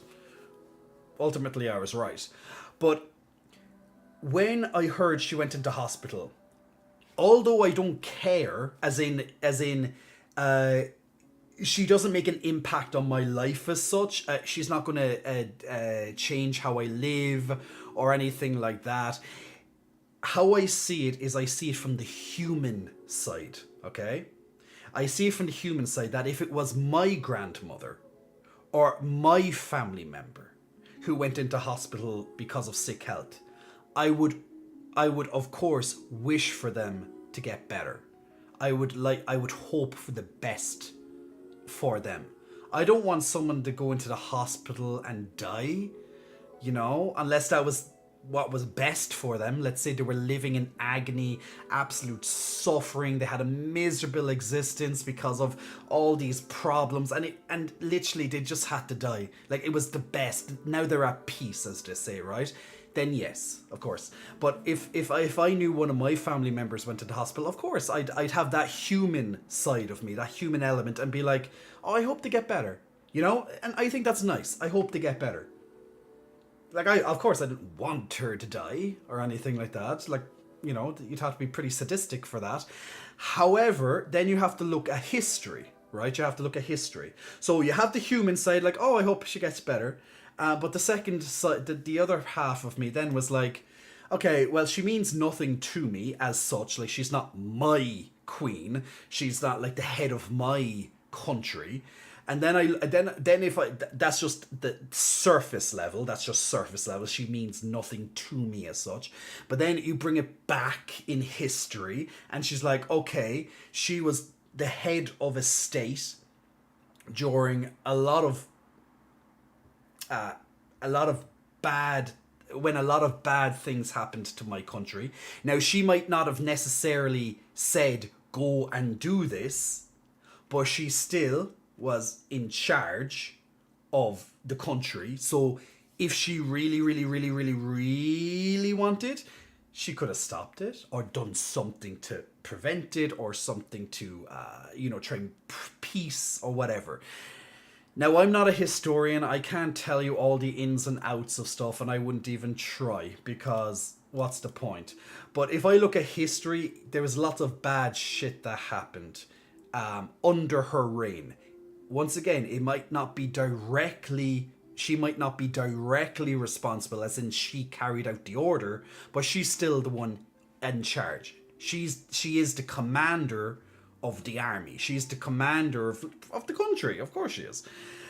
And then what her predecessors done, so people before she got into power, you could also blame her for that. Maybe not directly her, but what she represents, the monarchy. All the millions and millions of people that they made slaves, the millions and millions of people they killed, all for land. So you can look at it at that too. You could look at, that conquer element. So a lot of people, it will affect them negatively because they're in mourning. She meant a lot to some people, and to other people she didn't. And other people are happy she's dead. And there you go. We all have a mixed reaction to Queen Elizabeth and dying. As said, the first thought is from a human side. Oh, I hope she gets better. I lost my grandmother only a couple of months ago. And I know exactly how it is, and I'm sure lots of you have lost people in your lives. But since losing my grandmother, I always thought of my grandmother as the queen. She was the queen. She was the queen to my family's dynasty. She was the top of the tree. She was the only one left from that line. So she was the head of our kingdom, of our family, right? My grandmother. So I always thought my grandmother as the queen. Okay? Obviously not a literal queen, but she was a queen, you know? So knowing that she only passed away a couple of months ago, when I heard that Queen Elizabeth passed away, well, firstly when she went to hospital, and I was like, I hope she gets better, because that's the human thing to do. But I was drawn right back to when my grandmother died, and I actually cried. So yes, I cried when Queen Elizabeth died. Not because of her, but what she represented based on my memory. Because my queen died. My grandmother died. My own personal family queen died. So yes, it hit me. But not because of her as a person, Queen Elizabeth. It doesn't matter. Just what she meant, that experience. A grandmother. She was someone's grandmother. Just like my grandmother was my grandmother. So it hit me.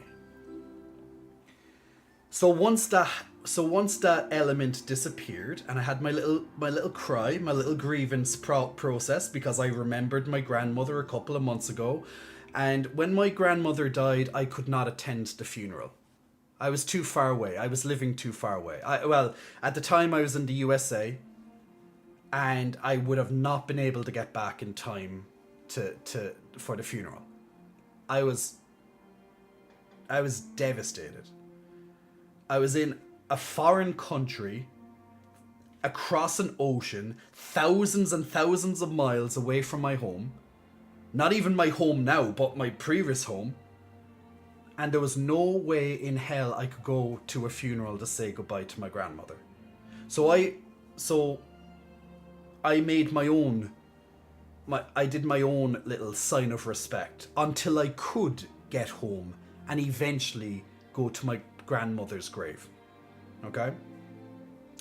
So that pain, that pain was still somewhere obviously inside my subconscious, that bit of pain.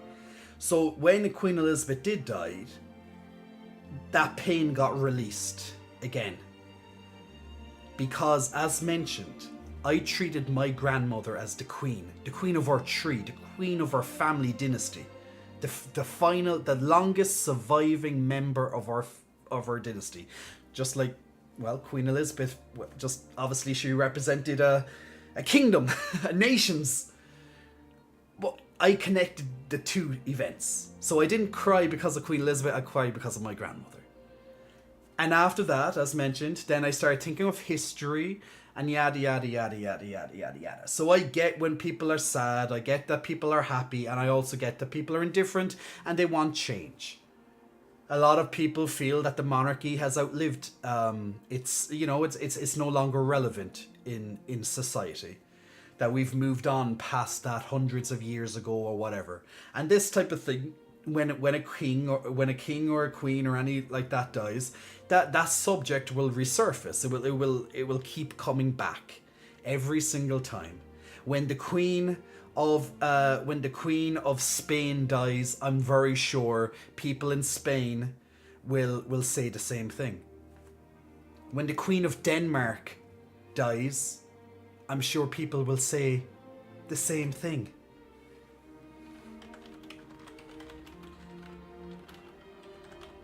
Like, the monarchy is not a new concept. There's still many countries with monarchies alive to this, alive and to this day. You know, there's probably more than you actually think. But I'm sure when all these when you know when a death happens in these countries, it will that topic will keep coming up. Why do we need monarchy? Why do we need this? We don't need this. We want just the government to rule. No houses of this or dukes of that or queens of this and princesses of that. Whether you're from Andorra, whether you're from Belgium, whether you're from Canada, whether you're from Denmark, whether you're from Liechtenstein, whether you're from Oman, whether you're from Norway, whether you're from UK, whether you're from Spain, whether you're from Saudi Arabia, whether you're from Solomon Islands, whether you're from Tonga, whether you're from Tuvalu, any of these countries, even more. There's 40 plus countries that have monarchy. So whether you're from one of these or not, I'm sure that topic will come up again and again and again and again and again and again and again. Anyway, that's all the time I'm going to stay with talking about that.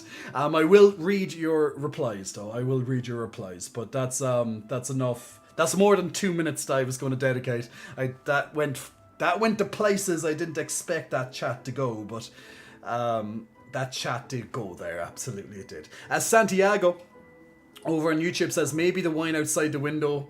A bit. That kind of sounds like the Queen. I could imagine her. Maybe. You never know, Santiago. We love you back. Lots of short guys have that fetish. The tall ones. Andres, big muscle flexing. Welcome to you. Thank you very much for pressing the follow button a little while ago. Andres 181212. Also to Reina Della Copia. Big muscle flexing, welcome to you as well. Big muscle flexing, welcome to you, Raina Della Copia. Take Daddy Blue, now fuck her, my only queen is Beyonce. And what happens when she dies? What's going to happen? Santiago, under that perfect chest and pecs there's a heart, a beautiful soul, a precious human being. Oh man, thank you so much. Very appreciated. Miss Luna New Year, and now they're going to have a man queen? What has the world come to? I know, right? How woke can you be? How woke can you be? The way that Jay's a psychic? Hell yeah, fuck the royalty anarchy now.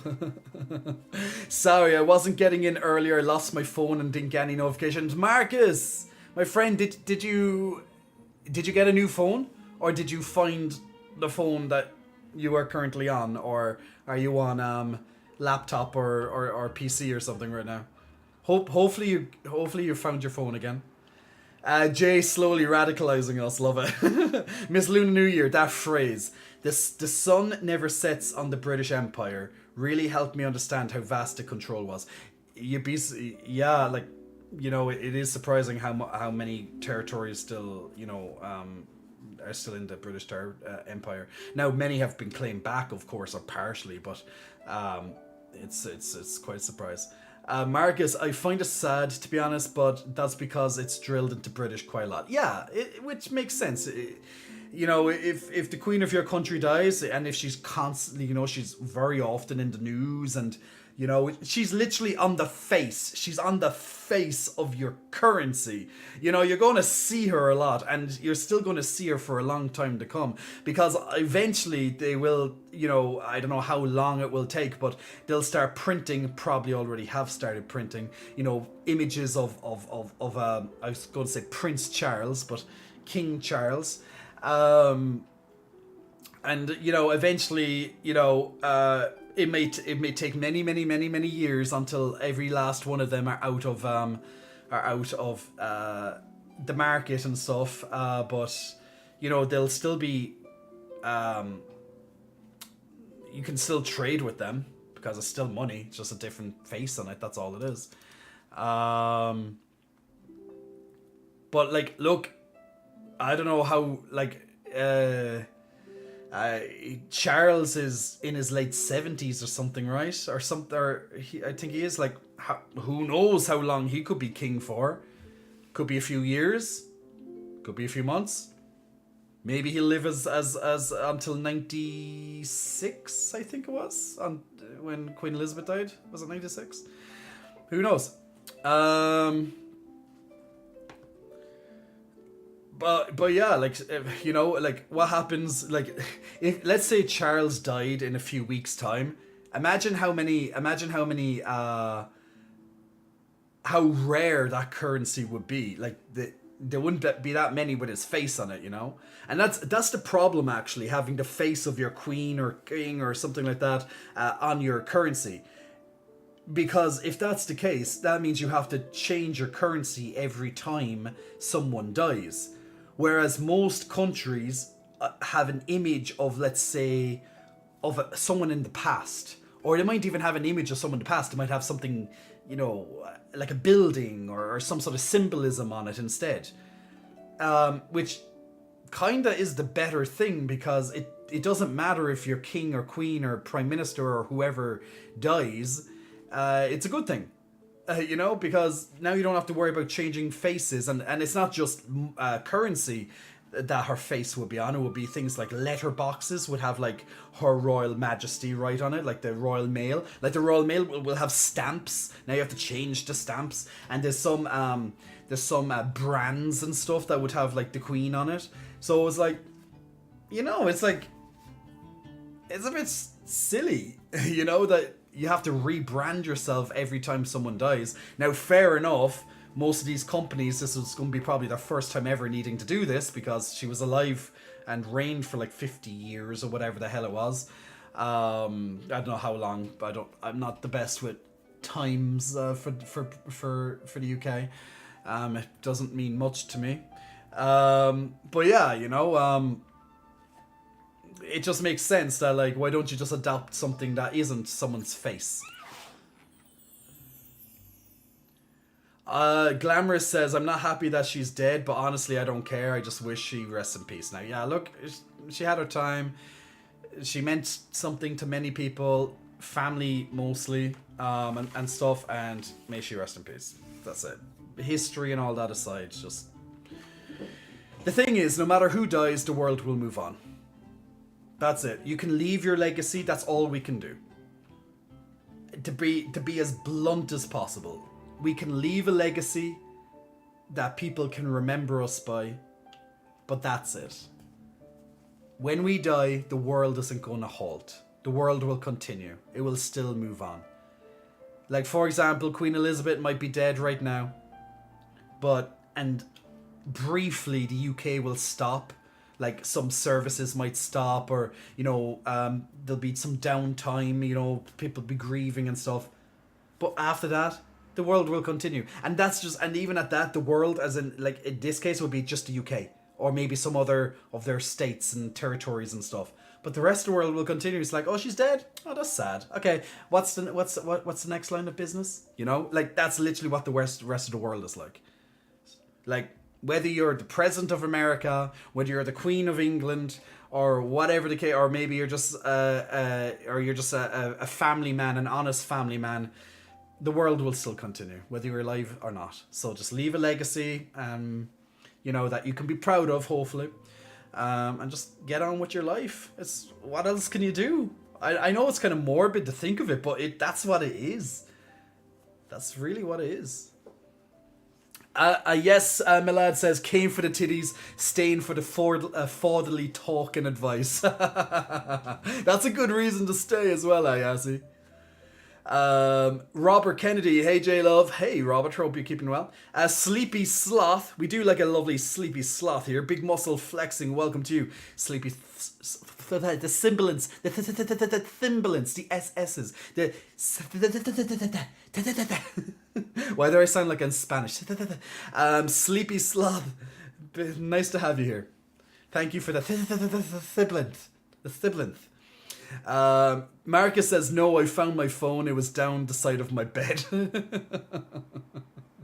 Oh man, don't you hate just losing your phone even temporarily like that? The horror.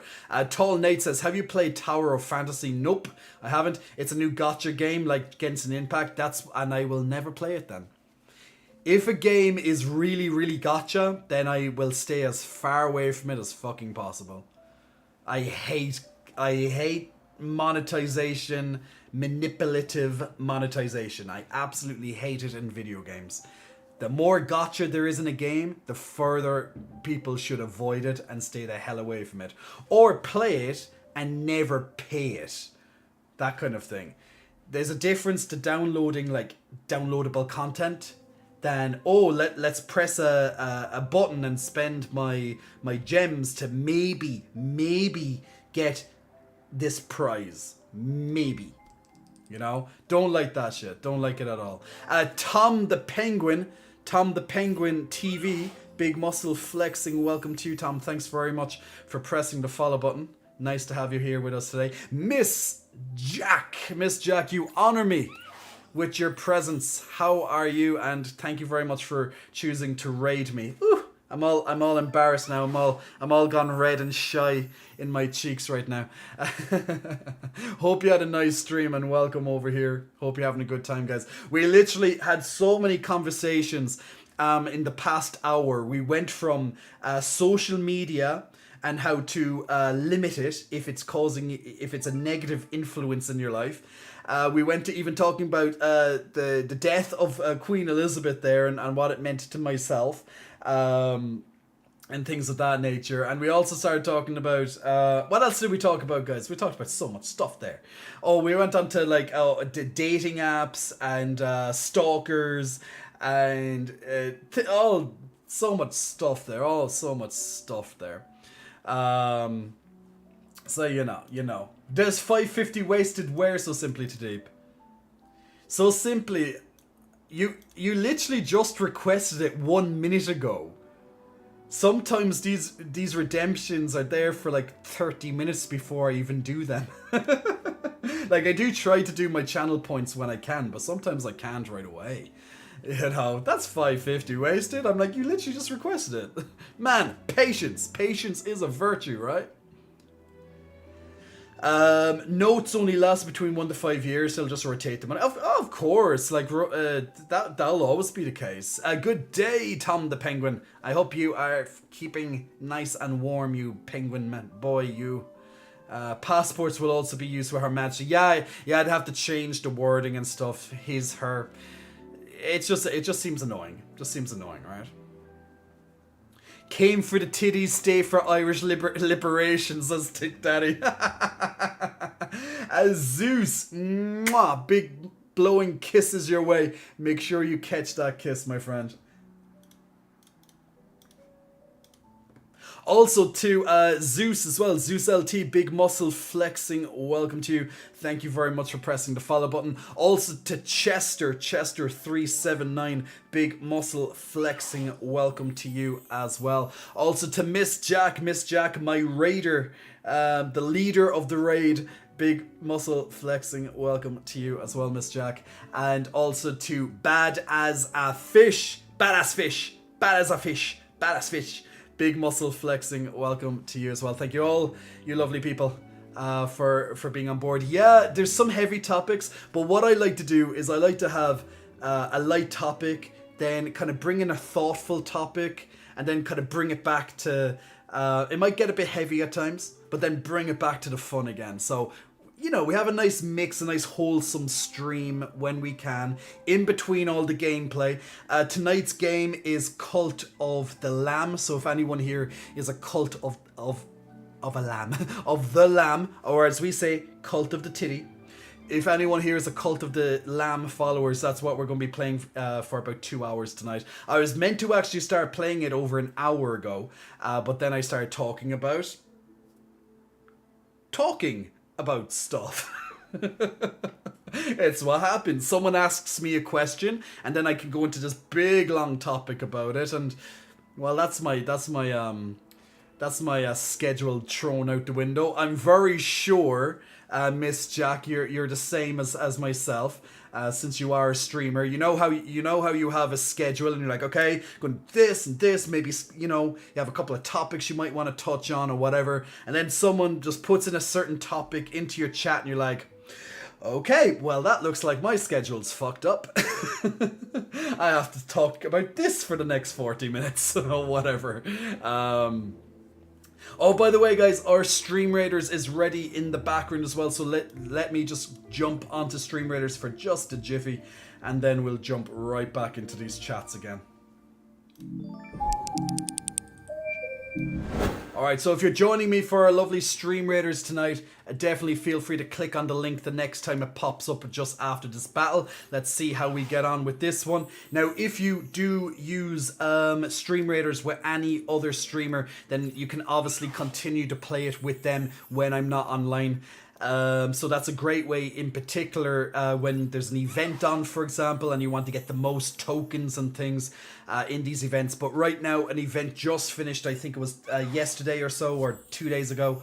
And now we're back to normal until the next event starts. Now, events are a great way to get a lot of units and levels in quick succession. But in between them, you can prepare for the next event, because of course we play this every single day when I am streaming on Wednesdays and Sundays, that is. So it is a constant staple. So you know at least that if you start, you're going to still get some activity on a daily basis. Now, every 5 minutes you can place down a new unit. Next battle is going up now. We'll begin that battle in about 30 or so minutes when the countdown is done.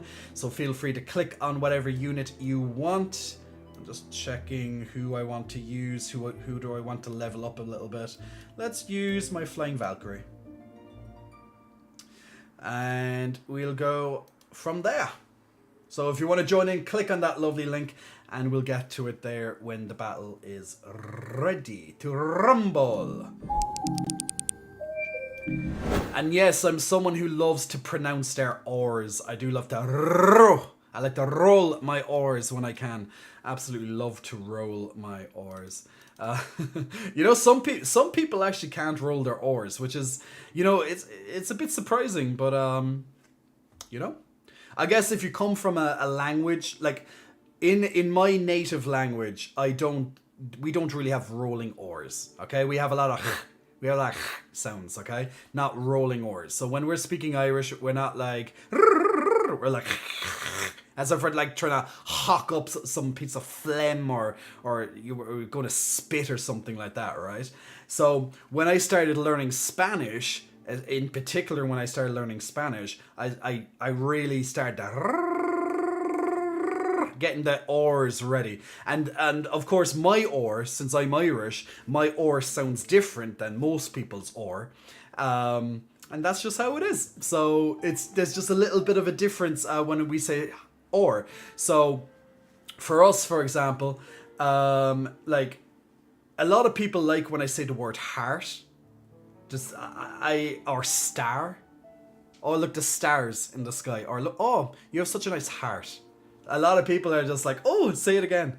It's just how we say it. Go tit. So Irish is like French. Go tit. Go tit. We like the tits. Let's bounce the tits in joy.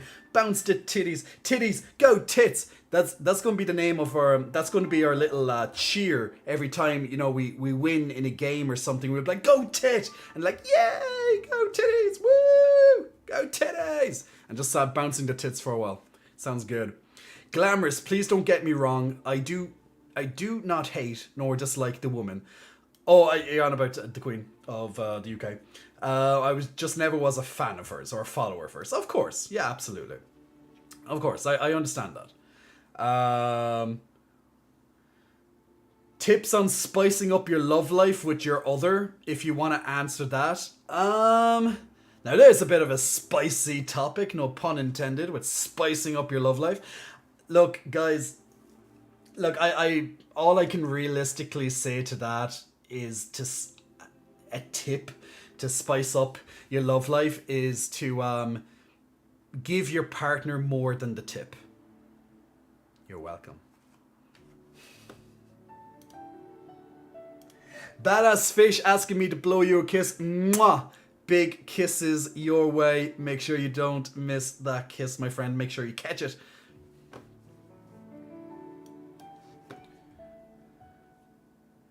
We had a nice stream, thanks. Sounds like some heavy topics. I left my old cult. I was on an adventure. How dare you? Yes, that happens a lot, even mid-game. Yeah, that's the problem. When you're playing, a lot of people die in your cult.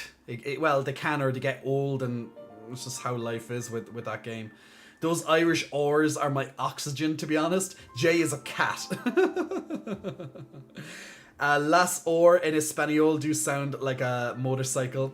Trying to start. You mean the last, right?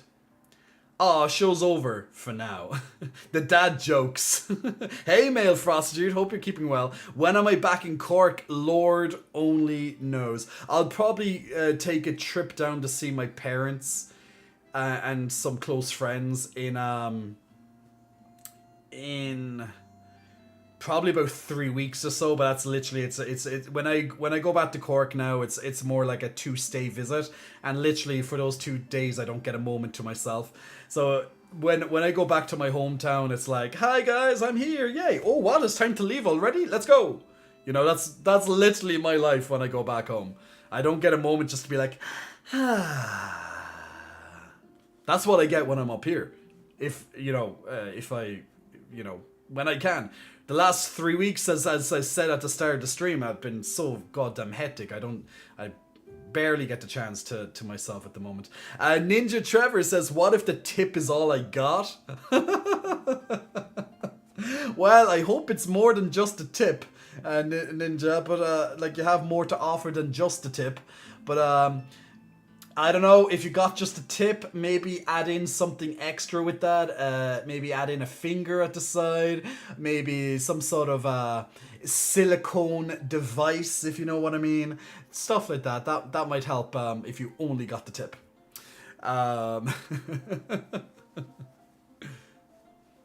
So simply, well, thanks for that tip. Well, look, okay, I'm gonna cock extenders exist. God. Guys, where are we going with this chat now? So simply too deep. How dare you? You're messing up my chats now with this sex talk. You. Okay, look. Okay, I'm gonna answer your question honestly instead of taking the piss out of it, because it is obviously an honest question. But you know, I don't like to be overtly sexual when I'm streaming, as in the talk. There's a certain platform for that type of stuff, and it's on my link tree under J for Pay. J for Pay. I know I love my puns. If you ever want to go into that side of things. However, if you wanted some advice from a sex god like myself, I am a fucking sex god, guys, an international sex symbol, hunk, yo. I'm only joking, just in case you didn't realize that was sarcasm. Anyway, just in case you wanted a little bit of advice from myself on how to spice up your love life with your partner, all I can realistically say is have an honest conversation with your partner and ask them, is there anything they'd like to do that you may not have done before? I don't see what the harm in that is, and it's an honest talk, and you might get to know a little bit more about your partner's fantasies and their fetishes, and if you've been with your partner for a long time, there's a good chance you might already know a lot of their fetishes and fantasies and stuff like that, of course. But there might be something you haven't tried, and you're like, okay, look, let's give this a try. It could be as weird or whatever, or out there as you want it to be, but it's about two people who love each other, right, and just want to spice it up a bit. And maybe that might be including more than just your partner. Who knows? So there's my advice, is just have a good, honest conversation. Like all relationships, guys, are based on honest communication. If you have honest communication between yourselves, what can realistically go wrong? If you know all about them, they know all about you, what you're doing, yada yada yada yada yada yada yada. If the person's right for you, awesome. If the person's not right for you, awesome. You get to move on. Woohoo! But yeah, that's just my advice. Take it or leave it. Honest conversation to spice it up. It always works anyway for me. Okay, I guess if you're going to ask me, fine, include me, it's fine. I might charge at a premium though. It's a joke, guys, it's a joke. Or is it? Would that include me, a coffee, says Steven? I honestly don't know. I have not been able to see a friend outside of my close friends the last multiple times that I've actually been down in my hometown. I honestly can't say if that would be a yes or no. Most likely no, but if I get a half an hour, cool. You know? Marcus, as for spicing up the relationship, sit down and go through what you want to do in life. Maybe travel, trying something else in bed, communication, sexy. Hey, Marcus, we're on the same mindset, my man. We're on the same mindset. I'm only reading your comment there now, but yes. Communication and honest talk. Ninja, I'm crying. Male prostitute. Oh damn, male prostitute. They make high heels for male chickens, cock extenders.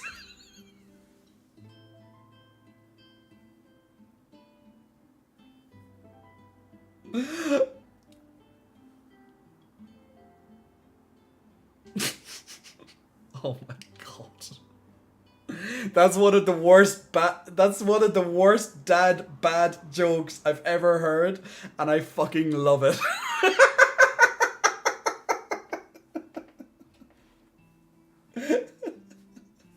Aren't you glad I'm here? I love that you're here. Marcus.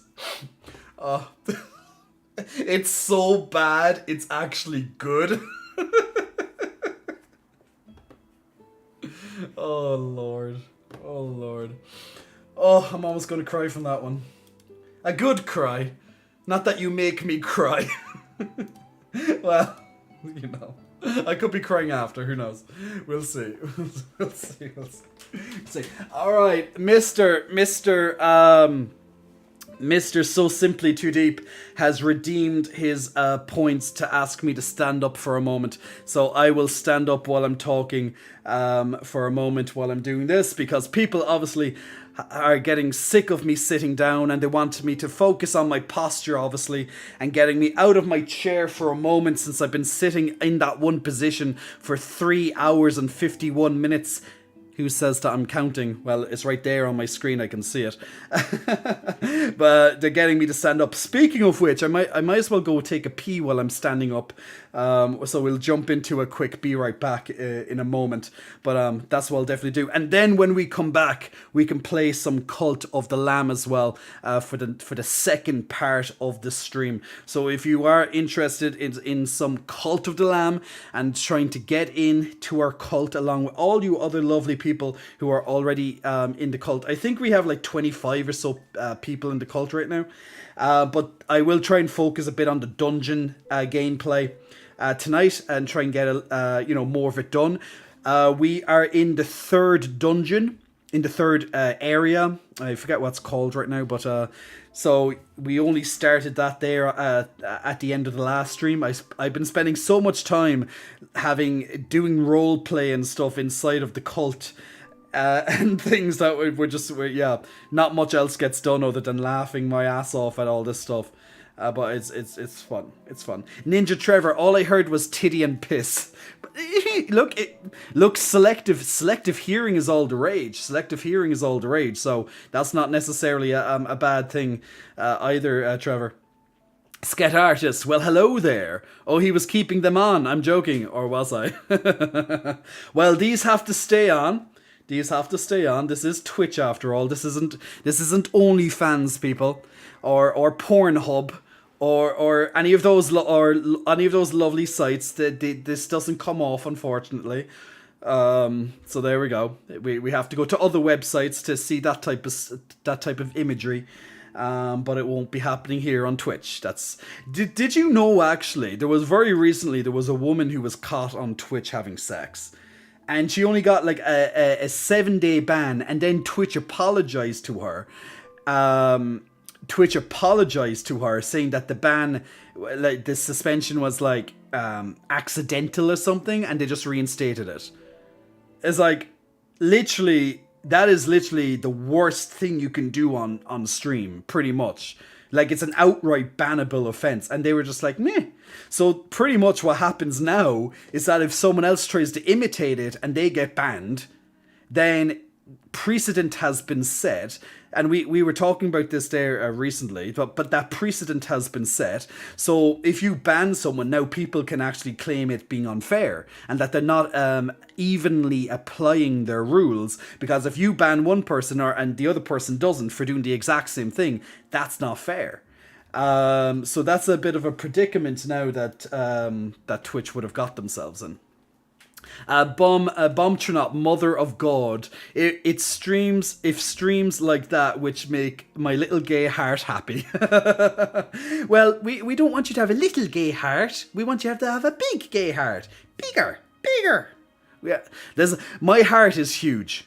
Not only is it like metaphorically huge, but it's actually literally big. I have a big heart. Like, it takes a lot of blood to and a lot of beating to keep this this up, especially behind these titties as well. Like, it takes a lot of beating. My heart is in the gym every day with me. Like, when I'm in the gym, my heart's in the gym, and even when I'm not in the gym, my heart's still in the gym. It has to do it. It's doing a whole workout all the time. It never really gets much peace. So, yeah. I can honestly say I have a big heart, and that's a good thing and a bad thing at the same time for multiple reasons. Marcus says, as long as the shower head is gold and not the liquid, I'm all good. Oh, God. Well, sketch artist, accidental. I know, right? Accidental. Oh, hello, twins. Go piss, daddy. We will be here when you come back, says Ninja. I know. Now that I'm standing up, I'm like, ooh, I need to go. I need to go. I need to go. I need to go pee. I need to go pee. Do you know when if you need to go pee and you're like, and you're trying to hold it? Yeah, that's literally why I feel like now. But then actually, when I'm bouncing back and forth like this might be hypnotizing to people. Guys, is this hypnotizing? I don't know. Me kind of like bouncing back and forth, like left to right. Can we make like a channel redemption out of this? That I stand up and I just bounce back and forth like la la la la la la la la la. Yeah, let's do it. Hypno titty. All hail the hypno toad. Boom. Little bit of a Futurama reference right there. But yeah, okay guys, I'll be back in about 60 or so seconds. I'm just going taking a quick pee, and I'm going refilling my lovely water bottle and maybe grabbing a little bit of yogurt. So I'll be back in about 60 or so seconds. When we come back, we'll jump into Cult of the Lamb for the second part of the stream, and we'll play that for about 90 or so minutes, depending on what time it is now, because I can't stay too late tonight. I normally say that, and I stay until extremely late, but tonight I'm actually being good to myself. And I'm not going to bed at 4 a.m. Okay, I'm not. I have a busy day tomorrow. I cannot stay up until 4 a.m. on stream, because when I finish the stream, I can't go to sleep immediately. I have to take myself out of work mode and out of all that, and then get myself to sleep. So it's probably about 5 or half 5 by the time I'm literally asleep. So as you can see, it all adds up. Do we need to open Horny Jail? The Horny Jail always needs to be opened, Marcus. Bouncy, bouncy, bouncy. He knows exactly what he's doing. No, I don't. Well, actually I do. I'm bouncing back and forth. See? So innocent. Do we need to make room? What did he say? I was distracted. If you drew swirls on your baps, maybe. What a fantastic idea. We should do that. Okay, guys, back in about 60 to 90 seconds. Just taking a very quick break. Be right back. Don't go anywhere.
And we are back. We have ourselves relieved. We have the water filled, and we have a lovely, I love my chocolate yogurts, and I have that right next to me as well. Nice chocolate yogurt ready, and hopefully it won't get stuck in my beard, which happens more often than not. So there we go.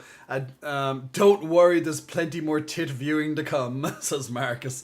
The power went out, Dub. What happened? Yeah, did you actually forget to pay it? or was there a little outage in the area? Well, welcome back either way.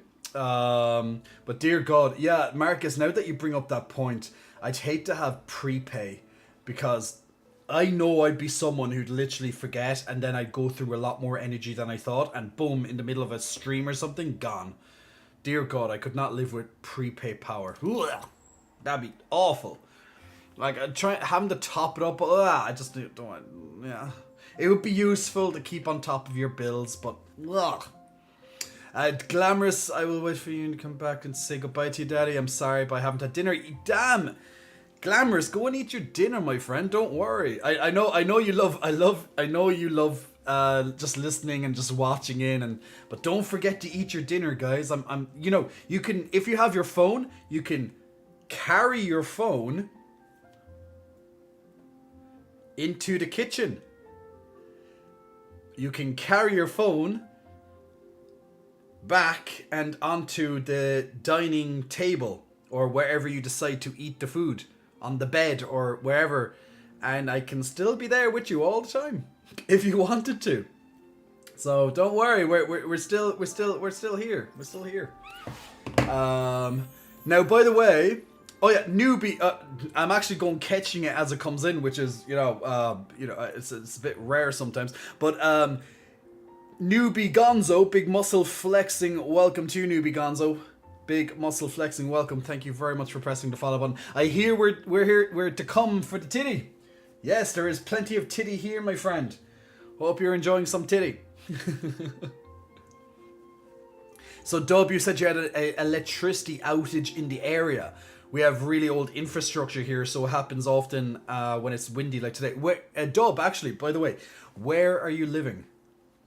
You can top it up via mobile now. Yeah, but Marcus, imagine, like, do you get a notification, like, that says, oh, you have less than, I don't know, £5 in your meter, or whatever? Like, does it give you a warning that you're about to, like, run out of power if you have a prepay meter? Because it just sounds painful. Trouble is, it costs a lot to convert it over. I can imagine. Like, if you have a normal, if you have a prepaid meter and you want to go to, like, standard electricity costs, I can imagine that's a big cost. Thanks for the flex. Arms are bigger than me. You're very welcome. So I'm in Hamilton, Ontario, in Canada. It's about 40 minutes southeast of the GTA. It's 40 minutes southeast of Grand Theft Auto. Oh my God, guys, he's so lucky. He lives next to Grand Theft Auto. See what I did there? I'm so funny. Yeah, I have an external thingy that screams at you when you're low. An external thingy that screams at you. You're low on power. Is that literally what it does? You are low on power. You're gonna have no electricity. Pay your bill. That sounds amazing. I wish it did. Maybe you can install. Maybe you can install. I don't know. Maybe it's an app. You can even get onto the app developers and be like, I want it to scream at me. And it might be something that they can add in. Yeah, an entertainment. Maybe it can be like an entertaining voice. You can have select different. Select. Do you know how on different apps when you're on like Google Maps and stuff, you can change the voice of the navigation, or just other apps you can use like Waze and stuff, and you can change like celebrities and stuff like that will speak to you. It could be like that. It could be a drag queen, yeah. Hey sis, you gonna run low on electricity? Top me up. Hey sis, I need a top right now. Something like that. It's like, give me the money, hunty, or I will sashay away. Oh my god, I'm on fire tonight with these. Voice bill sounds terrible. Guys, if I got a voice bill in the door, it would be, ha, you're fucked. That's literally it. It will literally just laugh at me and say, you're fucked. Girl, you're about to lose the power. Laugh like drag queen voice, and it's La Ganja screaming at you. Why not? You could get different people to voice it. Look, at least you can laugh at the fact that you're about to lose your electricity. And at least it's a little bit heartwarming. It's like, I'm fucked, but at least I can laugh at the fact that I'm absolutely fucked. Or Harry Potter mail where letters scream at you. Why not? I think it's a fantastic idea. If they can apply that in maps, in map apps, turn left, turn right, we have arrived. Go, whatever, 500 meters.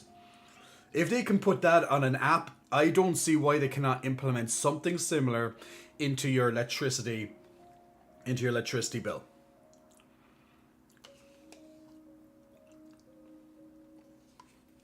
And it can be just a couple of simple lines,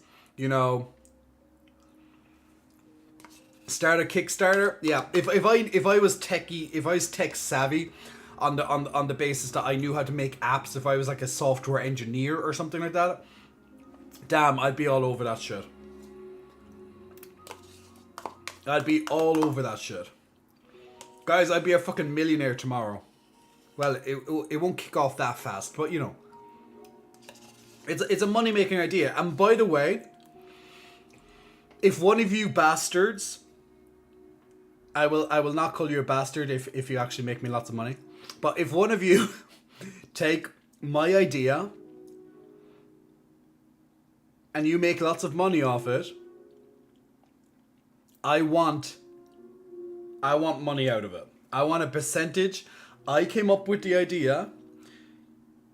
You can run with it. I give you permission to run with it, but I get a good percentage out of that.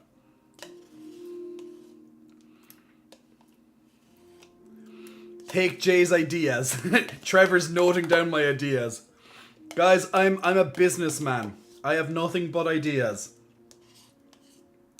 But I'm not a great businessman if I'm telling everyone my ideas.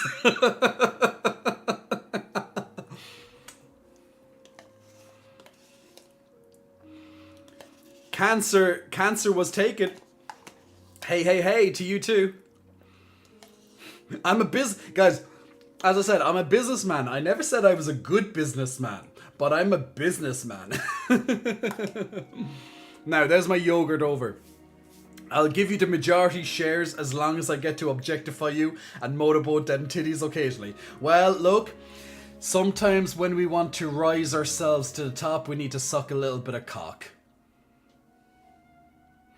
Just how it is.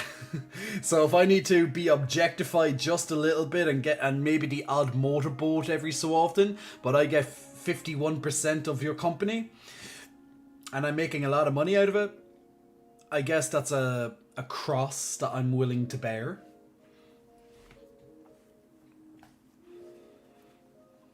Newbie Gonzo, if I made money out of you, I'd be sure to give plenty back. You gave me titty and a flex for nothing in return. See?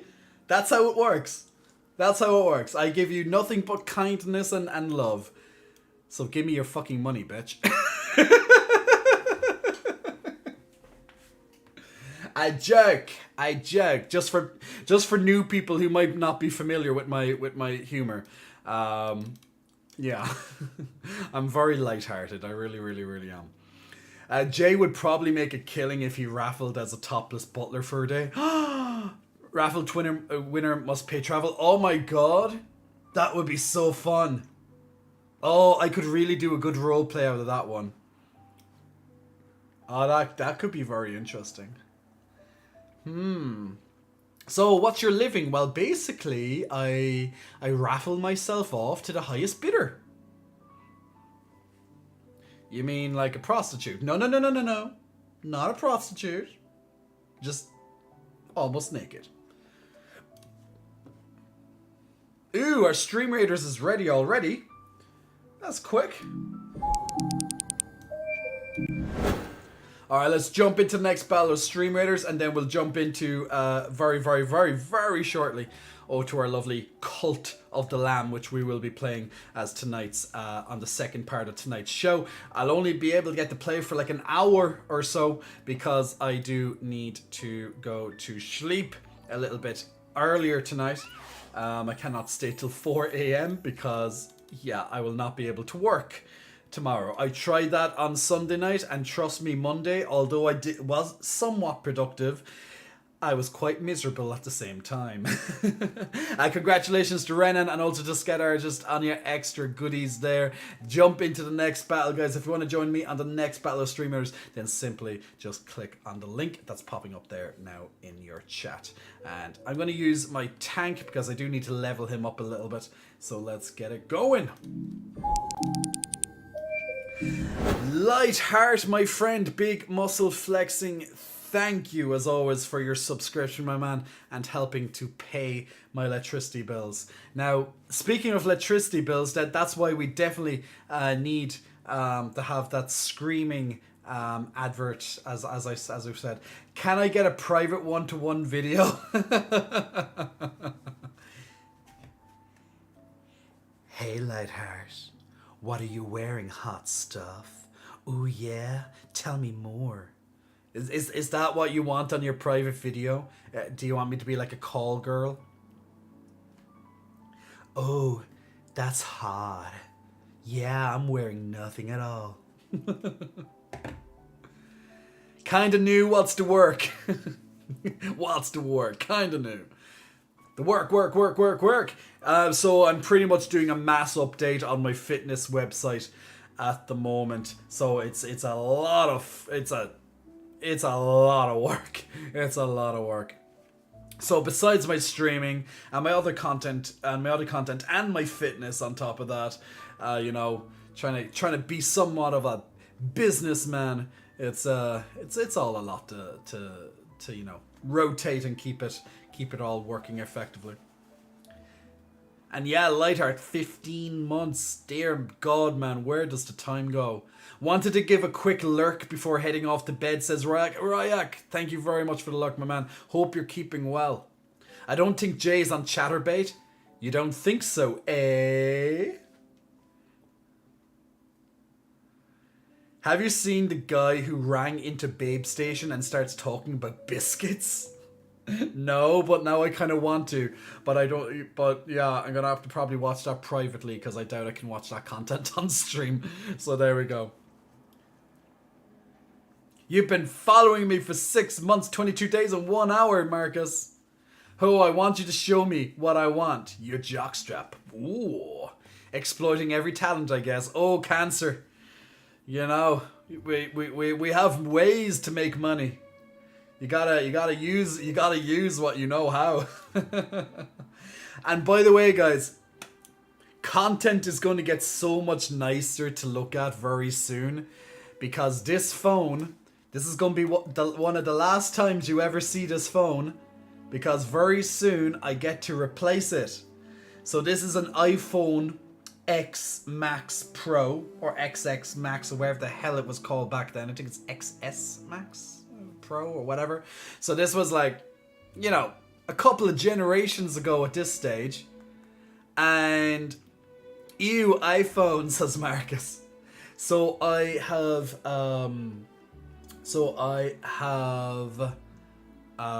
what's the word I'm trying to think of?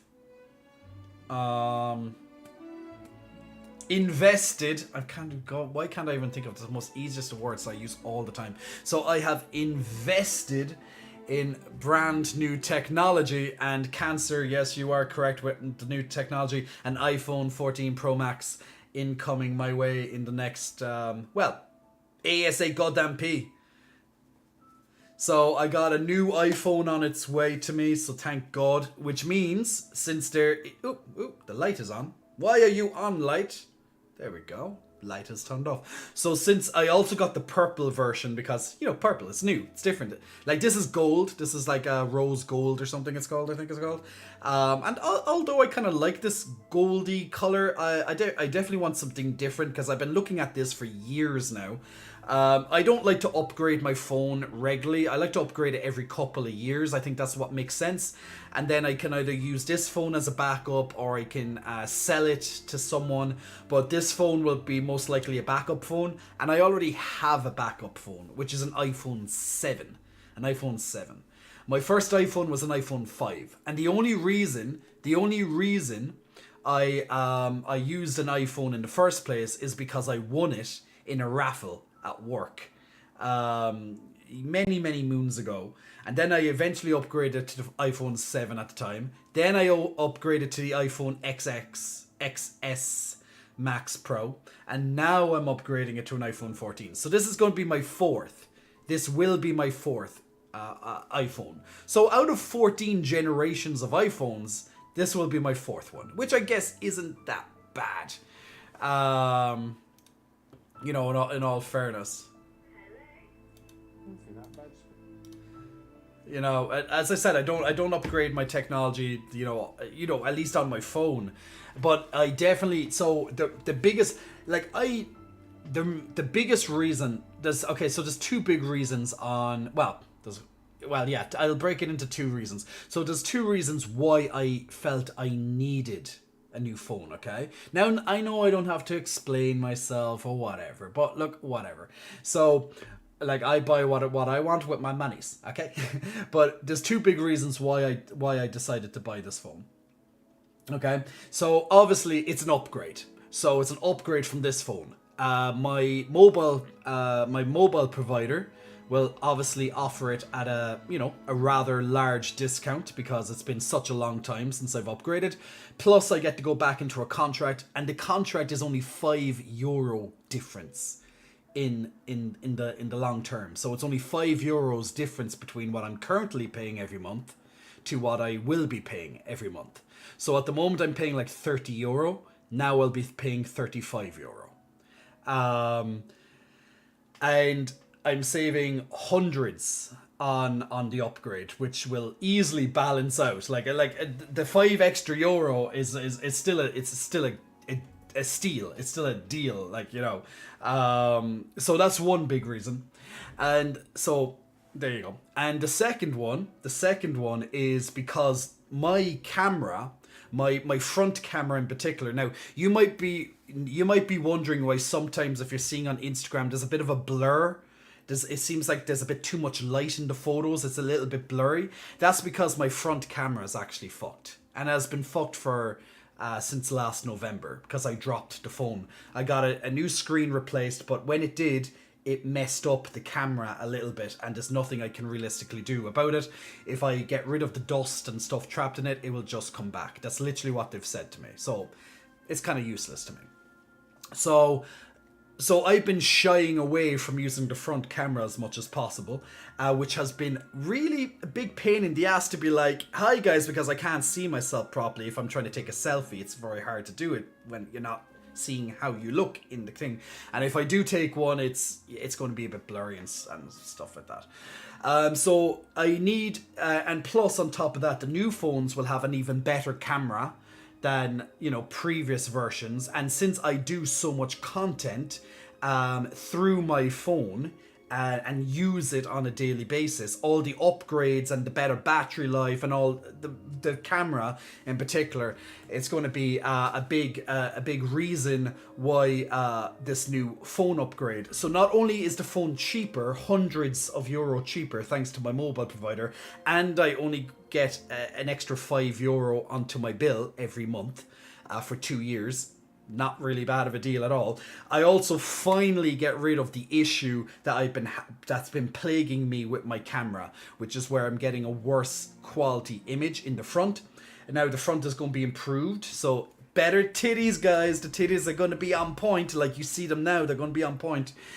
So it should be a better image overall. And on top of that as well, my phone is possessed by a ghost. Now that might have just stopped you when you're just listening, being like, aha, and you're like, what? Did I just hear that right? My phone is possessed by a ghost. True story. It literally, ever since I got the screen replaced, this has been happening, okay?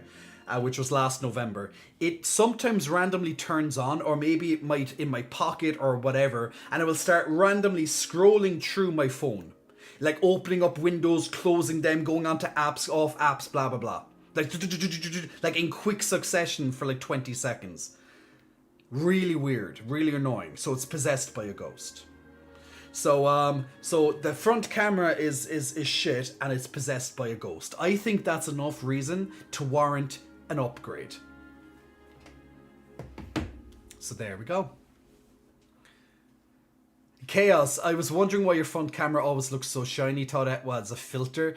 I wish, because it's easy to get rid of a filter, not so easy to get rid of the phone. But yes, so that's why there was extra light in the front camera. But guys, hopefully in a few days, because I have to wait until it's released and then wait until the stock. You know how it is when a new phone gets released. You have to wait until it's your turn. But my phone provider updated me to say, well, I'm kind of keeping this. I'm keeping my expectation low because I don't want to get excited because if the date happens and it passes, then I'll be annoyed, right? So my phone provider said I should get it on Monday. The phone releases on Friday, so if I can get it on Monday, that'd be a lot faster than Apple could have provided to me. I originally bought the phone on the Apple website, and literally within a few minutes after I bought the phone, I got a text message update from my mobile provider saying that I was due an upgrade, blah blah blah. So I went on to my upgrade and I was like, oh my god, I'm saving hundreds if I do it this way. And there we go. So I cancelled my iPhone order on the website, on the Apple website. I would have been paying way more on the Apple website. And got it for hundreds. Like, I got it for about €400. A little bit over €400. I think it was like €420 or something cheaper. Because I just stuck with my mobile provider. And I have to pay €5 extra on my bill. There's literally no sense to it. There's no sense. I'm like, thank you. Much appreciate that one. And if my phone provider isn't full of shit, which who knows, maybe it is, they said I'll get it faster than what I would have got it through the Apple store. So there's a good potential that I'll get it about a week faster than I was originally meant to. So that would be a nice trade. €420 cheaper. And getting it maybe a week cheaper than a week sooner than when I would have got it. So no more phone possessing my phone and the front camera, which I used to use often. So people might be wondering why I've been posting very little selfie content in terms of like I'm holding the phone, be like, hey guys, on a more regular basis online. That was the reason. It wasn't because I didn't want people to see me. It's because I fucking hated the front camera. So when I get my new phone, you can bet there's going to be a lot more me online. So yay! Yay! Put that to good use. That investment right there. And the good news though is that the back camera on this is still good. So now I'm going to have, and this is the exciting part, guys, I'm going to have multiple cameras on me at once. Oh, that's going to be fun. So you can only imagine the possibilities when I want multiple cameras on me. Think of the angles. Think of the views. All those views. It's going to be good. Multicam J for pay. That's the best kind. Woohoo! That's what I'm hoping for. Now, the only that's why I'm hoping for Chaos, absolutely. By the way, I hope you're keeping well, Chaos. Glad to have you here as always, my friend. There is one item that I decided that I didn't cancel. So I bought two items. So the iPhone was the first item, but I cancelled that, as you know, and I then did it through my mobile phone provider. The second item is one of these. Now I have the little minion case on, but is one of these, the little Apple earphones, AirPods, earphones, AirPods. So I have a new Apple AirPod on its way to me. So this is the first generation AirPod, so it's a couple of years old, and I'm someone maybe like yourselves. I listen to music every single day. I live for music. I love music, so I want music to sound even better in my ear. So I decided to upgrade the AirPods for something new as well.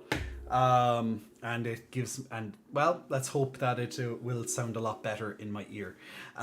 So, and I just like the ability that you can you can just change by being up here. You can change the volume and stuff, because I'm constantly going to my phone to change the volume. It annoys me.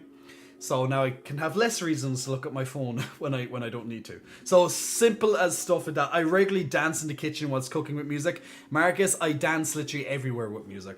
I'm good. I got too excited there. Back to the shadows with me. Whoosh. No, Chaos, no. But look, if people got excited, I'm happy. Can you write off things like your phone as a business expense under your national tax laws? Yes, you can. I know in some places streaming and running websites still business ownership, and you can write off new phones and stuff. Yes, you can.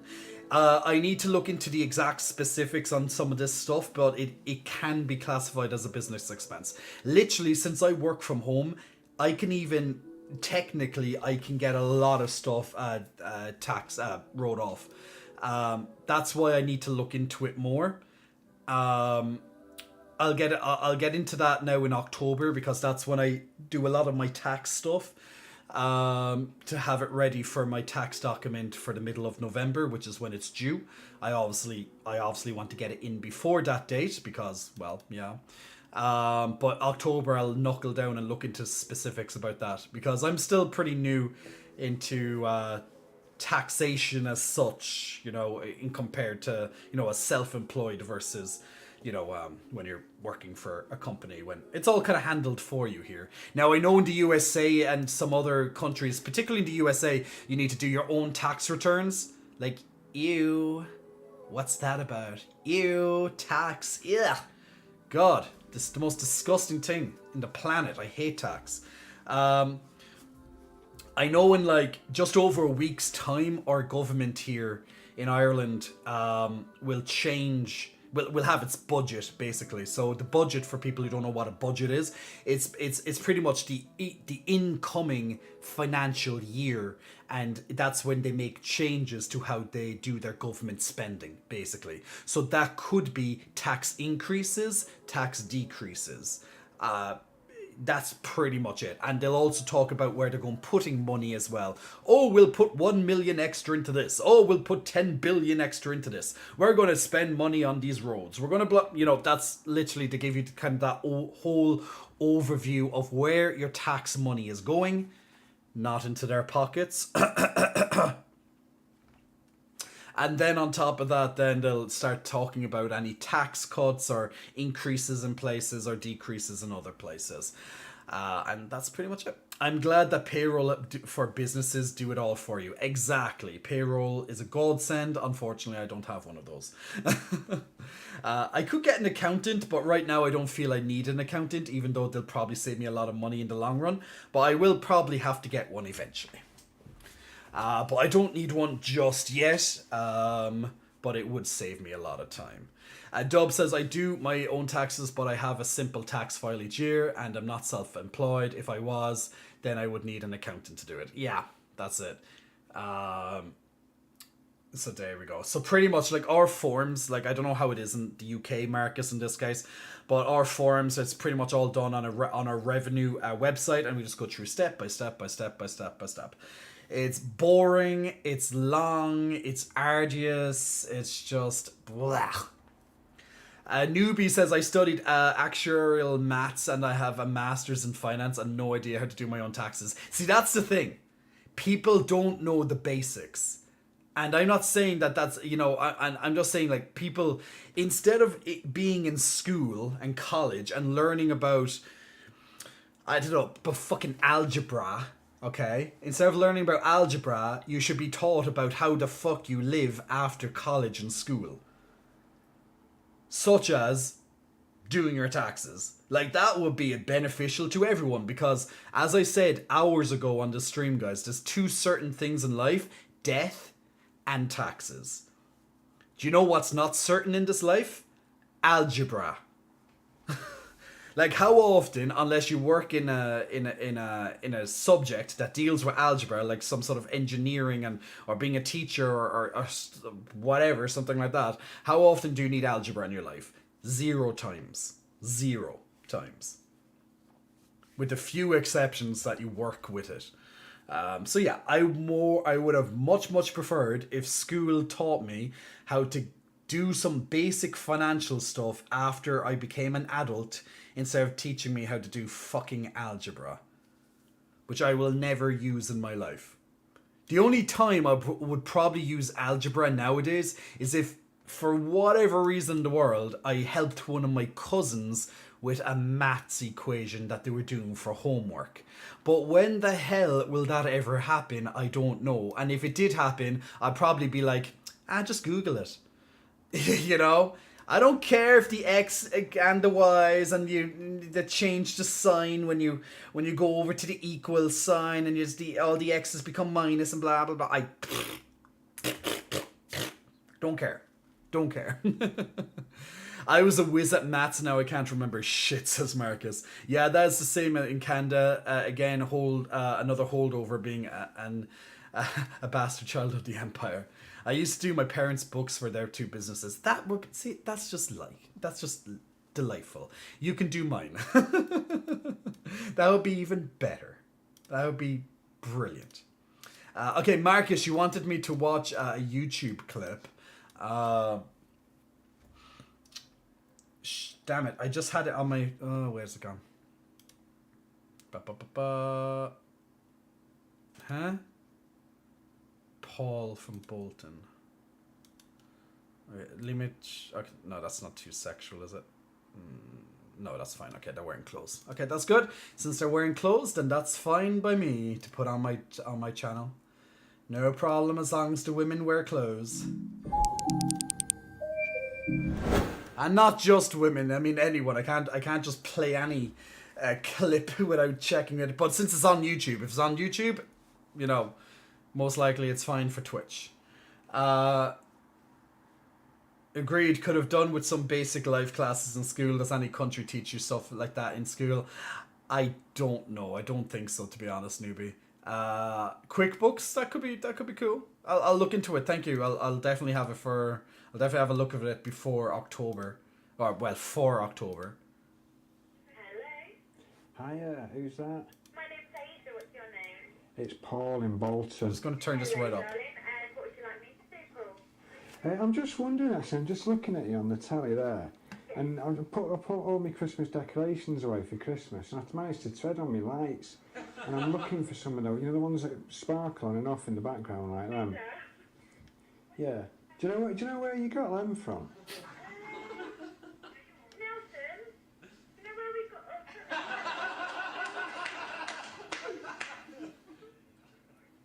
Oh, it's from a professional lighting company. Is it? Would we have to find out where you got them? Because they're spot on. They're exactly what I'm looking for. I think... Oh, right, it's actually from a lighting... And they said they can find out if you want to call back in about half an hour. Okay. They'll try and find out. All right. Well, actually, I like that old look you've got going on now. Is it comfy, that bedspread? Oh, yeah, it's a really comfy bed. It's lovely. Is it? Yeah, really comfy. What is it? Is it satin or something? Satin, yeah. Yeah. My corset, my satin corset. Oh yeah, it does. Yeah. It doesn't chafe or out like that, does it? It doesn't what? Chafe. No, that's what I haven't had the experience. On my elbows it does, if I'm on my elbows too long. How does it? Well, you don't want to do that then, if it chafe. That's it, I get little red marks as you can see. Yeah. Anyway, I'm going to get off. I'll speak to you later. All right, bye. Oh Lord.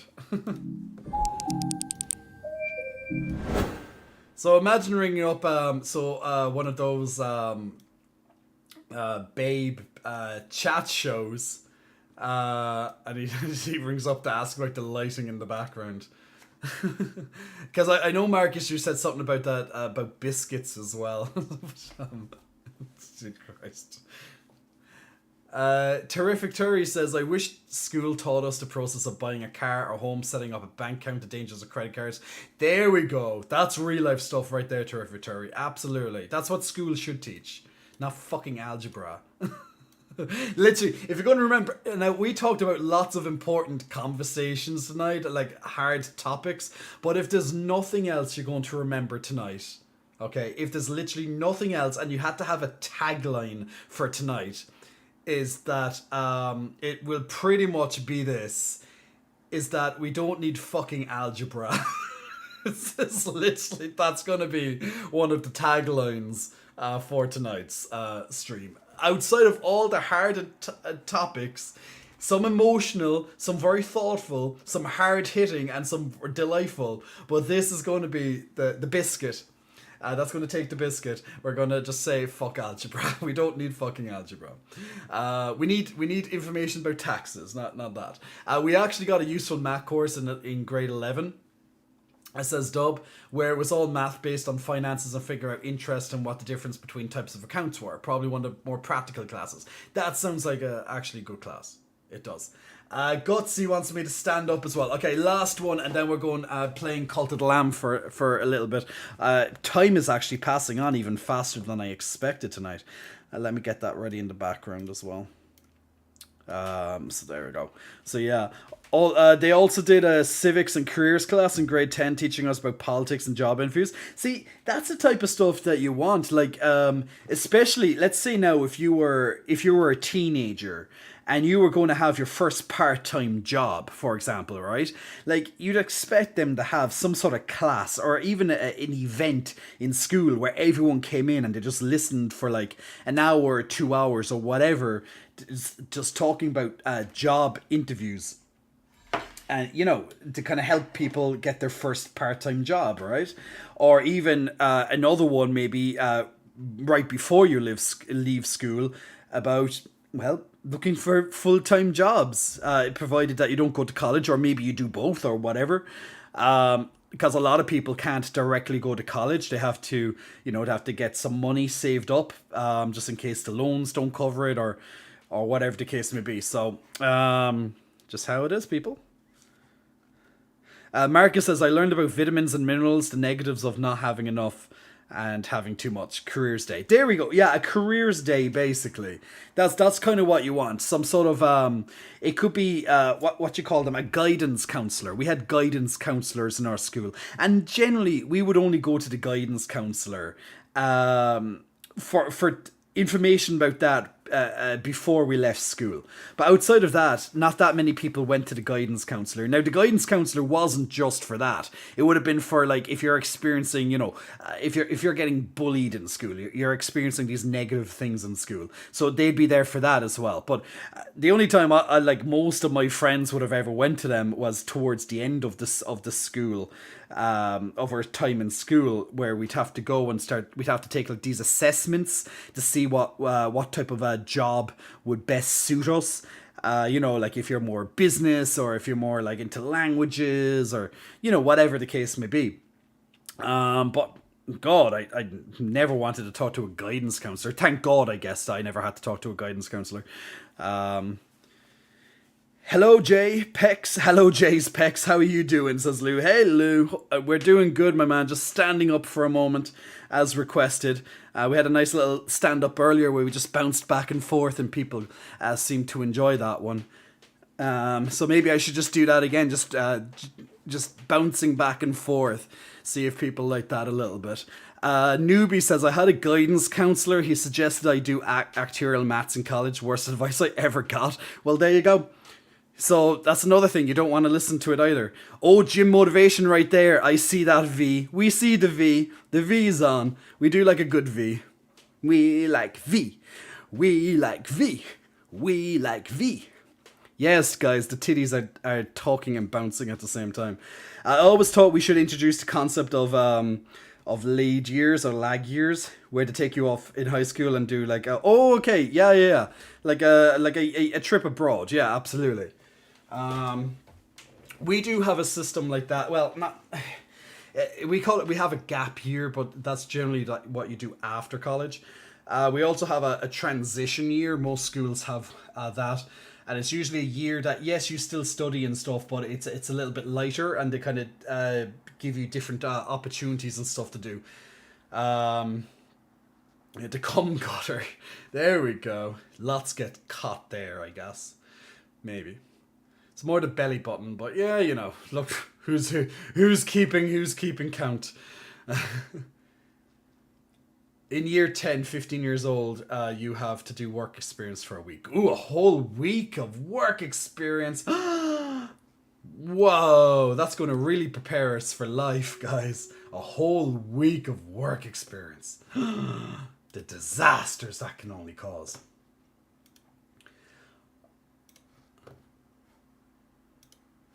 Oh, how is Stream Raiders ready already?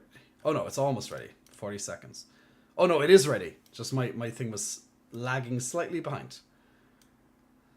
Sometimes I don't know how Stream Raiders is ready that fast, but it is. I wish I did TY in school. Did you do it? Transition year, Marcus. It's fourth year in Ireland essentially. I skipped it personally because I honestly thought it was a waste of time. Back then it was a waste of time. It was just seen as a year off, like that you did very little. Nowadays it's a lot more. There's a lot more to do with it.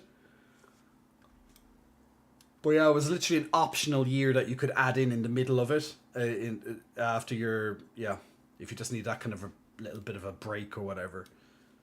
But yeah, it literally, until they kind of figured it out and did it better, it was really just a wasted year. I don't know why people did it. It was so boring. But nowadays, they actually made it useful. Oh, I think that was Chaos there at the end with his archer. Both of you went out at the exact same time. And congratulations, MeWe TV. Let's get one more map done for tonight. Let's get some more experience and stuff. I'm going to go with my... I don't know what to use. Well, since it's the last battle, let's put in... What does a shinobi do? An assassin that teleport attacks by a nearby ranger support. Okay. Let's go with my unicorn. Let's do a lovely unicorn for this last battle.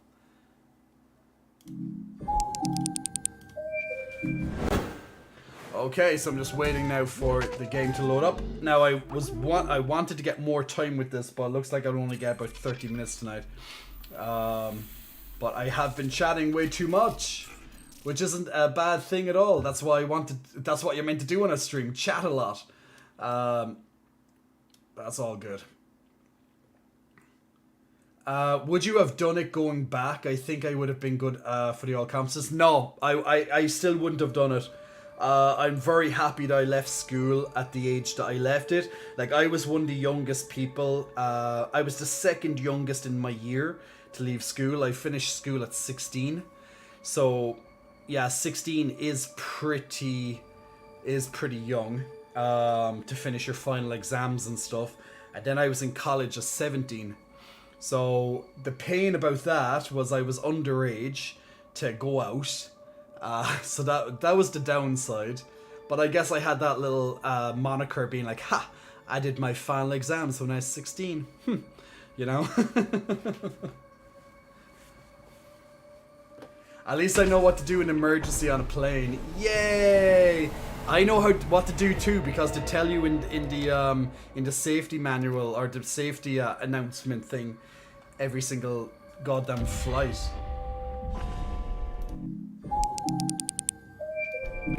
Jay, I don't think anyone would tire hearing you waffle. The Irish twang is soothing. Aw. Wait, thank you.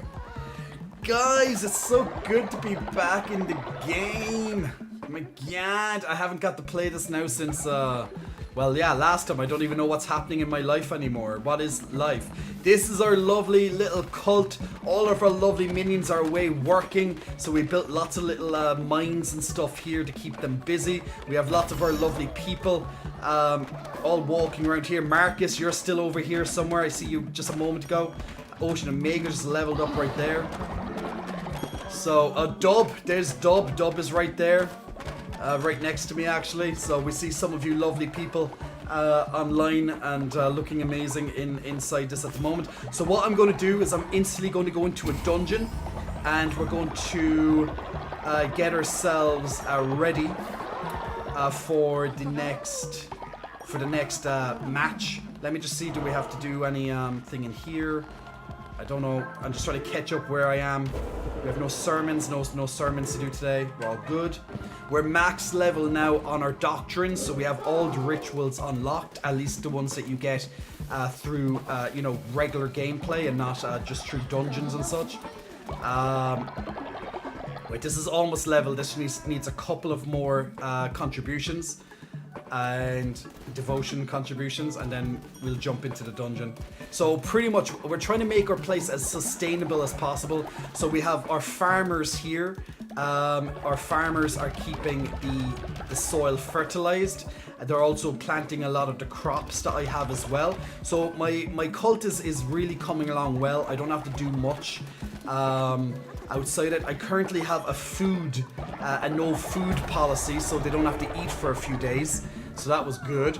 I have a follow request by BB Bandit, actually. Yosef Knight, you're so old right now, my dude. You're the elder. You're such an elder right now. How old are you? You're 66 years old, Yosef Knight. You're going to pass away. You might actually die by the time we come back out of this dungeon. we don't know. I'm also looking to get where's BB Bandit when you need him? BB, where are you? I'm trying to find BB Bandit because he has a quest reward for me and I cannot see him wherever the hell he is. BB Bandit, there he is. I guess that's a bit better. Yosef, 66 years old, you're still alive though. And who actually went out on the last quest? We have Broadcast Ninja Star and Willy Echoes on a 4-day quest, both of them. Now let me try and collect the inspiration. Okay, I'm trying to figure out, okay, what thing do I want made next?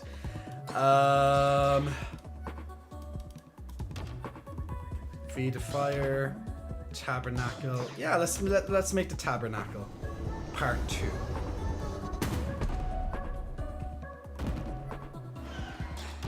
Then that will unlock rank 3. So let me quickly run over here. See, do I have the equipment ready for the tabernacle? I do. So I can upgrade this tabernacle.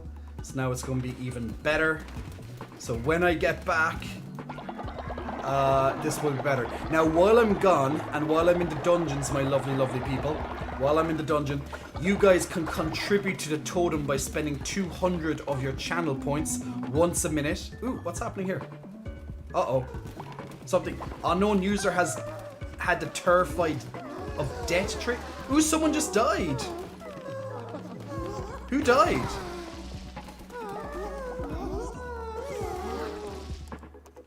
Shit, I can't even see who died because they're all standing on top of him. And people are becoming gravely ill now.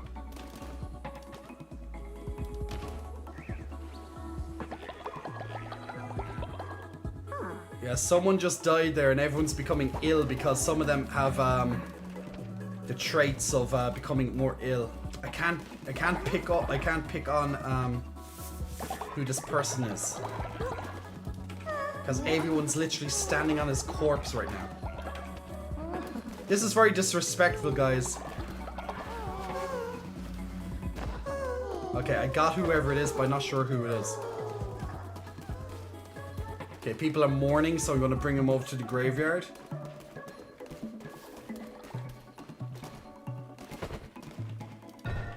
Oh, it's Cyberstorm. Cyberstorm died. Now, don't worry. Now people are going to come over and start mourning his grave. Yeah, some people are coming over to mourn him. Now, it's not a bad thing if someone dies, because we can always bring him back if we really want to. Now, while I'm playing the game, you can contribute 200 of your channel points to the totem here, and this can get me some extra buffs and stuff in the game. So, Cyberstorm, you'll have to remain dead for a little bit at least, my friend. I have to make sure that everyone else is feeling okay. No one is sick. Perfect. Everyone's feeling good. Great. That was a bit worrying there. It's almost night time as well, so that's pretty okay. Oh, we have a new follower. The spider just caught a new follower for us. Okay, so guys, we're gonna have our first new follower right away, actually, before I jump into the dungeons.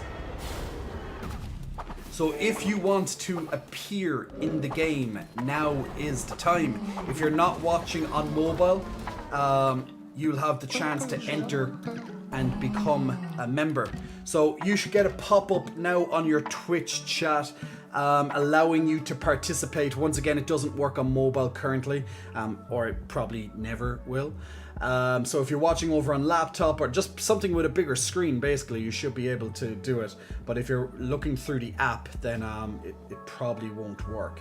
But when we get a new follower, we like to try and add people into the game.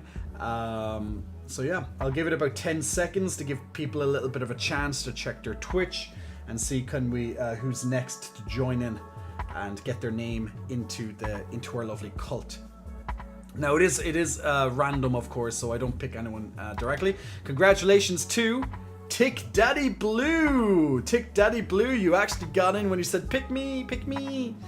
So Tick Daddy Blue, you can now you can make your own follower now. So check out the options there for yourself before the timer is up. So go through and make the follower a little unique to yourself if you can before the timer expires. So just click on the extension. So before that timer expires, Tick Daddy Blue, there's lots of different faces you can use, different colorings, so have a look before it expires. What is this game? Can you explain, Shiny Stefan? It is Cult of the Lamb. So pretty much, it's a roguelite dungeon crawler with sim building aspects in it as well. So you can build your own little cult, and you can have your Twitch followers if you're playing over on Twitch as well. You can also have them join in the game with their username, and they can also create a follower of their own. If people have died, you can revoke permissions to the Cult of the Lamb and grant it again, so you're able to join the raffle again. Oh, okay. Actually, well, that's if I keep them dead. Usually I try and bring people back to life if I can. So let's see. You have strong constitution, Thick Daddy. That means you heal faster when you're sick. And you also love shit. I'm not joking. You love being sick and loving shit. That's what that means. A coprophiliac. You love shit. So congratulations, my new follower. Welcome into the game, Thick Daddy Blue. Let's start you off with some farming, but we'll also do my nice welcome dance like I like to do. So me and Thick Daddy Blue getting boogie, getting into the game. And there he is, Thick Daddy Blue, joining in with all our lovely other Twitch people. So go and do your stuff, my friend. Okay, first he's going to go to bed, because now it's nighttime. So when it's nighttime, you'll all go to bed. When you're new, you're going to pick a bed for the first time. Now, if you're very old, like Elikun here, you're going to be very, very slow. You're going to be a very slow elder man trying to get to bed. So you'll always be the last to pretty much do everything, which is just part of how the game works. Now, what I'm going to do is I'm going to upgrade a couple of shelters so people will have better sleeping opportunities tomorrow when they wake up. Oh, I have a totem reward. Thank you, everyone, for contributing your 200 points. And I got a Twitch reward. What is it? Oh, okay, I got a potted bush, so I got a new decoration thanks to you lovely people in the chat. Now, every so often you'll be chosen you'll be chosen by the game to do something to either punish me or to reward me in the game. So sometimes, now nearly all the time you choose to reward me, but sometimes you guys are bastards and you do something annoying. But you're mostly lovely. You're mostly lovely. Imagine it becoming daylight by the time you get to bed. Oh dear God. No, Marcus, it's not happening. Not tonight. Okay, so we got 4 different skills to start off with randomly. So it's kind of, so every time I go into a dungeon, I'm going to get some new skills that will just randomly help me. These skills are chosen from the available list that I have got throughout my adventures. I also will get 2 weapons at the start of every dungeon as well, so it's all completely random, but it will be based on what I've already unlocked, keeping any extra buffs that I would have gained from leveling up my cult as well. So it's roguelike that everything is randomized when you're in a dungeon, but it's based on what you have gathered throughout the game, and how much you have done in your cult can directly influence these type of outcomes as well and make them stronger. So it all plays together quite nicely. So we have Death's Door. When hit down to half a heart, all enemies will be dealt 2 damage. Reveal the map, so that's actually useful. Diseased Heart damages everything on screen when I get hit, and the Arachnid deals poison damage to enemies struck. I love the Arachnid. I love poison damage. So I got an axe, it looks like, and I got, I'm not sure what that one is. Let me have a look. So I got Warmaker's Hammer, slow to fall, yeah, clamp. Oh, okay, so it's 9 damage. That's very powerful. It is... That's slow, isn't it? Where's that fast? I'll check that in a second. A sacred projectile that will possess directly hit enemies. Ooh, okay. Ah, yes, this axe is really slow. Oh, but it actually has a target on it as well. Okay, that's different.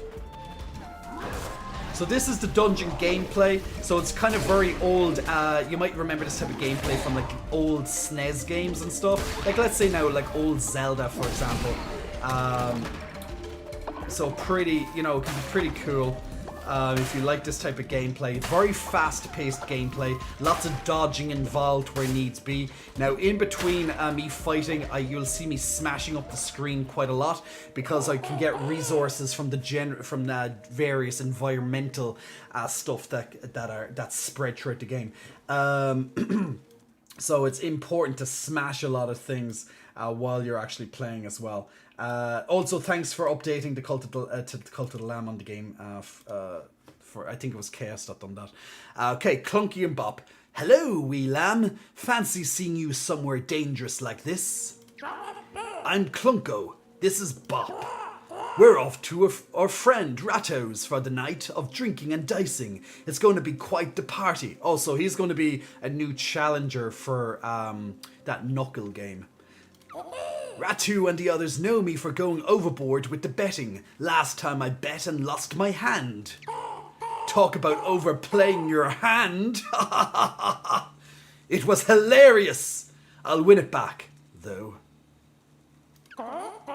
Say, you should come. You seem tough, rich, and fond of risk. Perfect for Knucklebones. That's it, Knucklebones. The humor in this game can be quite nice. And yes, the worm is named Bop. How cute. How quaint. How quaint. Oh good, more gems, more crystal shards, I like that. Now I don't really like the hammer that much. It is really strong, but I don't like that I can't dodge that fast. Now every time you finish a level, well, an area in the map, you're going to get a chest at the end of it, which usually contains things like gold. It might have some resources in it, things like that. Now, some of the maps are literally done in a second, like you saw there. Other ones contain random stuff. So we'll have to see what happens in each one. Harrow. He was unlike the rest of his kin. For the others dealt with flux, chaos, famine, pestilence, war, things which in their constancy must transpose. And yet he was the inevitable, the obstinate, the irresistible, the one who waits. Truly peculiar, 'twould then seem his appendice to invite the novel and the new, break ancient vow and primordial bond alike. Traditions stagnate and appetites augment nonetheless. Doubt, tears, fates asunder. Okay, so you said a whole lot of nothing. I was like, okay, what did he just say? It's like, what? You say what? Munya, big muscle flexing. Welcome to you, Munya. Thanks very much for pressing the follow button. Hope you're enjoying some stream. This stream. Haru will be a perfect tattoo. Do you think so? Haru. So as you can see, I have one melee weapon and one ranged weapon. Now, once again, these are randomly chosen every time I entered the first level of a dungeon. Now, the dungeon is split into multiple maps. Each level of the dungeon, you have to do 4 levels before you fight the mini boss at the end. And after you finish 4 levels, then you unlock the final boss of the dungeon, essentially. Now you can leave the dungeon at any point, particularly after each mini boss, so you can go back to your cult. Now this is me finishing the first map of or the first area of this level, so it's not finished just yet. This is like the little relax point. Now, after this point, I'll usually get a couple of different paths, how I want to play the dungeon. Now, each of these paths will have a different element attached to it. So you can see the sword, for example, would just be pure combat. A wood would mean that it was just a level just for a quick map, just to get lots of wood. Stone, etc. Or you might get vegetables, or you might see a shop up here, for example, with an idea of what you can buy in the shop. This one here will be a follower, and I like new followers, so I usually like to go get a new follower. But first, we go into the wood. So once again, all of this is completely randomized. You just don't know what you're going to get every single level and map that you go into.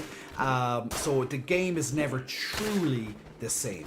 And plus, of course, when you add in the city building elements of building in your cult and stuff like that, you know, it's always going to be different as well. Like the different events that can happen, etc. Now, this is an event that I could get a follower. He might give me a question to answer, or, you know, something that I have to think about, or he might just straight up be like, here, take me. Let's see. I request to play Twister with Jay, naked ovs, and maybe 2 sheets into the wind. The leader of my cult is a coward. How can I respect someone who is too afraid to fight? Is your path is your path forged in blood and fire? Or do you believe in peace and kindness? I think he will like it if I say I seek war, because he says he's on about cowardness. So I'm gonna go. Those eyes basically means he's pretty possessed. He's pretty pissed off, or you know, he's not in a good shape right now. Let's go. I seek war. Another coward. Fuck. Damn it. I thought that he wanted that one. He thought peace would have been the way. Damn it. Another coward. It seems you're not the one I seek. Well, fuck you too. See, you just don't know. I kind of thought, since he was on about cowardly, that you know, he wanted someone who was like strong and stuff, but he tricked me. I went the wrong way with that one.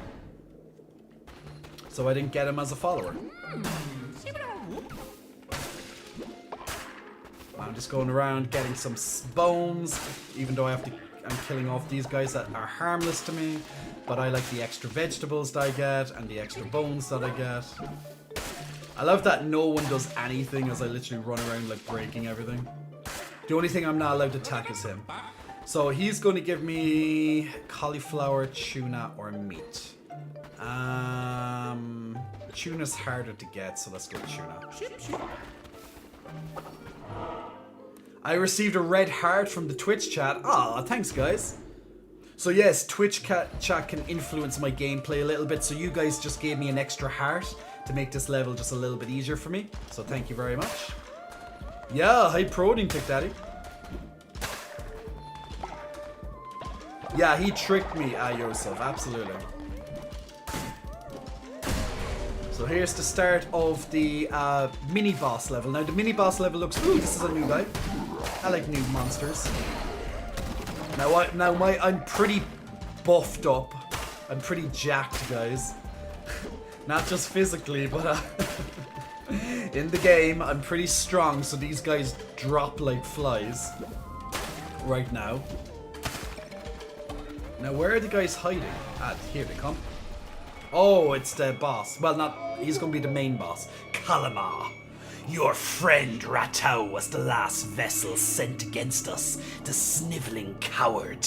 And there were countless before him, all equally pathetic and unworthy. Nothing humbles quite like disease. I cast a plague upon your cult. Bastard, I hate when they do this. Thankfully that the mini boss is very soon, so I can get back and cure that disease on the cult. Oh, he's picking 5 of my followers. No! And he's giving them all sickness. So this can happen as well, guys, that the bosses of the dungeons, the main bosses, can jump in and do something on your cult. So, you know, it just throws a little bit of, you know, that kind of gameplay into it, that it can just skew things a little bit. So you can never be too certain of everything that's happening. No meat for Marcus, exactly. No meat for you, Marcus.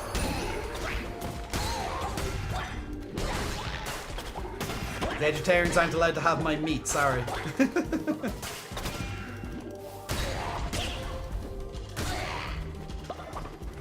Which means there's more for me. Now, if you are liking the look of this game and it's something that you're considering, you can definitely 100% play this offline, in single player. You don't need to play it on Twitch, but there are some small benefits if you do. Nothing that's groundbreaking as such, but it's definitely a bit more fun playing it with your Twitch chat, because you know they can influence a few things, or you can get them to join your cult. Just stuff like that. But if you're playing single player, you can literally name your followers after whatever you want, and do whatever you want. So it's absolutely not needed. You also get some extra little things as well. Zealous Sword, collected fervor will also increase your divine inspiration. I do like the sword, it's nice and fast, so I might try this. Yeah, it's much faster to hit with it. So I'll recycle the axe. The axe, although, is extremely powerful, it's just too slow for the gameplay that I like. I like a lot faster gameplay. So yeah, so sometimes you will get the opportunity to change a weapon from the one that you started with in the map. But don't count on it as a guarantee, because it's not. So usually there will be at least some point that you can try to change it, just in case you absolutely hated it. Now, dying isn't a huge penalty. You do your what would I say? Your cult will think less of you, but you can gain that loyalty back very quickly. Also, you get a little penalty that you lose some of the resources that you collected during the dungeon. Okay, there's a mini boss here now as well.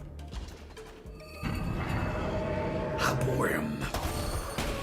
So I'm just going to do some ranged attacks when I can. Okay, I ran out of range very quickly. Okay, he's poisoned right now, so that means he's been taking constant damage. Just have to dodge him a little bit, dodge his little bombs that he's throwing out at me. I can throw the bombs back at him, which could be a good tactic, and I'm using effectively as well. So now he's doing a little bit of fireballs around the place. He has a good amount of health, but that's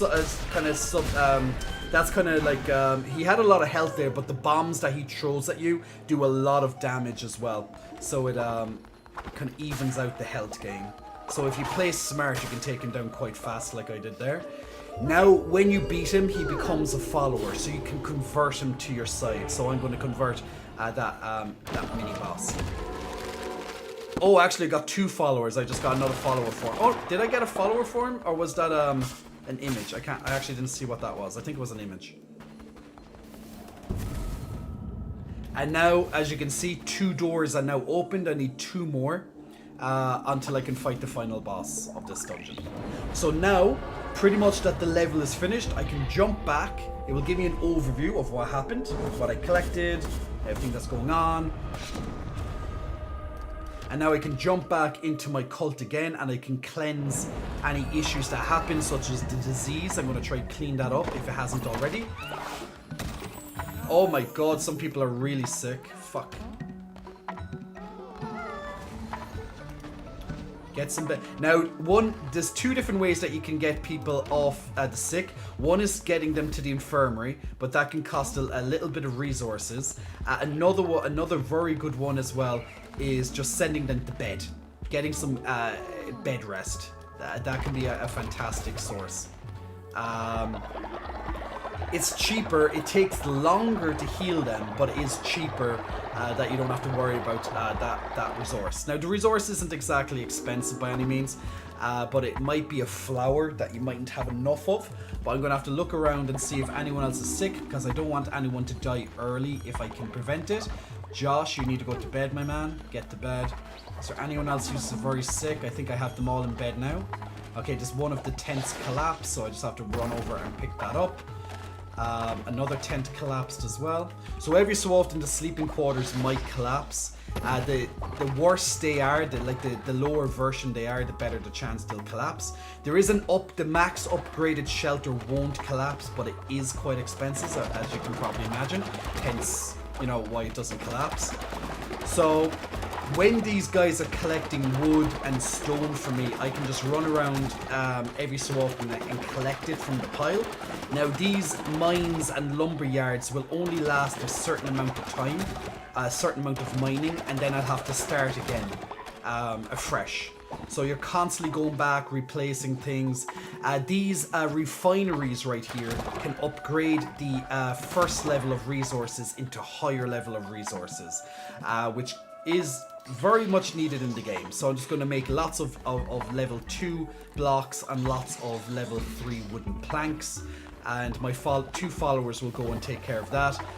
There's lots of crops being harvested at the moment, but they need more fertilizer, so I'll just go and put fertilizer into the box, putting in different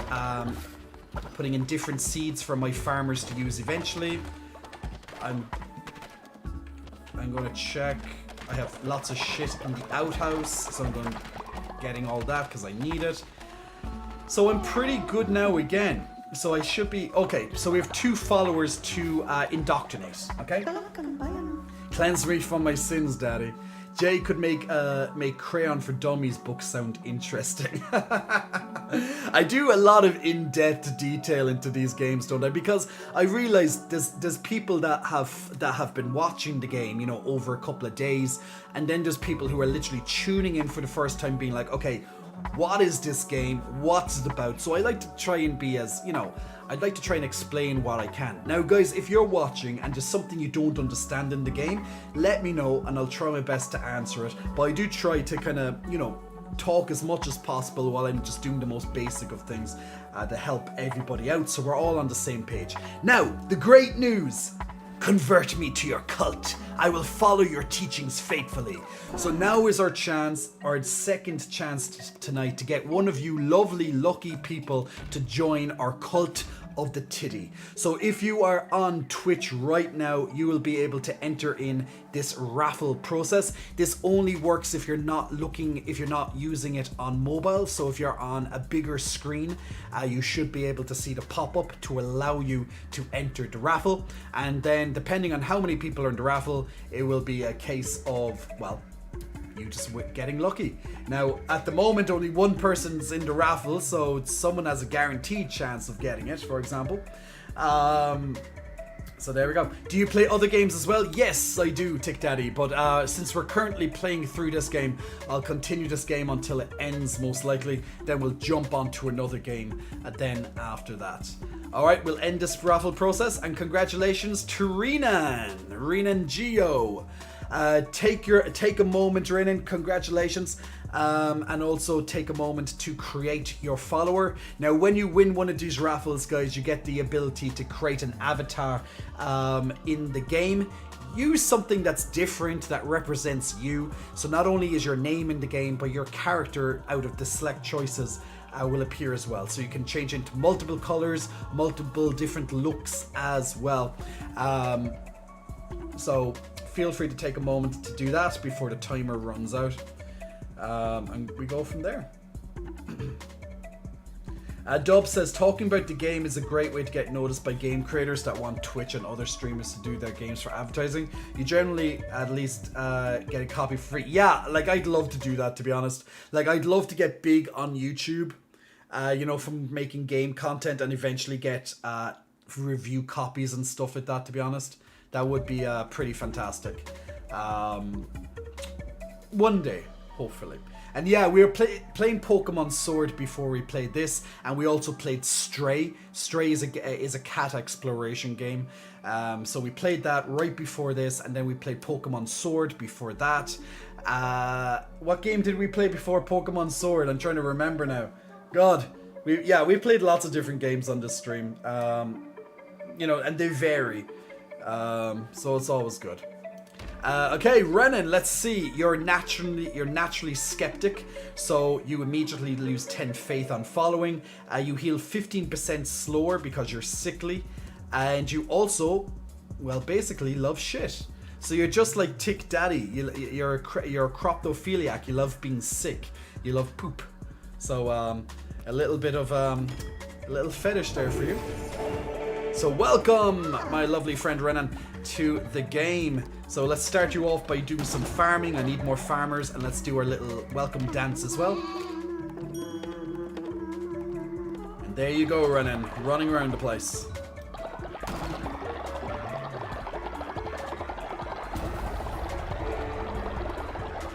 Now we have a new Divine Inspiration unlocked, but first we're going to do our daily sermon, just so we can get some easy gold. Now when you do your sermons until you unlock everything, you're going to get new rituals, and rituals pretty much you can make in the cult to do different things. Now the sermon also increases your loyalty as well. I'll check if I have any rituals that I need to do. Probably just something about loyalty. Damn it, it's on cooldown still. Maybe we can do how much gold. Okay, oof.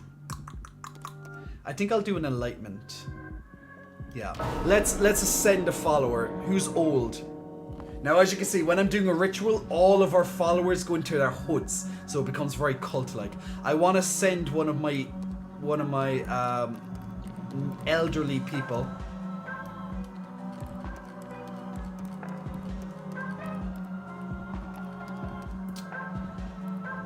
Ellie-kun seems to be the only old one. Oh my god, that means, Yosef, you must be dead if you're not on my list here. You must have died while I was in the dungeon. You are 66 years old, so that's pretty old in this game. Okay, Ellie-kun, you have been chosen to be enlightened, my friend.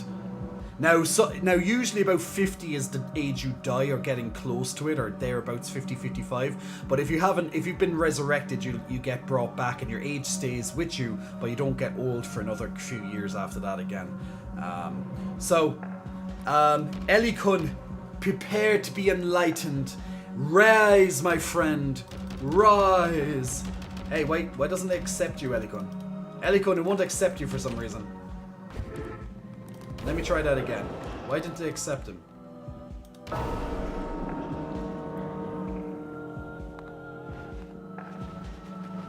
Ellie-kun, it doesn't want to enlighten you. For some reason, it won't enlighten you.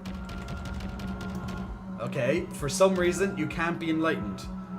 Maybe you're dying or something. I don't know.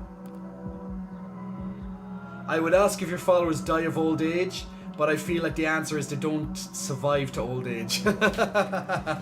Well, they do die of old age, but we usually try and enlighten them or sacrifice them before that happens, because it's better to do that. Okay, who else is old?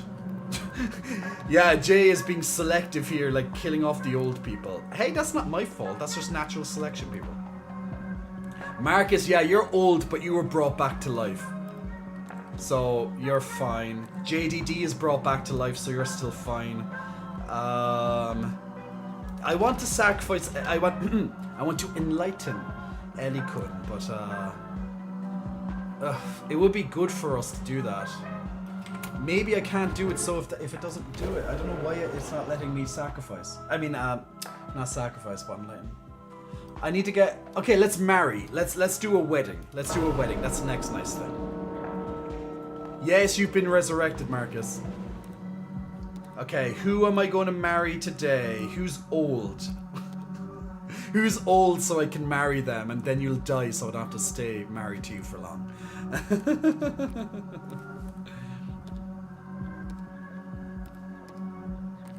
I can't remember who I last married as well. Isn't that bad? Terry for Terry, sleep well, my friend.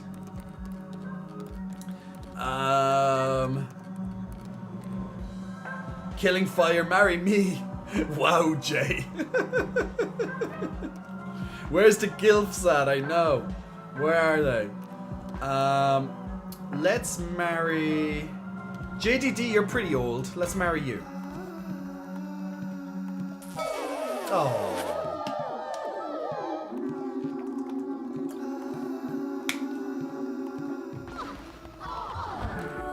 Now your faith in me has been restored.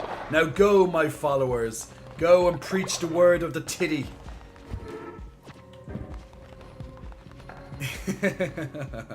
I want to know where's my body.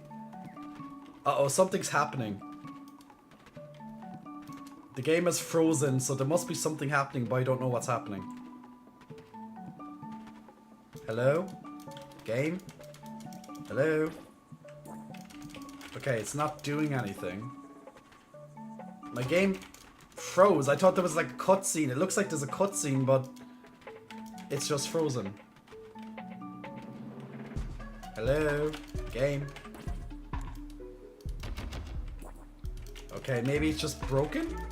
Maybe it's bugged? Okay. Maybe I'll just quit and go back into it. Main menu? Excellent. Okay, that's the first time that ever happened.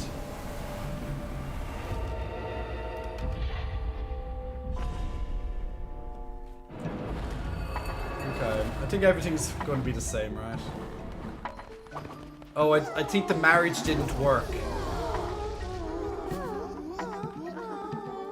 Yeah, the marriage guys, I think the marriage broke the game. Oh my god, someone... Who died? Someone just died. I don't know who this is. This is... I hate when I can't see the person who died. Oh, it's Yosef. Yosef, you now died in this version. Yosef, it's your body. You came out and you died. That's why we couldn't get you enlightened. Because you were about to die. So look, now we had two people dying on this stream. We had Yosef and Cyber. Everyone's coming to pay their respects to you, Yosef.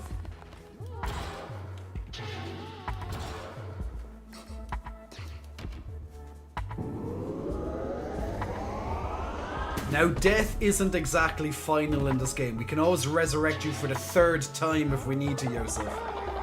3 times you've died on me, Yosef. 1 when you're gone out on a mission. 1 of old age. Oh, well, 2 of old age, it seems now. You've been around a long time, Yosef. Let's upgrade the tabernacle. The good thing is that when you die, we have an extra bed spare. Yay! Someone dies, so we get an extra bed. Oh, H. Sarsaparilla, wait, you need sleep. You're all sick. Okay, is there anything else I need to do here before I go back into the dungeons? Before anyone else decides to die on me? Wait, maybe I can sack, I keep saying sack. Oh no, okay, the marriage did work. Okay, the marriage did work because it's on cooldown.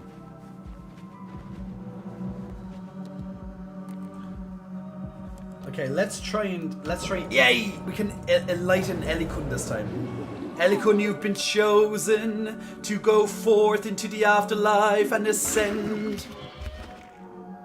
and become meat and bones. Thank you, Ellie Kun. You've done us great. You have ascended. You have ascended into the afterlife, Ellie Kun. You've done great things for your people today. We thank you for your service.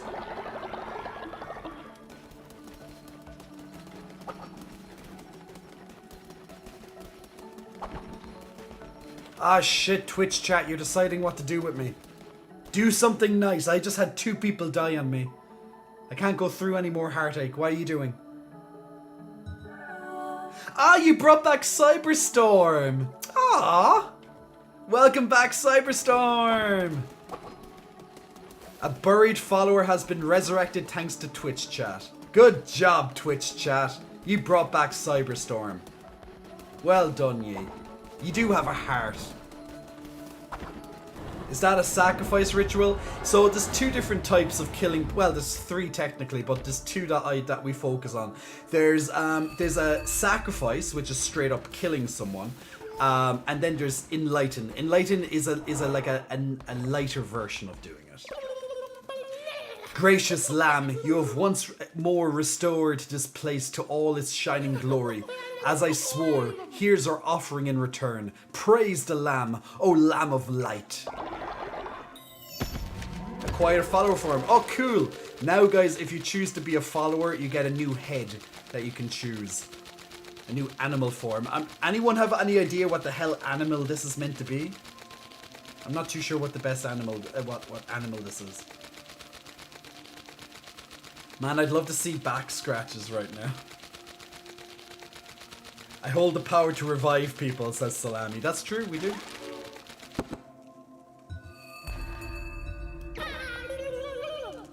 That fella outside, the fisherman, there's something off about him. It's almost as if he were a...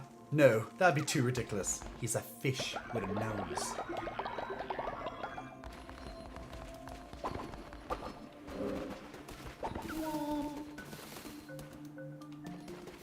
Okay. Okay, I think everyone's okay back, so let's go straight back into... Let's go straight back into the dungeons, guys. I think that's a good choice. The lumberyard has run out of lumber again.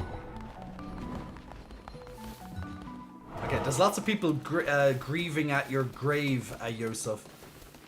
Now maybe Twitch chat will bring you back. Oh, there's another follower here. We got a new follower, guys.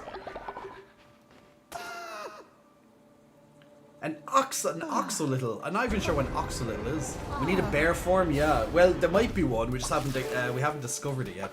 Okay, guys, if you want your chance to get into the game, now is the time. We're bringing a new member on board. So once again, you can enlighten a character. I particularly like to do it when they get old, or you can sacrifice them. Once again, what the hell just happened there? How did Renan just get back? Huh?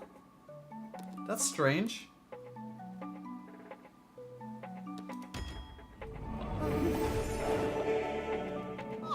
Did Renan just get like... Huh?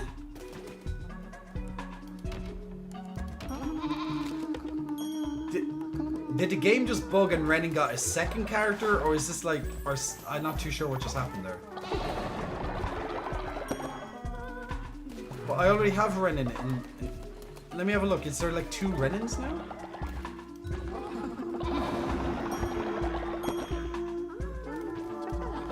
Because I literally just got a new character and it just instantly gave it to Renan. I don't know why that is, because he already had a character. Well, there's the first Renan. I don't see us... Unless, yeah, I think the game bugged and just gave him the new character. I don't know what really happened, but yeah. I don't see 2 Renans.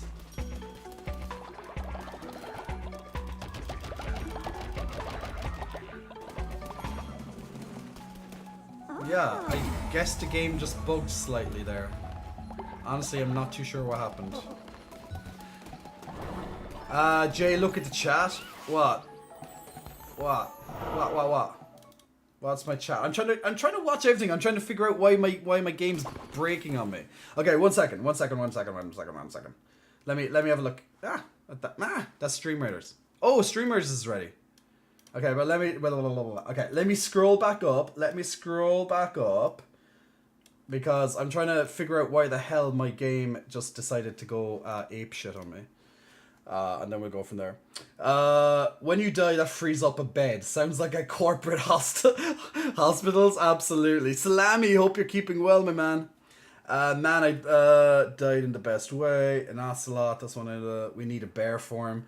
I got my animals mixed up. Did you name this dungeon? A dungeon. So Titala is the name of our cult. Killing Fire. I'm too tired to make sense right now.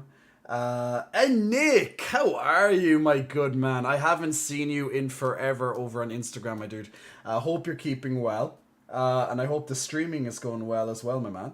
Let me know how you're getting on. I actually heard that you actually started streaming recently. I haven't had time to actually watch. But let me know what you're streaming if you aren't already lurking. But big muscle flexing, welcome to you, Nick. Thanks so much for pressing the follower, man. Now, guys, if you don't know who Nick is, he's a gigantic man. That's all I can say. He's a gigantic man, and did a lot of wasn't it stunts? I think it was stunts for like Disney movies and things. So yeah, I haven't seen him in forever, especially since I used to chat with Nick on my old Instagram account, and then I lost that account, and now I have another account, which is, you know, it's gaining in popularity again, so which is always nice, of course. But yeah, I haven't chatted since my other account, but that's like over a year ago. But then COVID happened and all that, so yeah, lost contact with lots of people I used to follow, actually. So that was annoying. By the way, guys, if you want to jump in on the next Battle of Stream Raiders, click on that lovely link. We won't be doing it for the full 30 minutes because I don't have a full 30 minutes because I have to go to bed as soon. But we'll stay playing for a little while longer. I'd like to get another 1 or 2 levels of that dungeon done. Bvidia, as also Bvidia, big muscle flexing. Welcome to Bvidia. Thank you very much for pressing the follow button. Much appreciated as well.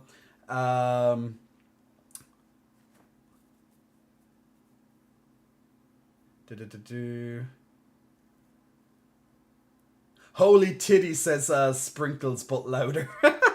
Sprinkles but louder, big muscle flexing. Welcome to you as well. Thanks very much for pressing the follow button. Thank you for the flex. I'm a mod for Nick. Salam brought me over. Oh, we love Salami. Salami's always always amazing. But Nick, or Bvidia, I think Nick might have said that he's going lurking, so he might be here at the moment. But Nick might. Now, I don't know if he's into these type of games. I'm not too sure what games Nick is usually into. He's probably into something gun-based, like like Fortnite or one of those type of games. I'm not too sure, but if he does want something very interactive with his followers, this is a fun little one to play because you can get your followers to join your cult. So that's a pretty cool one. The hearts. So again, 4 different abilities. So now that I'm at the start of the next dungeon, I get 4 new abilities to in an RNG fashion. So gain an extra half a heart. Diseased heart damages everything on screen. Hands of Rage fires a projectile when you swing your weapon. Okay, that could be useful. I swing my weapon a lot. And Fervor's Harvest, enemies will drop 2 more Fervor. So Fervor is pretty much your resource for casting spells. So let me check what weapons I get. Now also you get different weapons every time you start a dungeon as well. Entering the lands of Bishop Kalamar. Those who do not follow the ways of the old faith will be destroyed. Well, I say here, fuck that. Okay, so I got the axe again. So the axe is a bit slow. I don't like a slow axe. It's powerful, but I want to get rid of this as quick as possible.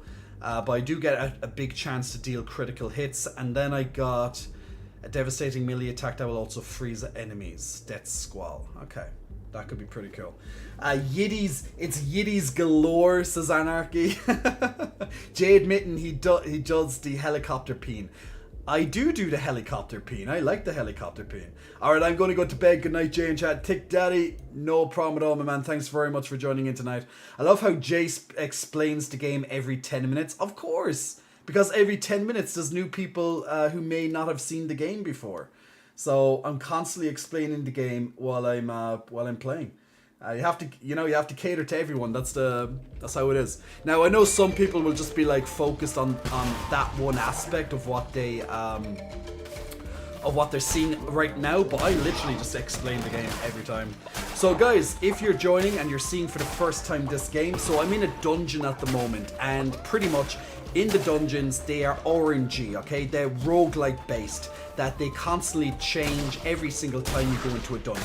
So you never know what's going to happen in each dungeon. Now the dungeon combat is pretty basic. It's pretty much top-down old RPG classic like Zelda on the SNES, for example. Now it's very fast-paced. It's kind of like Hades in how fast-paced it can be. It's quite brutal. It's not too bad, but it can be quite brutal. You need fast reactions at times. You do have a dodge button, so expect to use your dodge button quite often. You can use one ranged attack. Well, typically it's ranged, sometimes it might not be.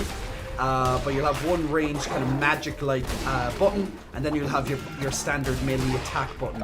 Now, with that, you'll have multiple different weapons which you can upgrade, grant different effects to every time as well. So it's pretty much just hack and slash gameplay through each dungeon. Now, each dungeon level is divided into multiple maps. Each map is going to once again be randomized. You can you'll get a little treasure chest at the end of each little map. It can have anything in it from resources to extra gold to stuff for your cult. Now your cult is pretty much the main, I guess it's the main draw to this game. It's where you create a village. It's like building up a sim city type. Ooh, what's in here? There's nothing in here. It's just a blank room. That doesn't help me at all. I'm assuming this is where the tarot card guy is, but since I have the other ability, he won't spawn. So when you're playing on Twitch, now although you can play this game completely single player, offline focused, playing on Twitch allows you to interact with Twitch in multiple different integration ways. So your chat can give you buffs or debuffs. Your chat can also appear in the game as followers. And they can choose their type of follower that they'd like to be, and also on top of that as well, you can get extra bonuses if they contribute channel credits. Now this is the first region of this level done. So when I finish the first region, a map will open up here. This one's pretty long actually, and I can choose which path I want to get up to the boss. This mini boss up here. So these maps will be either they can be pretty much combat focused, or they might have a follower in it, or they might be resource based, or even a shop. So you get used to what all these different symbols mean over time. I'll go through I'll try and get the follower here in the middle. I do like that. I can also even potentially buy a follower here. Oh, it's the spider. You must hunger muchly for this one on the house. Yes, you like? I find many of these tasty morsels. So I can get him for free. He's 100% off. Oh, okay. Well, thank you. So I got a new follower for my cult. Now I send them into my cult, ready to be indoctrinated later when I finish this level. Well, or else I die first, it depends. Now, dying isn't too bad of a penalty. You lose most of the stuff that you got during your run, and also your followers will lose some loyalty to you because they'll think you're weak. Okay, so for me to get this follower, I'm gonna have to do a little bit of combat. So or else they're gonna try to sacrifice him. So I don't want them to obviously sacrifice the follower, but they like to try and do that. So I'm gonna try and win before that happens.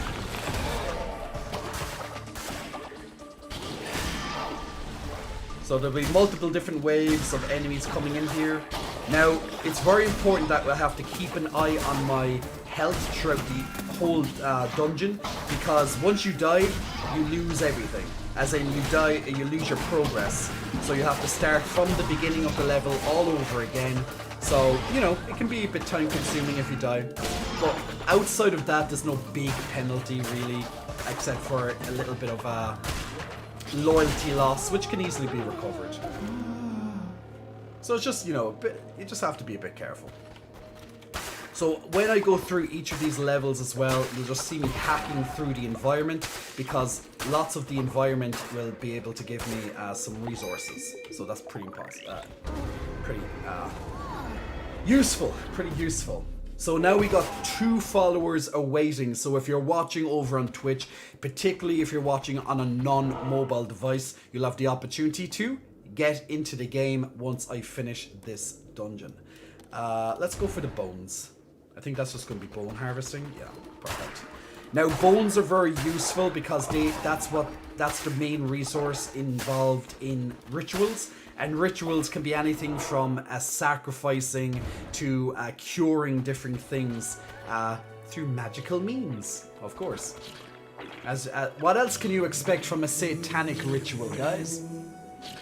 My love took my heart to the sea. The sea, she took my heart to the sea.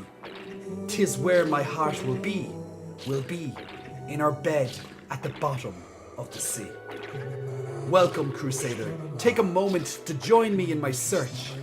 I look for a heart that once beat in my chest. That is, until it was taken by her. I've been sitting here for so many years, even her face has faded from my mind, yet I keep searching, always searching. I've a dozen hearts, you see, but none of them are mine. They are yours if you wish to have them, Crusader. They are worthless to me. I care only for the heart that was once mine, so that I might look upon her face one last time. Well, isn't that a nice little poetic sign here? Now, this pretty much is allowing me to heal up through the small little special event. So he's pretty much saying I can heal all my health to full right now. So that's nice. At least I'll have full health before going into this mini boss. The extension isn't supported on mobile, as Marcus said. That's why, unfortunately, you can't use it on mobile. But you do have about 2 or 3 minutes, probably a little bit longer maybe, to get this, to log into a laptop or something, if needs be. So we will have about 2 or 3 followers extra added in right at the end of the stream, so that's going to be pretty cool. We're going to steal the devotion to Kalimar. We're going to go from there. So this is the last area now before we fight whatever mini-boss comes our way. Want a closer look at the finest antiquities in the lands of the old Fate-land? That's right. As long as me ships are floating, Plimo's open for business. If this wets ye whistle, come down to my sanctuary. Plenty of fine legally acquired goods. Haha. Okay, so we got a brand new area now unlocking. Smuggler's Sanctuary it's called. So we'll give that a look after this dungeon. So it's always good, something new. We'll see what's in there. Probably lots of, as he says, stolen goods. So maybe some rare stuff that could be quite interesting. So we'll definitely see, right? Oh, Kalimar, what are you doing again, you bastard? So Kalimar is going to be the final boss of this level. Not the mini-boss that we will fight next, but eventually. It seems you cannot be stopped by disease or hunger, and he sends you back from death stronger each time.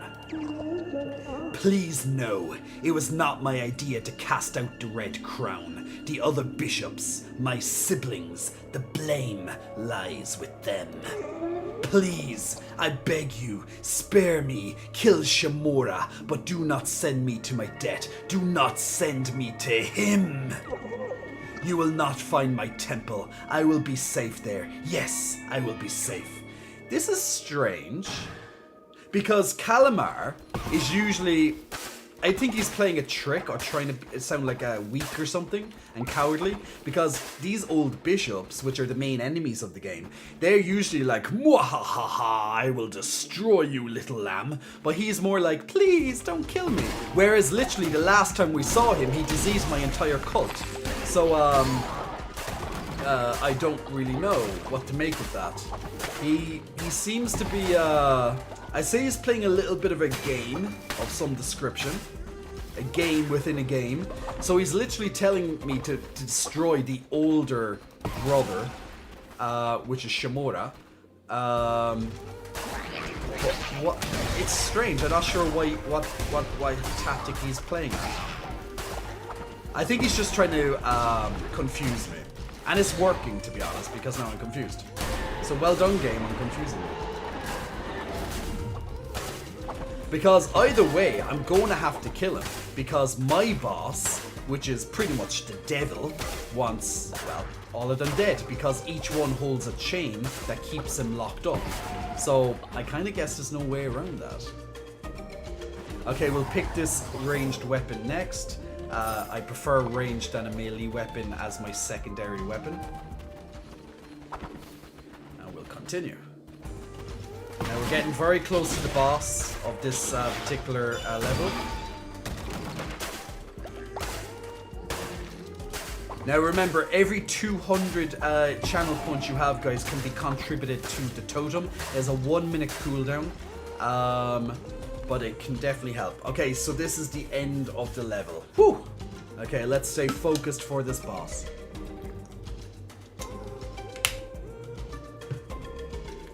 Let's see if he'll be a bastard or not. Geo Sun Wolf, big muscle flexing. Welcome to you, Geo Sun Wolf. Thanks very much for pressing the follow button a moment ago. And thank you for the hydration, Marcus. Beelzebub. Alright, Beelzebub, we're going to do some ranged attacks like you straight off the bat. Okay, using attacks like the other boss. Let's jump straight into... Okay, you're very low health. He's very squishy. But he does have really annoying ranged attack. Ow, ow, ow! Ooh, okay, whew! I actually thought I died there, but it was actually him. He was very squishy. Like, his health just dropped very quickly. That's surprising. Alright, well, now we're going to convert you to our side, Mr. Beelzebub. And let's get some... Let's do a small gift.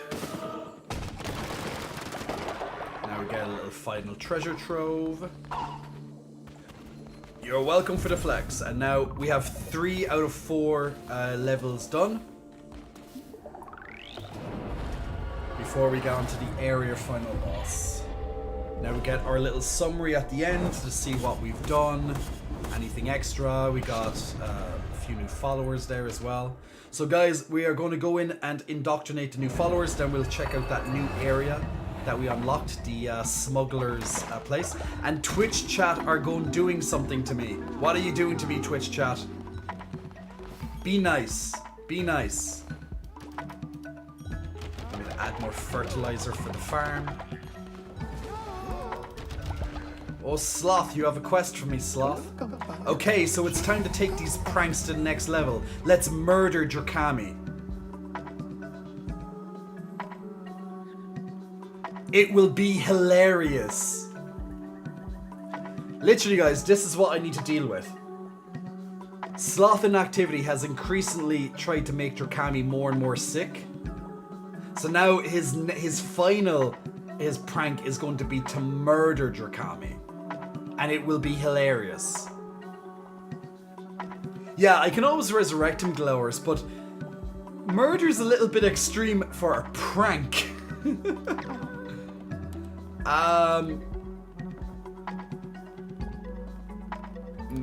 I usually accept these quests, but I really don't want to do that, to be fair. Just decline it. He's gonna get pissed off at me, but fuck it. What do you mean Yosef Knight is not dissenting? Oh, did you bring back Yosef as well from the dead?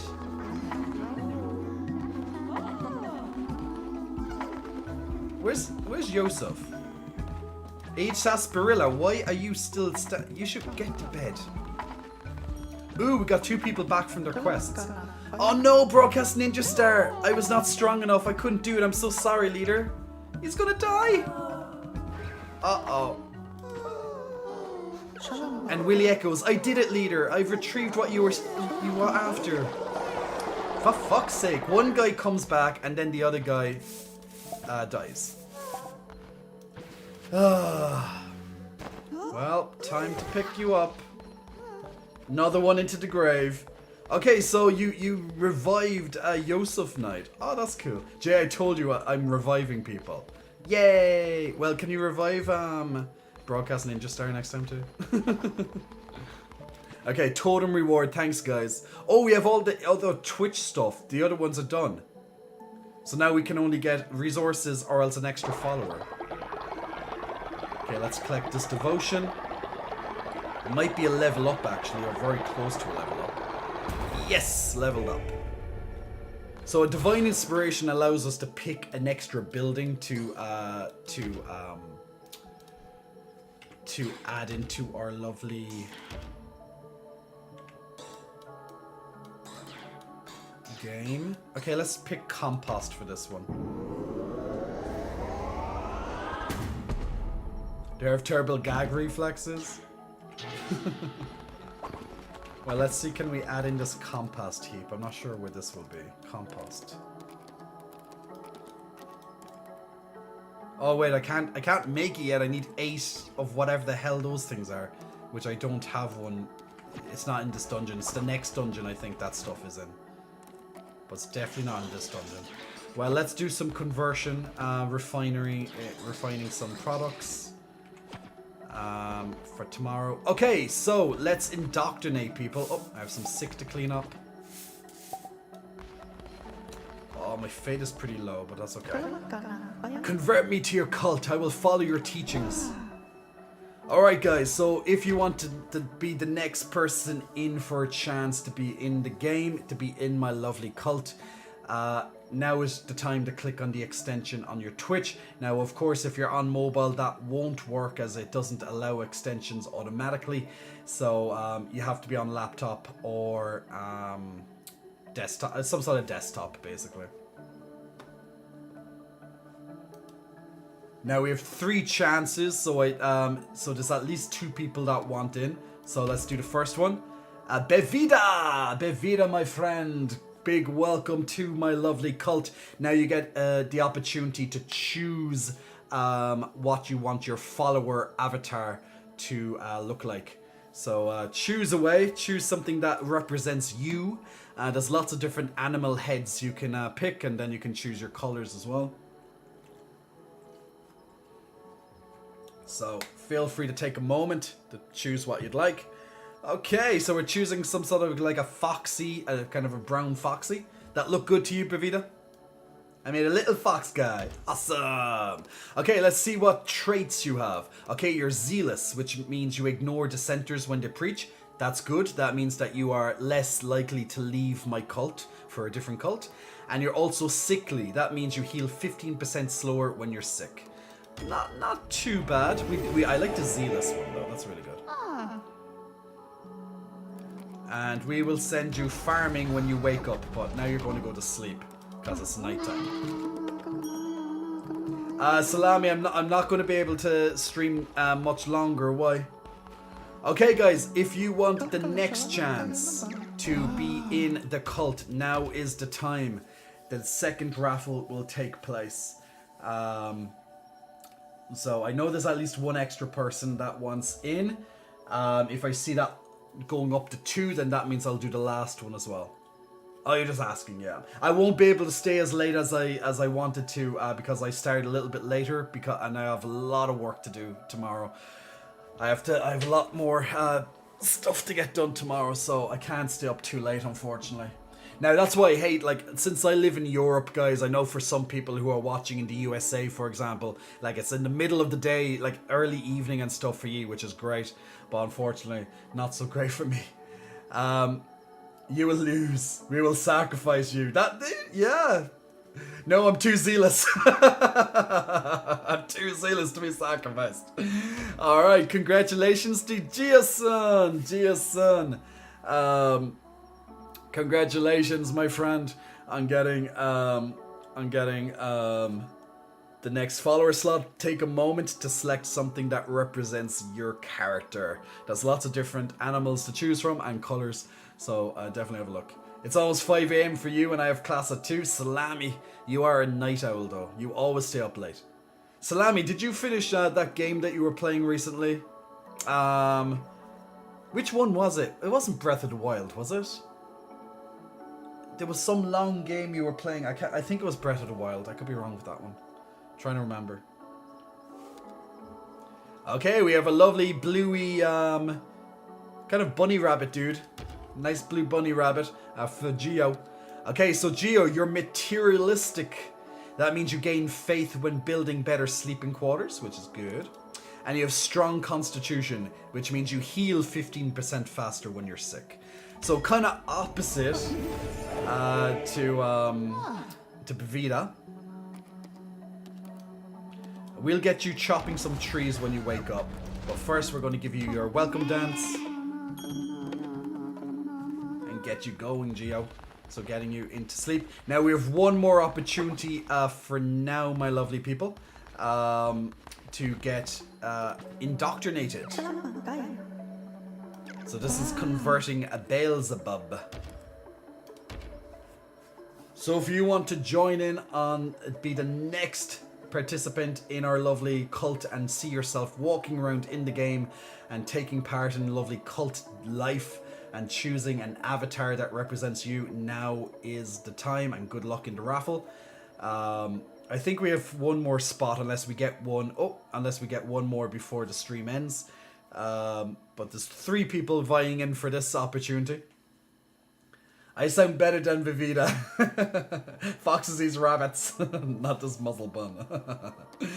Oh, it was Breath of the Wild. Awesome. Nalook. Nalook Cates the Strong. Nalook the Strong.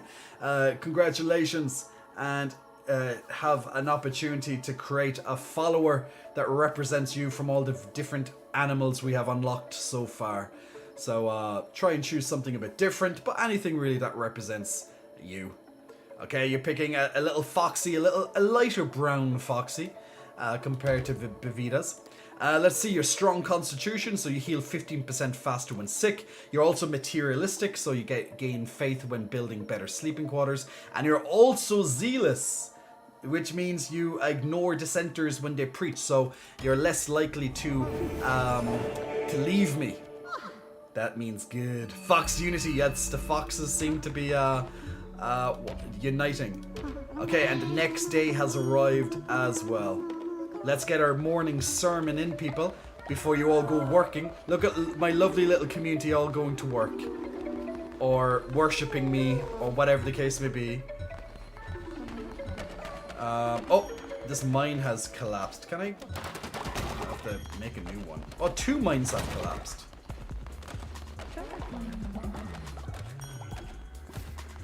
Who just leveled up? Is that Slorin or Salami? Slorin did.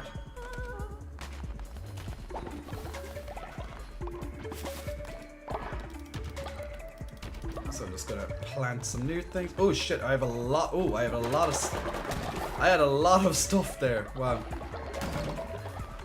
My farmers actually picked up a lot of stuff. I just noticed it there. Oh, Josh has a quest for me. Hey Josh, glorious leader, some elders have been cast from their cult and now seek a place to enjoy their final years. Maybe we should let them join ours. Okay, so who wants to be the next follower? You're going to be old though. You're going to be old. How I learned the ba yet? I think I only ba when I'm doing like rituals and stuff. Or some of the actions. So guys, this is the next chance to join the cult. You're going to be old though, straight off. You're going to be elderly. So that's just a little note in advance. Now we can potentially resurrect you if you're cool. But there's an opportunity you won't survive too long. Just how it is. But everyone, no matter how old you are, has a place in our cult. Mr. Maddox, big muscle flexing. Welcome to you, Mr. Maddox. Thanks for pressing the follow button a few moments ago.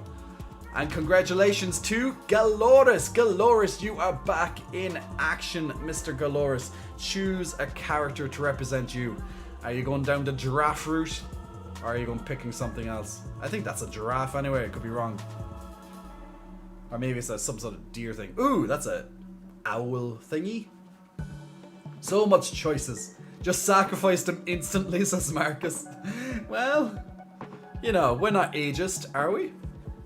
Alright, we have a kind of a grey owlish thing. You're gullible, so 15% easier to level up. Not a bad thing. You're also zealous, with lots of zealous here today, so that's great. Ignores dissenters, and then you're strong constitution, so 15% faster to heal when you are sick.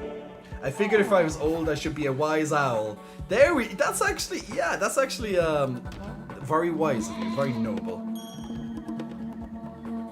Of course, the elderly can be useful, absolutely. That's why I chose to pick the elderly. Okay, let's see, how many bed spaces do I have? I think I'm running out of beds. Okay, yes, I'm 2 beds down, so I'm gonna have to create 2 more beds for you people. I can't have you all sleeping outside. Now the cool thing is when... Oh shit, don't I have enough... Oh yeah, they're not built yet. So as you can see, lots of the town, if they're not currently doing something, they'll come over and help build up whatever needs building, upgrading and stuff. So we'll get those sleeping quarters done, and then we're going to upgrade them instantly to the better versions, so they don't collapse as easy. And then the newest people, will then be able to, will claim them as yours. Gobbler has a quest for me as well. Oh no, is that a quest? Or no, that was a level up. Misread that one. Okay, let's send people out on missions. Let's try and get something a bit different, but I need something with a high chance. I always like gold. Followers usually have a lower chance. Now, even if you have something with 90-something% success rate, like I've literally had someone die because of that already. So, just because they have a high chance of victory, doesn't mean they'll actually make it. 81%, it's a bit low. I know 81% sounds really good, but it's actually quite low in a way, you know? The higher their levels, usually the better as well. Gives them a better chance on missions. 87% for Yosef Knight. Now, Yosef Knight, will you die again if I send you, though? I don't know, Yosef, you are high level. By the way, Jay, did I die already? I think you did, Salami. I might have resurrected you, though. I'm gonna go to bed, finding it hard to stay alert, sleep time. Marcus, sleep well, my man. Okay, Yosef, we're gonna send you on a gold spree. Let's see, can you survive? Take your backpack, my man, and good luck. Try not to die on us. Willie Echoes, why you, if you're sleepy, why not go to sleep? Why are you still awake? Get to bed, Willie. Okay, let's convert some coins.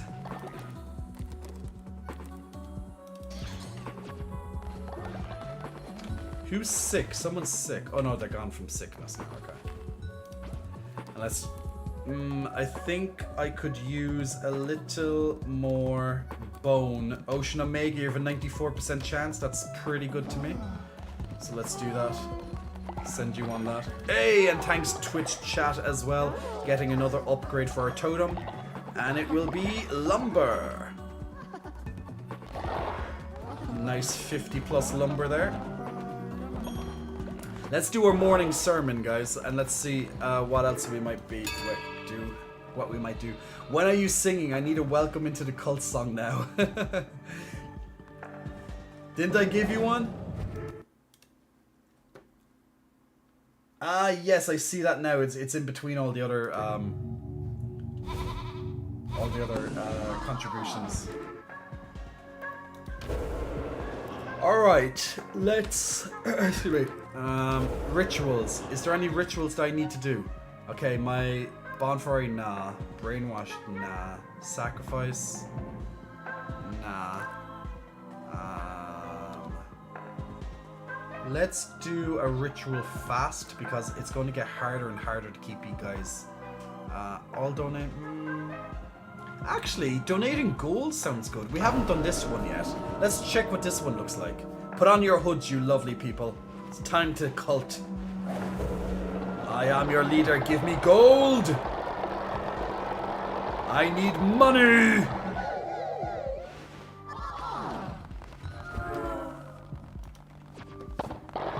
Thank you for the 1,800 coins? What?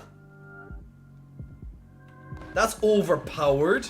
I'm always looking for gold and literally that's all it took? That much? Holy shit. Okay, well, loyalty has been down now because of it, but let's do another ritual. Let's dance around the bonfire, my lovely people. Come, follow us.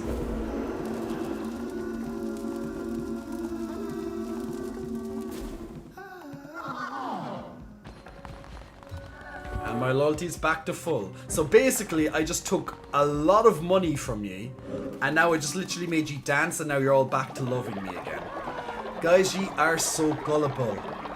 Ye are so gullible. A fight pit. I think it is possible to have a fight. There is actually a ritual, but I don't have it unlocked because I chose a different one. But it is actually possible, so you can choose different rituals throughout. But your choices then will affect that you might get a different type. What do I need? What do I need? Now you can go around and keep speaking to all your followers on a regular basis. The problem with that is there's just too much to do. Galoris, what song do you want to be sung to be indoctrinated? Is there any particular song, Galoris?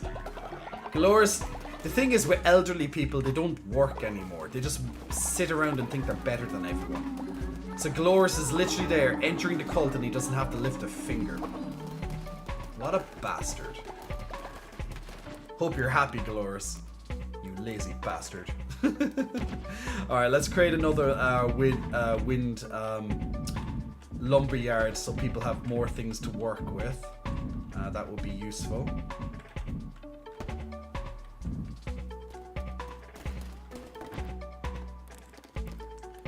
And let's create another rock one. Running out of space, it seems. Now we have all the village coming to build up this stuff. Josh has another quest for me, it looks like. The problem is when you get a lot of people, it's very hard to click on the one that you want to speak to. As you can see, it can be quite hard to get them, especially when they're all running together. Whereas at the start, it was... Okay, got him. You honor me, great leader. Now, completing quests and leveling up your characters is pretty important in the early game. Afterwards, it's not so important anymore because they don't give you fragments that can be very useful. Now I'm going upgrading these things that I just built there so they produce even better output. Well, at least the lumber mill. G squared leveled up. Now leveling up still has its advantages, such as when you go out on missions and stuff, it makes you stronger. Unknown user, how old are you? That's when the game bugged. 53, you're gonna die soon. Most likely.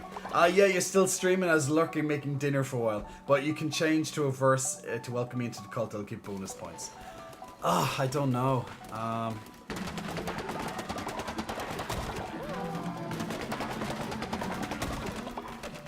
Gather this stuff.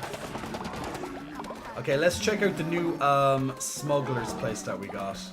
Oh, Digicun leveled up as well.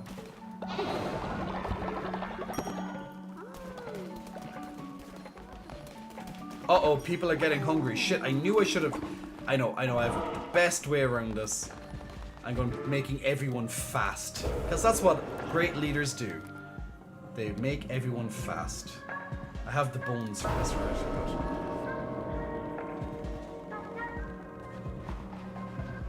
But now I'm going to making you all fast because it's easier for me.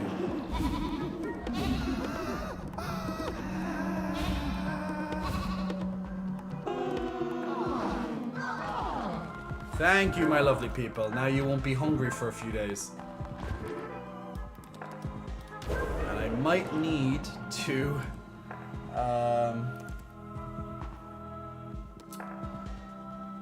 let's do...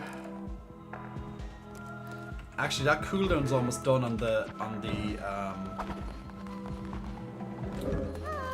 That cooldown's almost done. Oh, okay, Twitch chat are deciding my fate again. I don't know when that pops up, it just seems random. Man of the North is asking me to stretch. I'll absolutely do that while we're waiting for Twitch chat to decide my fate. Ugh. I'm not sure how many options it gets with this Twitch chat, but... Oh, Broadcast Ninja Star came back! Yay! You chose to revive Broadcast Ninja Star. Woohoo! And then I just got a pop-up about something and I didn't get to read it. Broadcast Ninja has stopped. There are not enough beds for your followers. Oh, shit. There is... Oh, no, because I just made another person. Fuck. Ugh, there's never enough beds for my followers. I have too many followers. Oh, no, my cult is too big. Oh, no, please. Okay, let's make a couple of more beds so I don't have to worry about this. So yeah, eventually it can become burdensome to have too many followers. And I can't even... there we go. Okay. But everyone's going to sleep before I can make the bed. Which doesn't really help.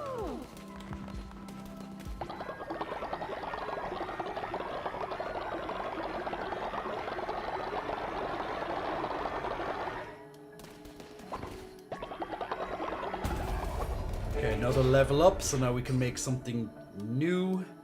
We have all the top ones, do we? Oh no, healing bay. A second healing bay, yeah, why not?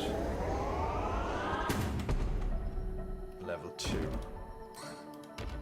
A station for you to heal followers.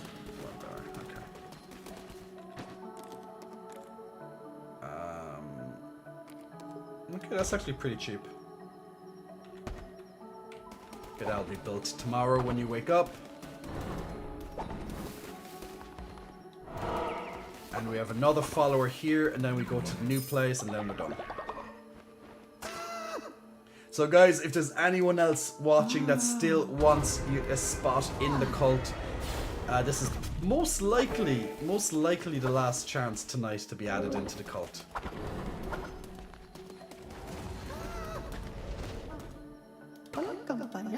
So if you are not on mobile, because you'll be able to get the extension, I'm going to finish my stretching now while I wait. You'll have the opportunity to participate to get the next slot in the cult. Ah, yes, this feels nice. This feels nice. And of course, it is a raffle, so it is completely random on who gets it. So best of luck.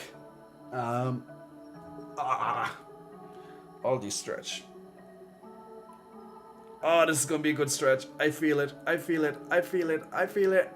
Upper back, upper back, upper back. Ah, yes. That's what you feel like. Ah, yes. That feels good. Woo! And congratulations to Dakota. Dakota, congratulations. Make a lovely avatar of a lovely animal to represent you in the game. Ugh.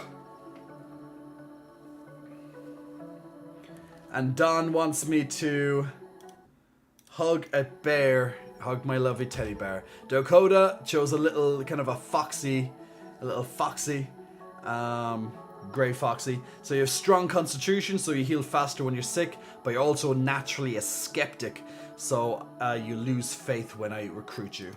That's okay. We'll gain that faith back like literally instantly.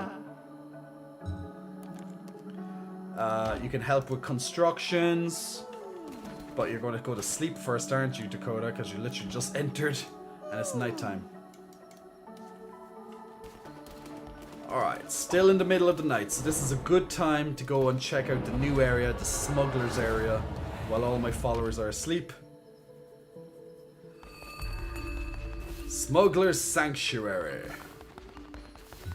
Taniosuki, hello titties, I mean Jay. You, listen, mutton chop, you owe me a ship. The bishops are nasty pieces of work, but they do a good enough job of keeping the waterways open and trade flowing around here. But with you going around killing them, it opens the gates for all sorts of monstrous beasts to start sinking my stock. Scary things they be, with gnashing teeth and ophidious stinks, and a face that could curdle milk, just like me mother-in-law. Ah ha ha ha! So you best be making this right. Each time a bishop dies, a nasty beast called a witness takes its place. Lucky for ye Plimbo, knows folk will pay a pretty penny for the eye of a witness. You get me? Their eyes. I buy a new boat and we'll call it square. All you need to do is return to the places you've killed the bishop, defeat the ferocious beast that has emerged, and bring me their eyes. Simple enough. So I need to go to a previous dungeon in the future, kill a previous bishop that we have already fought, a main boss, essentially. And then I'll get the eye for his quest. So I actually, now since I have so much gold in this game, thanks to that ritual, which actually is ridiculous the amount that it gave me, I can literally buy all this stuff now that's in the other places. Because before I never had the gold to buy all this stuff, but now I can choose different cards to appear in the dungeon. The problem is if you buy too many cards, the less chance of a good card, well, you know, they all do something good, but less chance of maybe a card that you want to be randomly selected.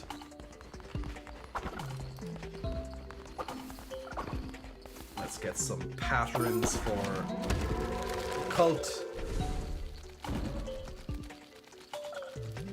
So these are just decorations that will be used.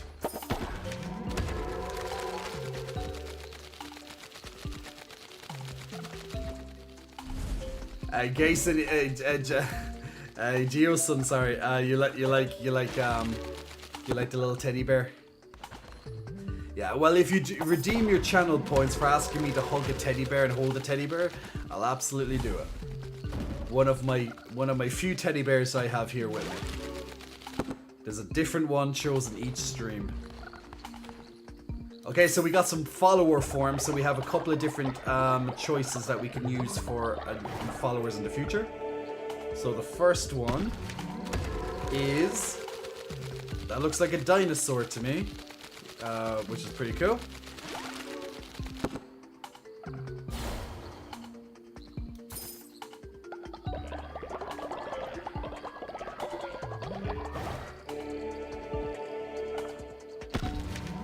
And this one is a squirrel. I think this is a squirrel. I know some people are now being like, damn it, I wanted to be a dinosaur. I wanted to be a squirrel. Well, guys, look, this is what happens as the game progresses. We get more different, we get different choices. An elephant! Ah, there's an they include an elephant one too. Who wanted to be an elephant? I don't know, maybe it was a beaver? I have no idea.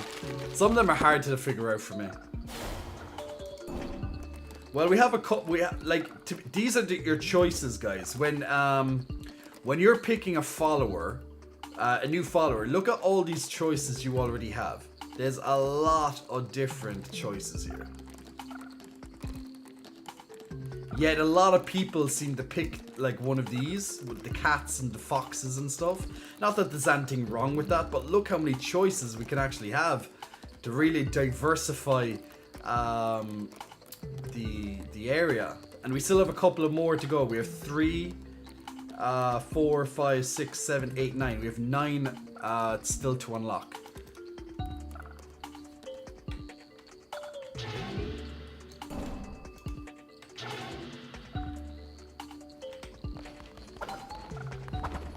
Okay, so that's all that there is here right now.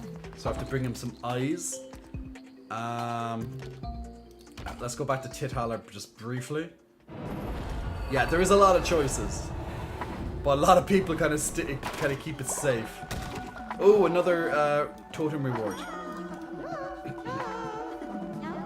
It's gonna be rocks. Good. Lots of resources everywhere. He worshipped me really fast, which is nice, by the way. So that bar jumps up very, very quickly. Now, there is one thing though. Oh, actually I have to build these into shelters.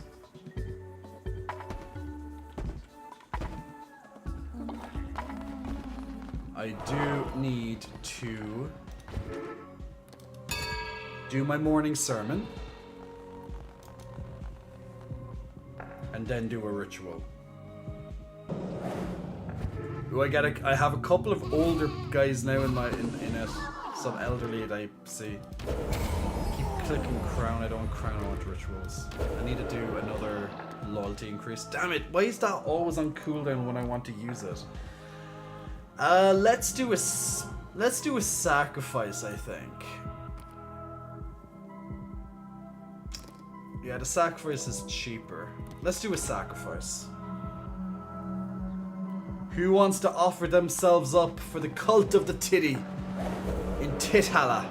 Who will be chosen? Who will be chosen? Who will be chosen? So many willing participants. My lovely people, so many willing participants. Unknown user, you're gonna die next, it looks like. Unknown user. Time to offer yourself to the great tentacle beast!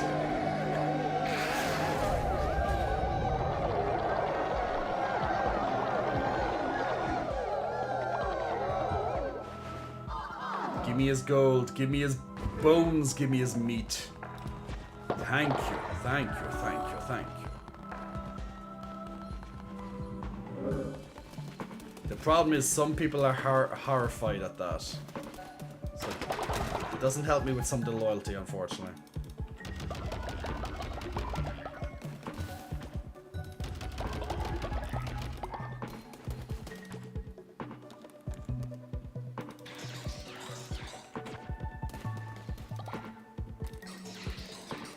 Create some gold bars. I'm gonna have to do another thing for loyalty before people start to descend. I thought that would be better. Let's do a wedding. A wedding will definitely keep you on my side. This is it, guys. I'm pretty much marrying just because I have to marry again. I can marry as many people as I want. Ooh, Willie Echoes is very old. Let's marry him. To the tentacle beast! To the call of Cthulhu! Okay, another marriage down to another elderly man, as we like. We definitely like some elderly men in our followers. How did my loyalty go down again? Oh, because of my spouses. Oh shit, my spouses are still alive. Fuck.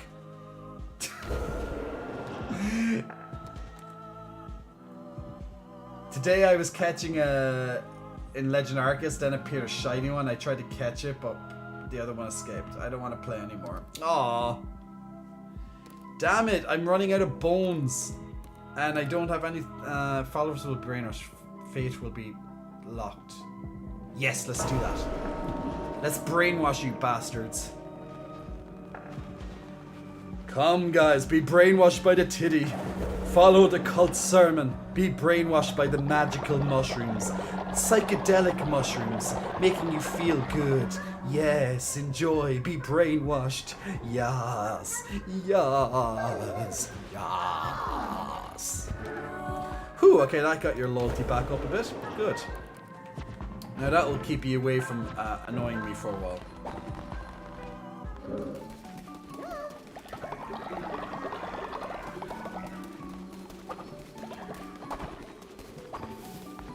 Scandal of the year. Oh, another follower. God. Okay, this is definitely the last follower of this stream. So guys, this is your last chance to be the next follower of the cult. Don't worry, we won't sacrifice you to the great tentacle beast. Unless it's absolutely necessary. Or else we might enlighten you. Or something else, you never know. But feel free to participate in this raffle. If you want to be the next follower in our lovely cult.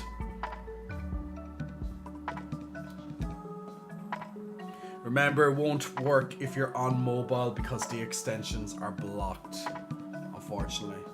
Gallerus, I think we're gonna... I don't know. I don't really know that song that you selected. Damn, are we already sacrificing Beeve? No, Beeve is fine at the moment. Beeve is fine at the moment.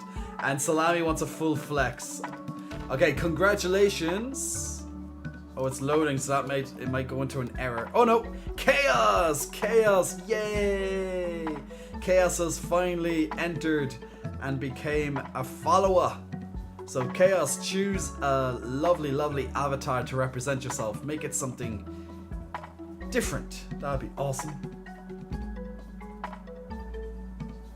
And until then, I'm trying to think, Galoris, for the sing. For a verse. I just don't know.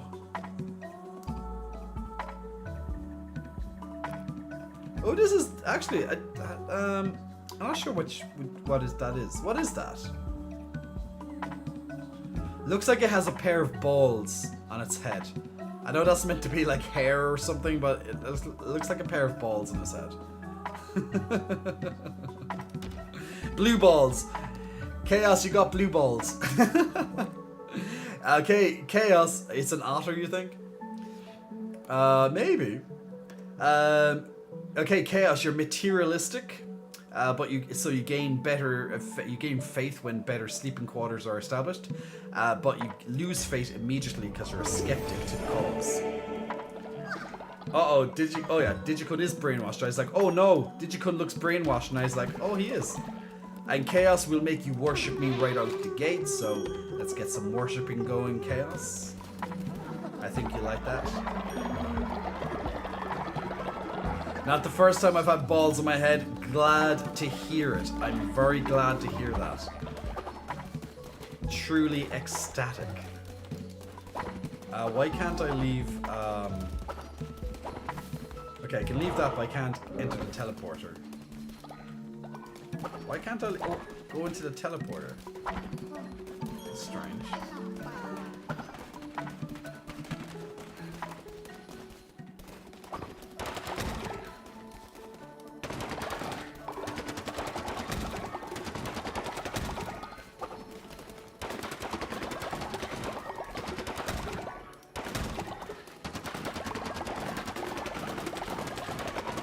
I used to be like very low resources, now I have a lot of resources.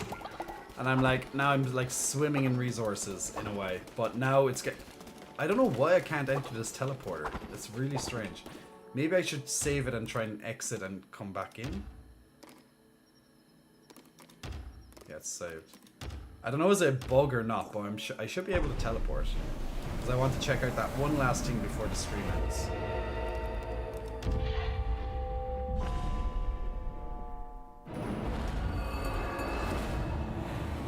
Let's see.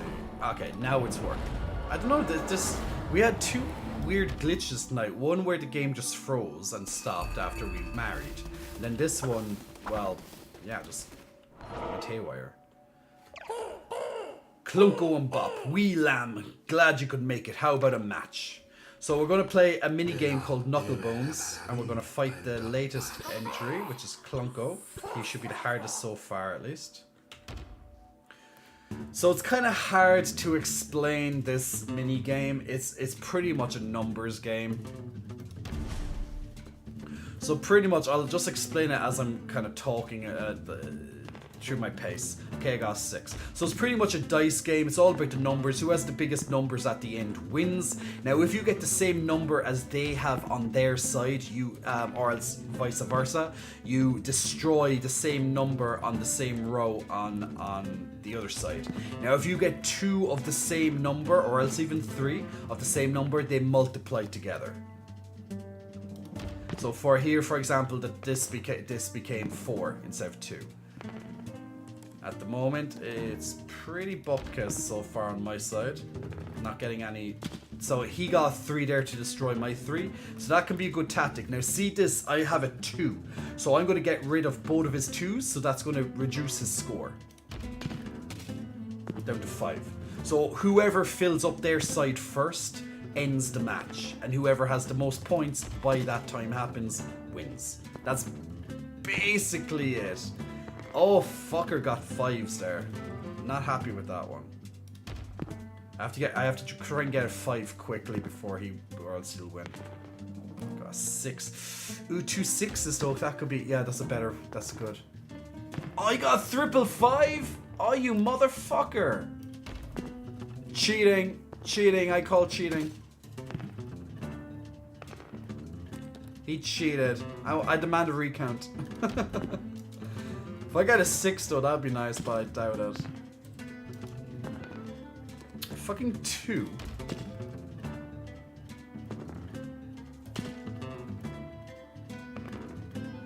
5. 5 is nice, but I could have used a 5 on the other side. Ah, bastard. That triple 5 killed me there. Don't feel bad, you put up a good fight. Oh, no. I'm winning you. I know he's more difficult than the other ones. His difficulty's higher. But still, that triple 5, that cannot happen again. Or anything like that. Or anything near that. So it's like the concept of this game is very simple. But execution, you know, it can go all wrong very quickly. Like if you got like, let's say 2 6s and you're like, yes, 2 6s, and then he puts a 6 on his side and wipes out your 6s. Or it can just go wrong so far. Like look at this, there's a 24. Now this is a huge lead. All he needs to do is put a 6 here and I lose that by a huge margin. Also where you choose to remove his can be very important too. Realistically you want him to fill up the side where you have the most. Now, okay, so I have 2 5s and 2 6s, so I have a very high score at the moment, but not sure how it will pan out. He has lots of chances still to get rid of mine. 4. I'll keep the 4 on that side. I just want him to kind of. Okay, now I have another big number here. So all my sides have big numbers on them at the moment, which is a fantastic position to be actually put in. I just still obviously don't want him to cancel out any of my big ones, but there's a huge chance he'll do it. It's just pretty much a numbers game, people. Pretty much a numbers game. Great, okay, he blocked himself off on this side, so that's good.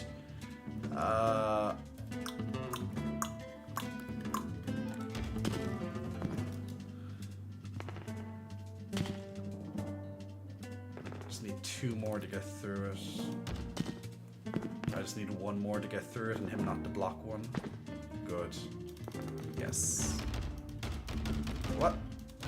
Why can't I? There it is. Yay. Woohoo! 69. What a lovely number to win. 69. Nice is what we say. Nice. Ha! Not bad. Take this. I tried to win it back, but I don't think I can lose another hand. Blasted through me. So I got another card. Receive 5 favor when hit. Strength. Awesome. Okay. So many collectibles done.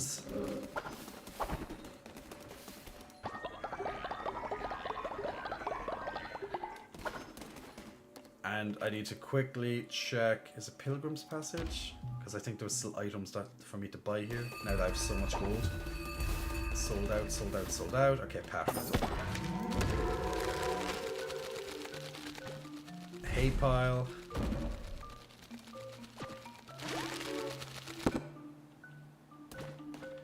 I don't know, but I think that I may be gay, but also asexual. Is that possible? Of course it is. You can like guys, but you don't. But you're not interested in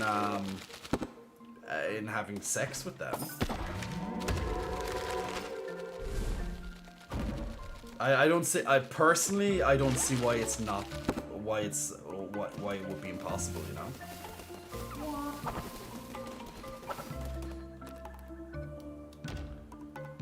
I think I'm asexual on days that I don't want to do anything. But then I'm like, oh, it's only today, that's fine. Sometimes I'm like, ew, don't touch me. You know?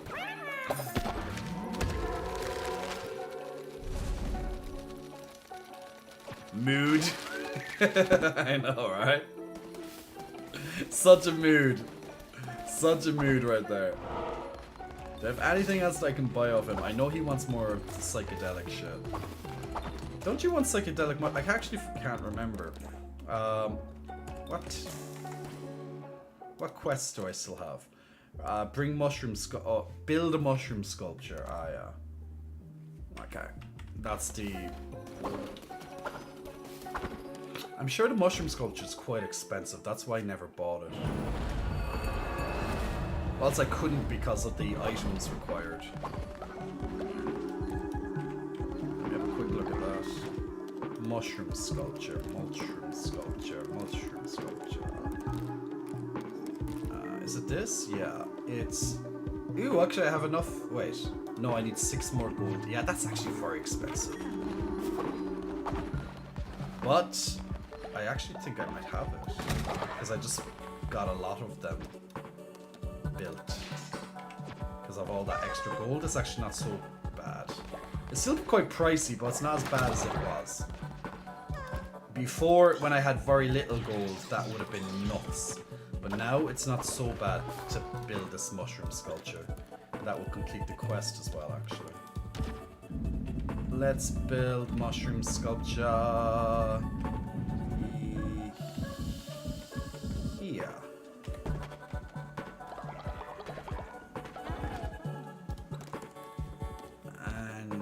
Let's see, is there anything else that's cool? Oh, it's just Hesket left here,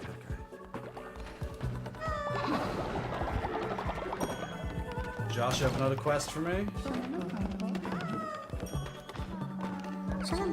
Listen, leader, I'll cut to the chase. I want to be the loyalty enforcer. Let me prove I am the right person for the job. Fine.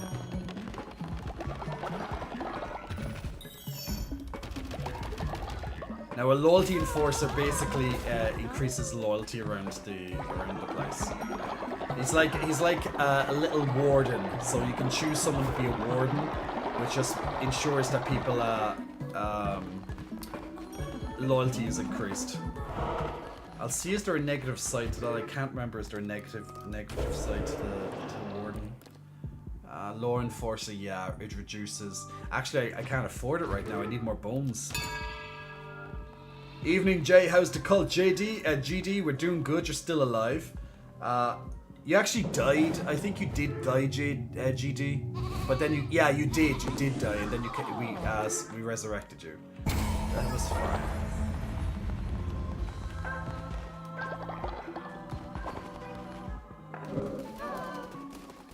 But now I'm at a situation that I have so many goddamn people that I can't. Yeah, it's just hard to function. Yeah, it gets a lot harder to play this when you have more people. In a way, it makes it easy in some ways, but then more difficult in other ways. But hey, it just means that's balanced quite well. Divine Inspiration unlocked, so I can build something else. Let's... Propaganda speakers ensures your followers hear your message. Followers will work and pray 20% faster. Followers hear your confession to increase their loyalty. Yeah, let's do that. Confession booth. Ooh. I'm gonna send my followers to church, people. Take me to church. Okay, my followers, you're gonna go into the confession booth. Make you more loyal to me.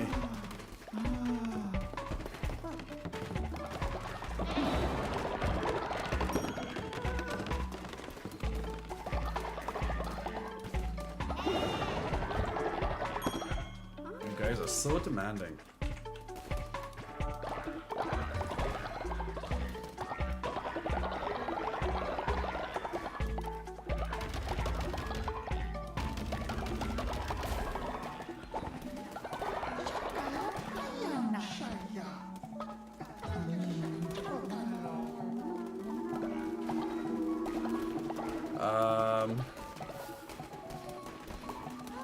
I think I like someone, but I don't want to say nothing because I think he's straight, but also weird sometimes. Wants to hug me and I feel uncomfortable.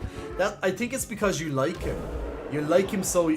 Okay, I'll answer that in just a moment. I'm just trying to figure out this... yeah, I can't do it because I don't have enough bones. Okay, I'm going to have to go and get into a dungeon and get bones, but I don't have time now because I'm going to have to go sleep. But first I have to make the mushroom sculpture. Ooh, yay, you guys got a totem reward. We need something good. And more wood. Okay, well look, it's never bad to have more resources. It's not the most needed thing. That's fine. Let's go to the mushroom. Let's talk to the mushroom guy, complete the quest and see what he gives me. I'll answer that now in just a moment. You did it! Now I know I can trust you, not like those nasty liars outside. They are always watching, always listening. Here, take this. You are Zozo's best friend. You are Zozo's only friend. Ah, it's a fragment piece. I kind of thought that would be the case. Zozo can trust you now. Zozo will pledge himself to you. You will protect me from those liars outside and bring Zozo mushrooms. Zozo is happy. Zozo has never had so many mushrooms before. If it wasn't for you, Zozo would never be able to get so many at once. Zozo cannot wait to see what happens. You look like you're gone into a trip. Like a really, really bad trip. Like he's literally, like, absolutely just stoned off his head off these mushrooms.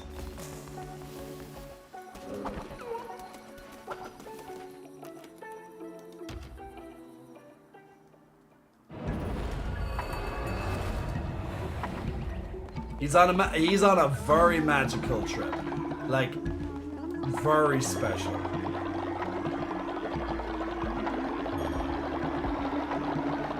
There's an easy way for me to get a lot of bones, but I can't yet because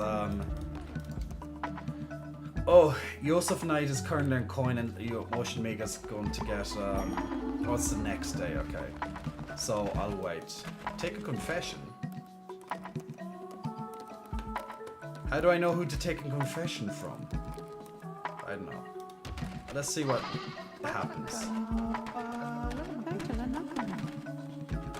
So he's talking about rice or something? He loves rice? I don't know. He confessed something, but I think it's about love and rice. I could be wrong, but that's kind of what I think he did.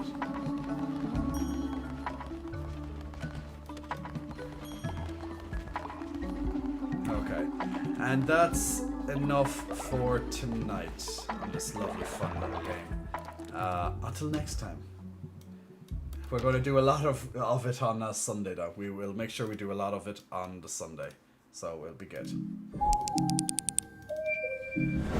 Okay, my lovely people. Salami wanted a screen flex. Make it a random screen, big screen flex. So we'll absolutely do that, Salami. Raw. Let's get those flexes in before I go to sleepies. Big muscle flexes for you. Big muscle flexes for you. Lax, you've been following for 2 months and 15 days. Time is flying, Lax. That's like start following me back in like at the start of July or so, isn't it?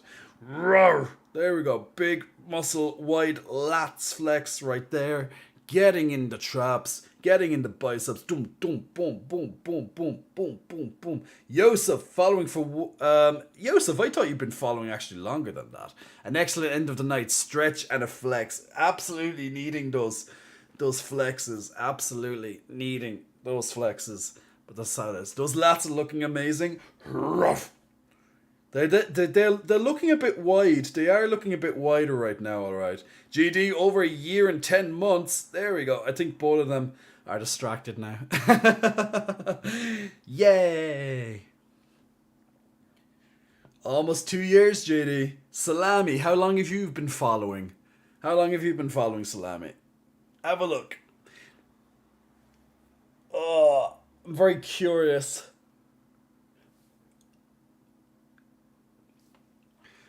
2 years, 4 days, and 10 hours. Congratulations on reaching the two big ones, Salami. The two big ones. Vesperian wanted me to blow him a kiss. Mwah! Big kisses your way. And make sure you catch that. And damn, this goddamn light keeps moving. I'm going to have to do something about this light. I literally don't notice it. And then it's turned away for half of the goddamn stream. And half my face is like... is off. I wonder how long I'm following myself for. Yeah, if only you could do that. Raw, more stretches, more flexes.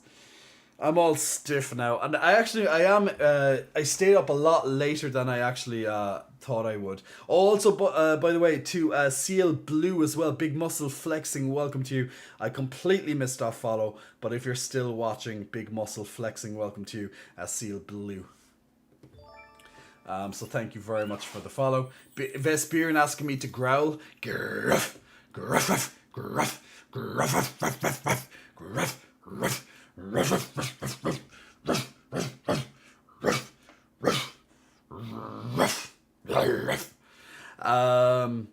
send him to Nick, says Salami. Salami did ask me to is Nick streaming at the moment? If Nick is streaming, I can put the raid over to him. But let me know if he is, Salami. Should I ask my friend to stop hugging me? Last time he was angry with me and didn't talk to me. But if I was talking to someone else, he went straight to me and left with the person who I was talking. Vesperian, it seems... It's a bit of a hard one. Cora Pink. Ooh, Cora Pink. Ooh. Big muscle flexing. Welcome to you, Cora. Thanks very much for pressing the follow button. It seems to me, Andrew, thanks for that as well. It seems to me, Vesperian, so you're saying that you have a crush on a friend of yours, but when he hugs you, you get awkward. I think I could obviously be wrong. So always, this is just kind of based on what you're saying, but it almost feels like it's a playground attraction. Now, what I mean by that is that, do you know when you like someone when you're really young and on the playground, and then instead of admitting that you like the person, you want to like hit them and slap them and ignore them, that type of treatment.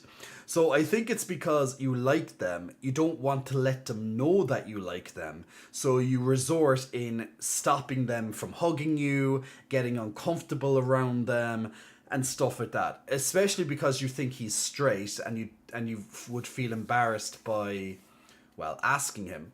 I'm uncomfortable with physical contact, and he knows but ignores it. Okay, well you could be uncomfortable because in general you're uncomfortable with physical contact, or you're uncomfortable because he's the guy you like and he's the one doing it. It's hard to say. If you don't like physical contact in general, I'm not really sure what to say about that, because I love physical contact. I love hugging. in general. Obviously, I don't hug everybody, but I just love it. But everyone is different, of course. I'm not sure the best way to get around that. Now, I know you said you're thinking maybe you're asexual, but I don't know. Maybe you have like a childhood trauma of something, some description, something that might not be healed up from a very young age. Maybe something you can't remember. A therapist might be able to unlock that. Now, I'm not saying that there's something wrong with you, okay? I'm just saying that one reason why you might not like physical contact is because something happened when you were really young and now you don't like it at all.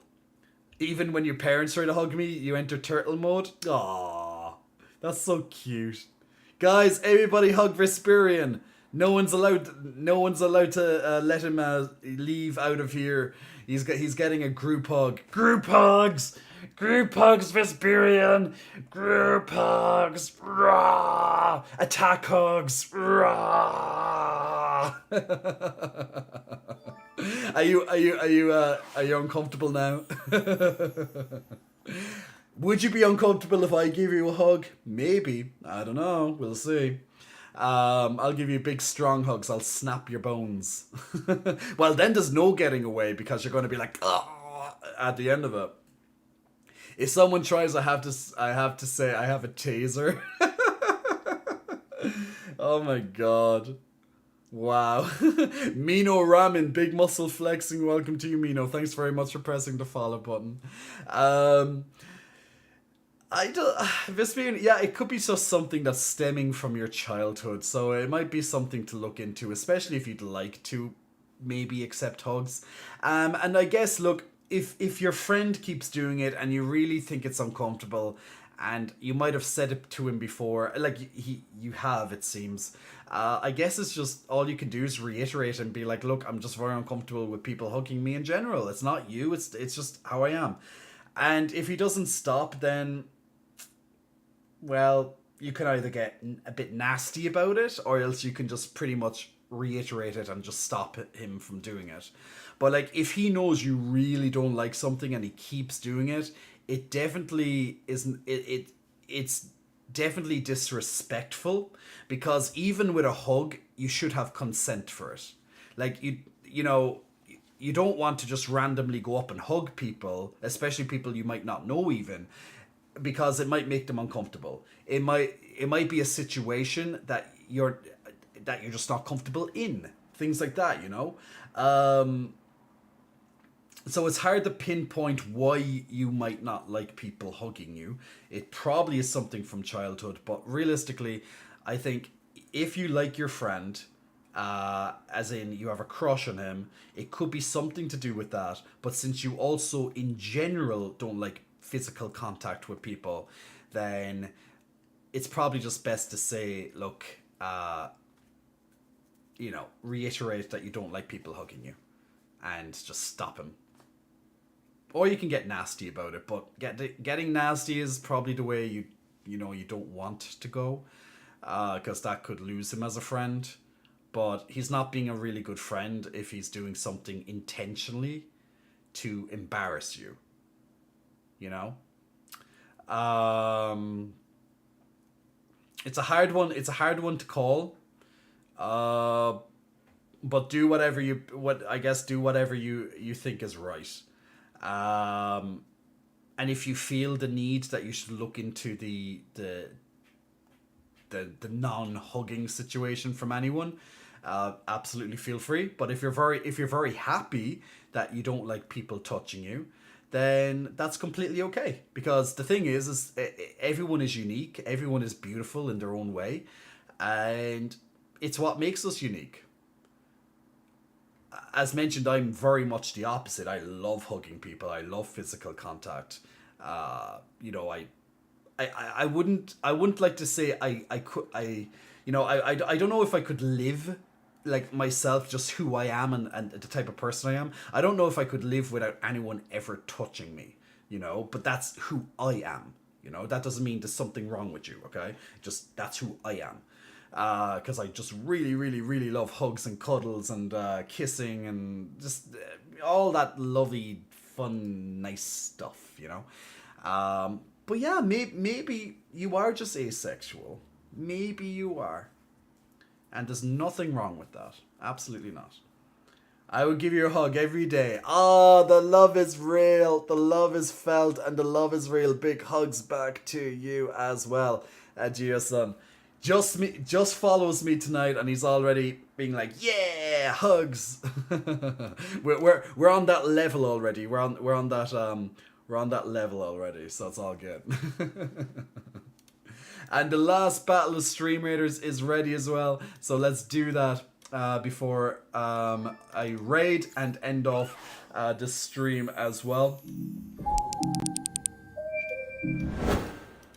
So, ooh, a nice following for the end of the stream. So, guys, I hope you enjoyed the gameplay tonight. I wish I had longer to play more, but I started late, I started a little bit later than normal with my streaming, and then also, of course, we chatted for almost 4 hours before we even started playing it, and now we're almost 7 hours streaming. And I told myself today, no longer than 5.5 hours, Jay. No longer tonight. You just can't do it. You need to sleep earlier. And guess what? It's 7 hours of streaming right now. So yes. How often do I listen to my own advice? It seems not enough. So there we go. The thing also is that he doesn't hug many people. I mean, maybe he is offended because he thinks his hugs are special. Maybe he also likes you. Maybe he also likes you and that's why he wants to give you some love. Vesperian, you can never. At the end of the day, I'm someone who really believes in communication, and whether that communication is good or bad, that's besides the point. Getting your word across, getting your voice out there, stops overthinking and what ifs and what coulds. If you like someone, tell them that you like them. What's the worst that can happen? Oh, they don't like you anymore? Fuck them. Who gives a shit? Oh, because now it's out of your head. Oh, does he like me? Doesn't he like me? Blah, blah, blah. So what? It's over. Go. You know what I'm saying? So you can get the answers a lot quicker if you just go up, approach the subject, and go from there. I know it's not everyone can do that, but I would much rather, in my situation, if I was you, to go up to someone, tell them that I like them, and if they don't like me back, or I'm asking them to do something and they don't do it, such as the hugging and stuff like that, stop, blah blah blah, and they don't do it, do you really need them as a friend? It doesn't matter if you have a crush on them. It doesn't matter if you like them as a person or whatever.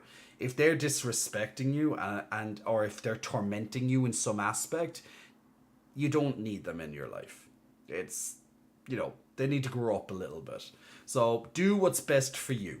Okay, this is just advice. Do what's best for you. So there you go. Jay, go to sleep. We don't want those milkers to have dark circles for not sleeping. Alexis, big muscle flexing. Welcome to you, Alexis. Thanks very much for pressing the follow button about 2 minutes ago there. That's what you always say before getting distracted by the game. Salami, let me alone. I like gaming. Salami always picks on me, guys. Salami's evil. Salami's like, no, Jay. No more game time for you. And I'm like, but Mom, I want to play the game. Yes, guys, Salami's like my mom. We love you, Salami. We love you. Okay, let me get this set up from Nick. Oh, he's playing Fall Guys. Okay. I haven't seen Fall Guys in ages. Remember, when this channel first started, Fall Guys was one of the first games that we actually played. I played a couple, maybe 2 or 3 streams for Fall Guys, and then I stopped after that. I could always go back and play it again sometime, but it was fun. I'm not saying it's a bad game. It's not a bad game. It is fun. I can't play those type of games for more than a little bit at a time. So it's free now. And what happens if you're someone who paid for it? Like my. That I had a little bit of a chipped nail there. I just had to bite off that little piece that was chipped. Don't worry, Jay. I already fucked my sleep, and it's 6 a.m. Guys, my sleep has been just all over the place recently. If you do, you should join Nick. Oh yeah, I know. Imagine me and Nick, guys. Imagine me and Nick on stream together. You know that's actually possible though. We could have a split. We could have a split. Just and do it. I haven't personally done it before, as in on my screen, but you could definitely arrange it to get the other person's camera on it. Gio's like, let's go. You'll have two muscle men. Now Nick is really tall. Like Nick is a very tall muscle man. Whereas I'm a shorter muscle man. So there you go. I already have both your streams open and my screen is already full. Salami, you poor thing. Oh, Salami, are you back in the Matrix again? All Salami with his million. I always used to say this about Salami. He was, in the Matrix 2, the second the Revelations, is that when Neo goes into this circular room and is surrounded by these TV screens, and there's a guy in the middle called the Architect. Salami is the Architect. He just sits there and he just watches thousands of streams at the same time. But right now, he's occupied on 2 screens alone in this TV room. One is Nick, and one is me. Salami, I haven't told you that one in a long time, but I don't forget this shit. I miss when you played Pokemon, but I know you have to play other things. We will play more Pokemon when 100% when Pokemon Scarlet and Violet come out in November, which isn't long at all, 2 months away. We will definitely jump back to playing more Pokemon. Now there's a potential I could always pick up Arceus or something else and play. Who knows? But also God of War is coming out. Shortly before that, so I'm gonna have to try and get as much of that done as possible. Oh, guys, that's gonna be hard. I don't know if I'll be able to stream God of War and finish it before Pokemon comes out, so I might actually have to play God of War offline, which to me I don't mind, but it's nice to play this stuff online when I can. The more you know. I know. Well, it's not too late to say erections while playing Genshin. I know. I love when Salami has big, giant rock erections that I jump onto when I'm playing Genshin Impact. I know. To people who aren't in with the joke, that will sound completely off. But me and Salami, yeah, me on our Genshin Impact days playing together, and he had big rock erections coming out of the ground. Amazing. Haven't played Genshin since then, my friend. Haven't played it since then. And that's over a year ago. New people are confused now. New people are confused now, but they're also curious. What does he mean? But there we go. Insider joke. Okay, my lovely, lovely people. Galoris, what I'll do is I'll give you back those points because I honestly couldn't think of what to sing. Request it the next day so you have the points back on the sing, okay? So what I'm going to do right now, I'm gone. I'm finished. I've been streaming for 7 hours and I'm going to bed a lot later than I wanted. Yay! As I specifically said, it's not going to be a 4 a.m. stream. And here we are, 4 a.m. I cannot control myself.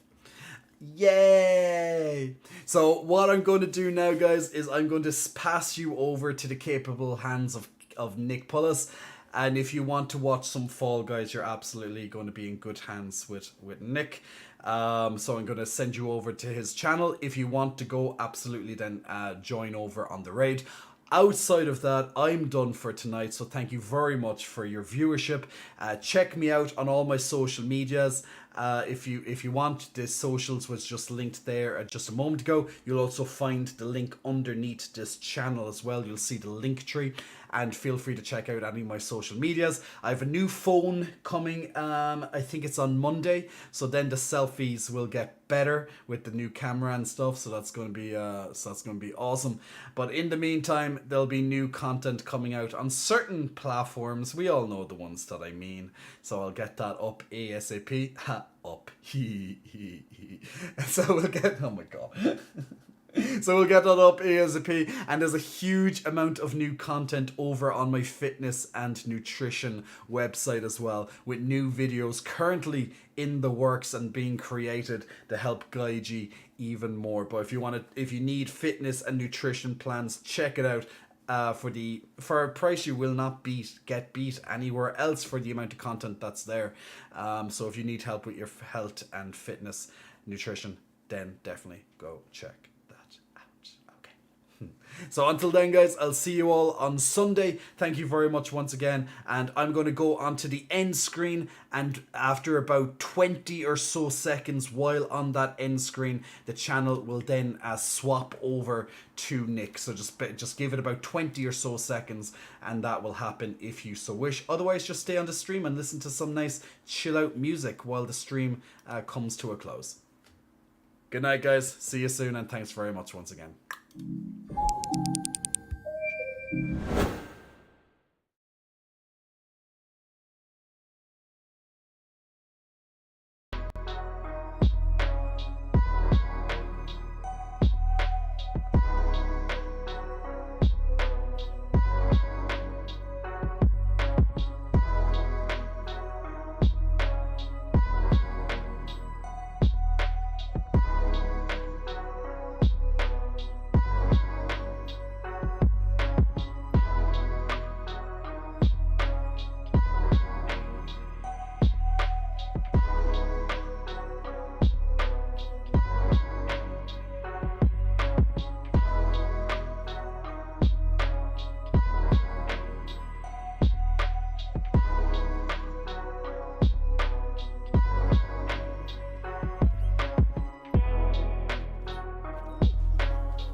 Mino Ramen, thank you very much for the new follow. Jay, thank you for the follow also. Just finished your stream. I appreciate for the raid, Jay. Thank you very much. I saw that you guys were playing Cult of the Lamb. What are your thoughts on that? Because I have never played it. I've never actually really looked into it. But I definitely want to check it out. Doobie, thank you very much for the new follow. Thank you guys. I truly appreciate it.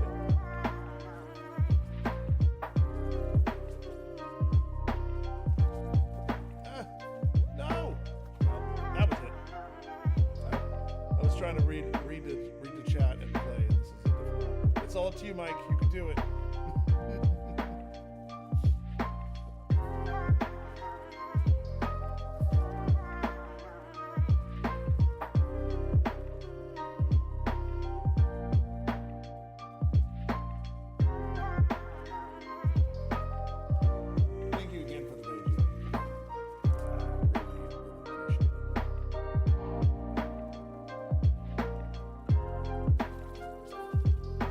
Do it, Mike. I believe. 10 more seconds.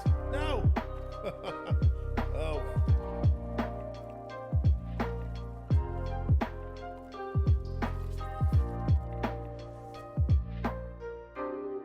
Oh, bummer. We out.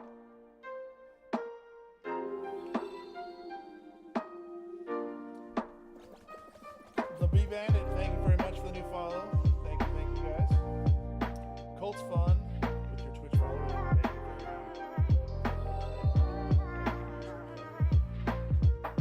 I'm definitely down to try it out though. I'm down to try it. I'm down to try a lot of things. So I normally play first-person shooters.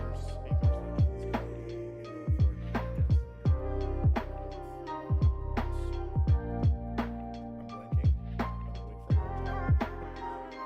but I also play, I play Fall Guys, I will play multiverses, I do a lot of viewer recommended games as well.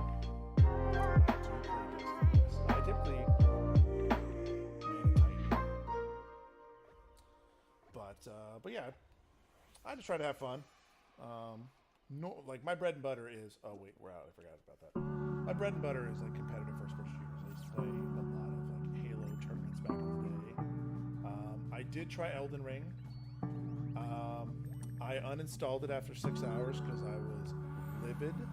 The game kept glitching out for me, so when you first go to your first little mini boss fight or whatever, every time I try to swing my sword, my sword would disappear. And it went on for literally 6 hours. I reached out to the devs and I was like, hey, you know, what's going on with this? Like, oh, it's a glitch. You're gonna have to completely uninstall the game, reinstall it. The game is back at McDonald's, and there are loads of great prizes to win.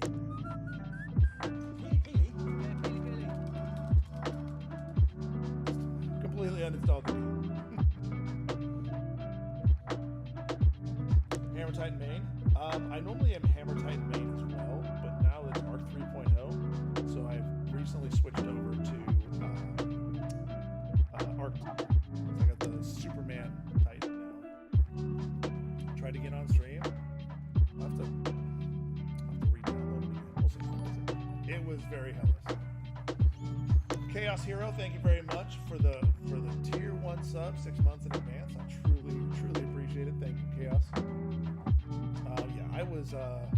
It takes a lot for me to get frustrated, or I would say at that point I was so angry. This is like before I started streaming. So I've been streaming now on Twitch for a month and a half exactly. And I was trying to play that game. I so badly wanted to enjoy it, and I couldn't make it work. So I was like, fuck this, and I totally just uninstalled it. Elden is amazing. Lucky didn't have the bugs. I'll be playing in the future. Can't wait to see now. All right. Well, thank you, Jay. I appreciate the raid truly. Get some sleep. One of these days, I'll have to, hit you up for some advice with Cult of the Lamb and some. But get some sleep. Have a great night. Thank you again for the raid. I truly appreciate it. And thank you everyone else for hopping in. I truly appreciate it as well. Also, I missed your follow. I was distracted. GD Squared, thank you very much for the new follow as well. I truly appreciate it. Chiron Polar, thank you very much for the new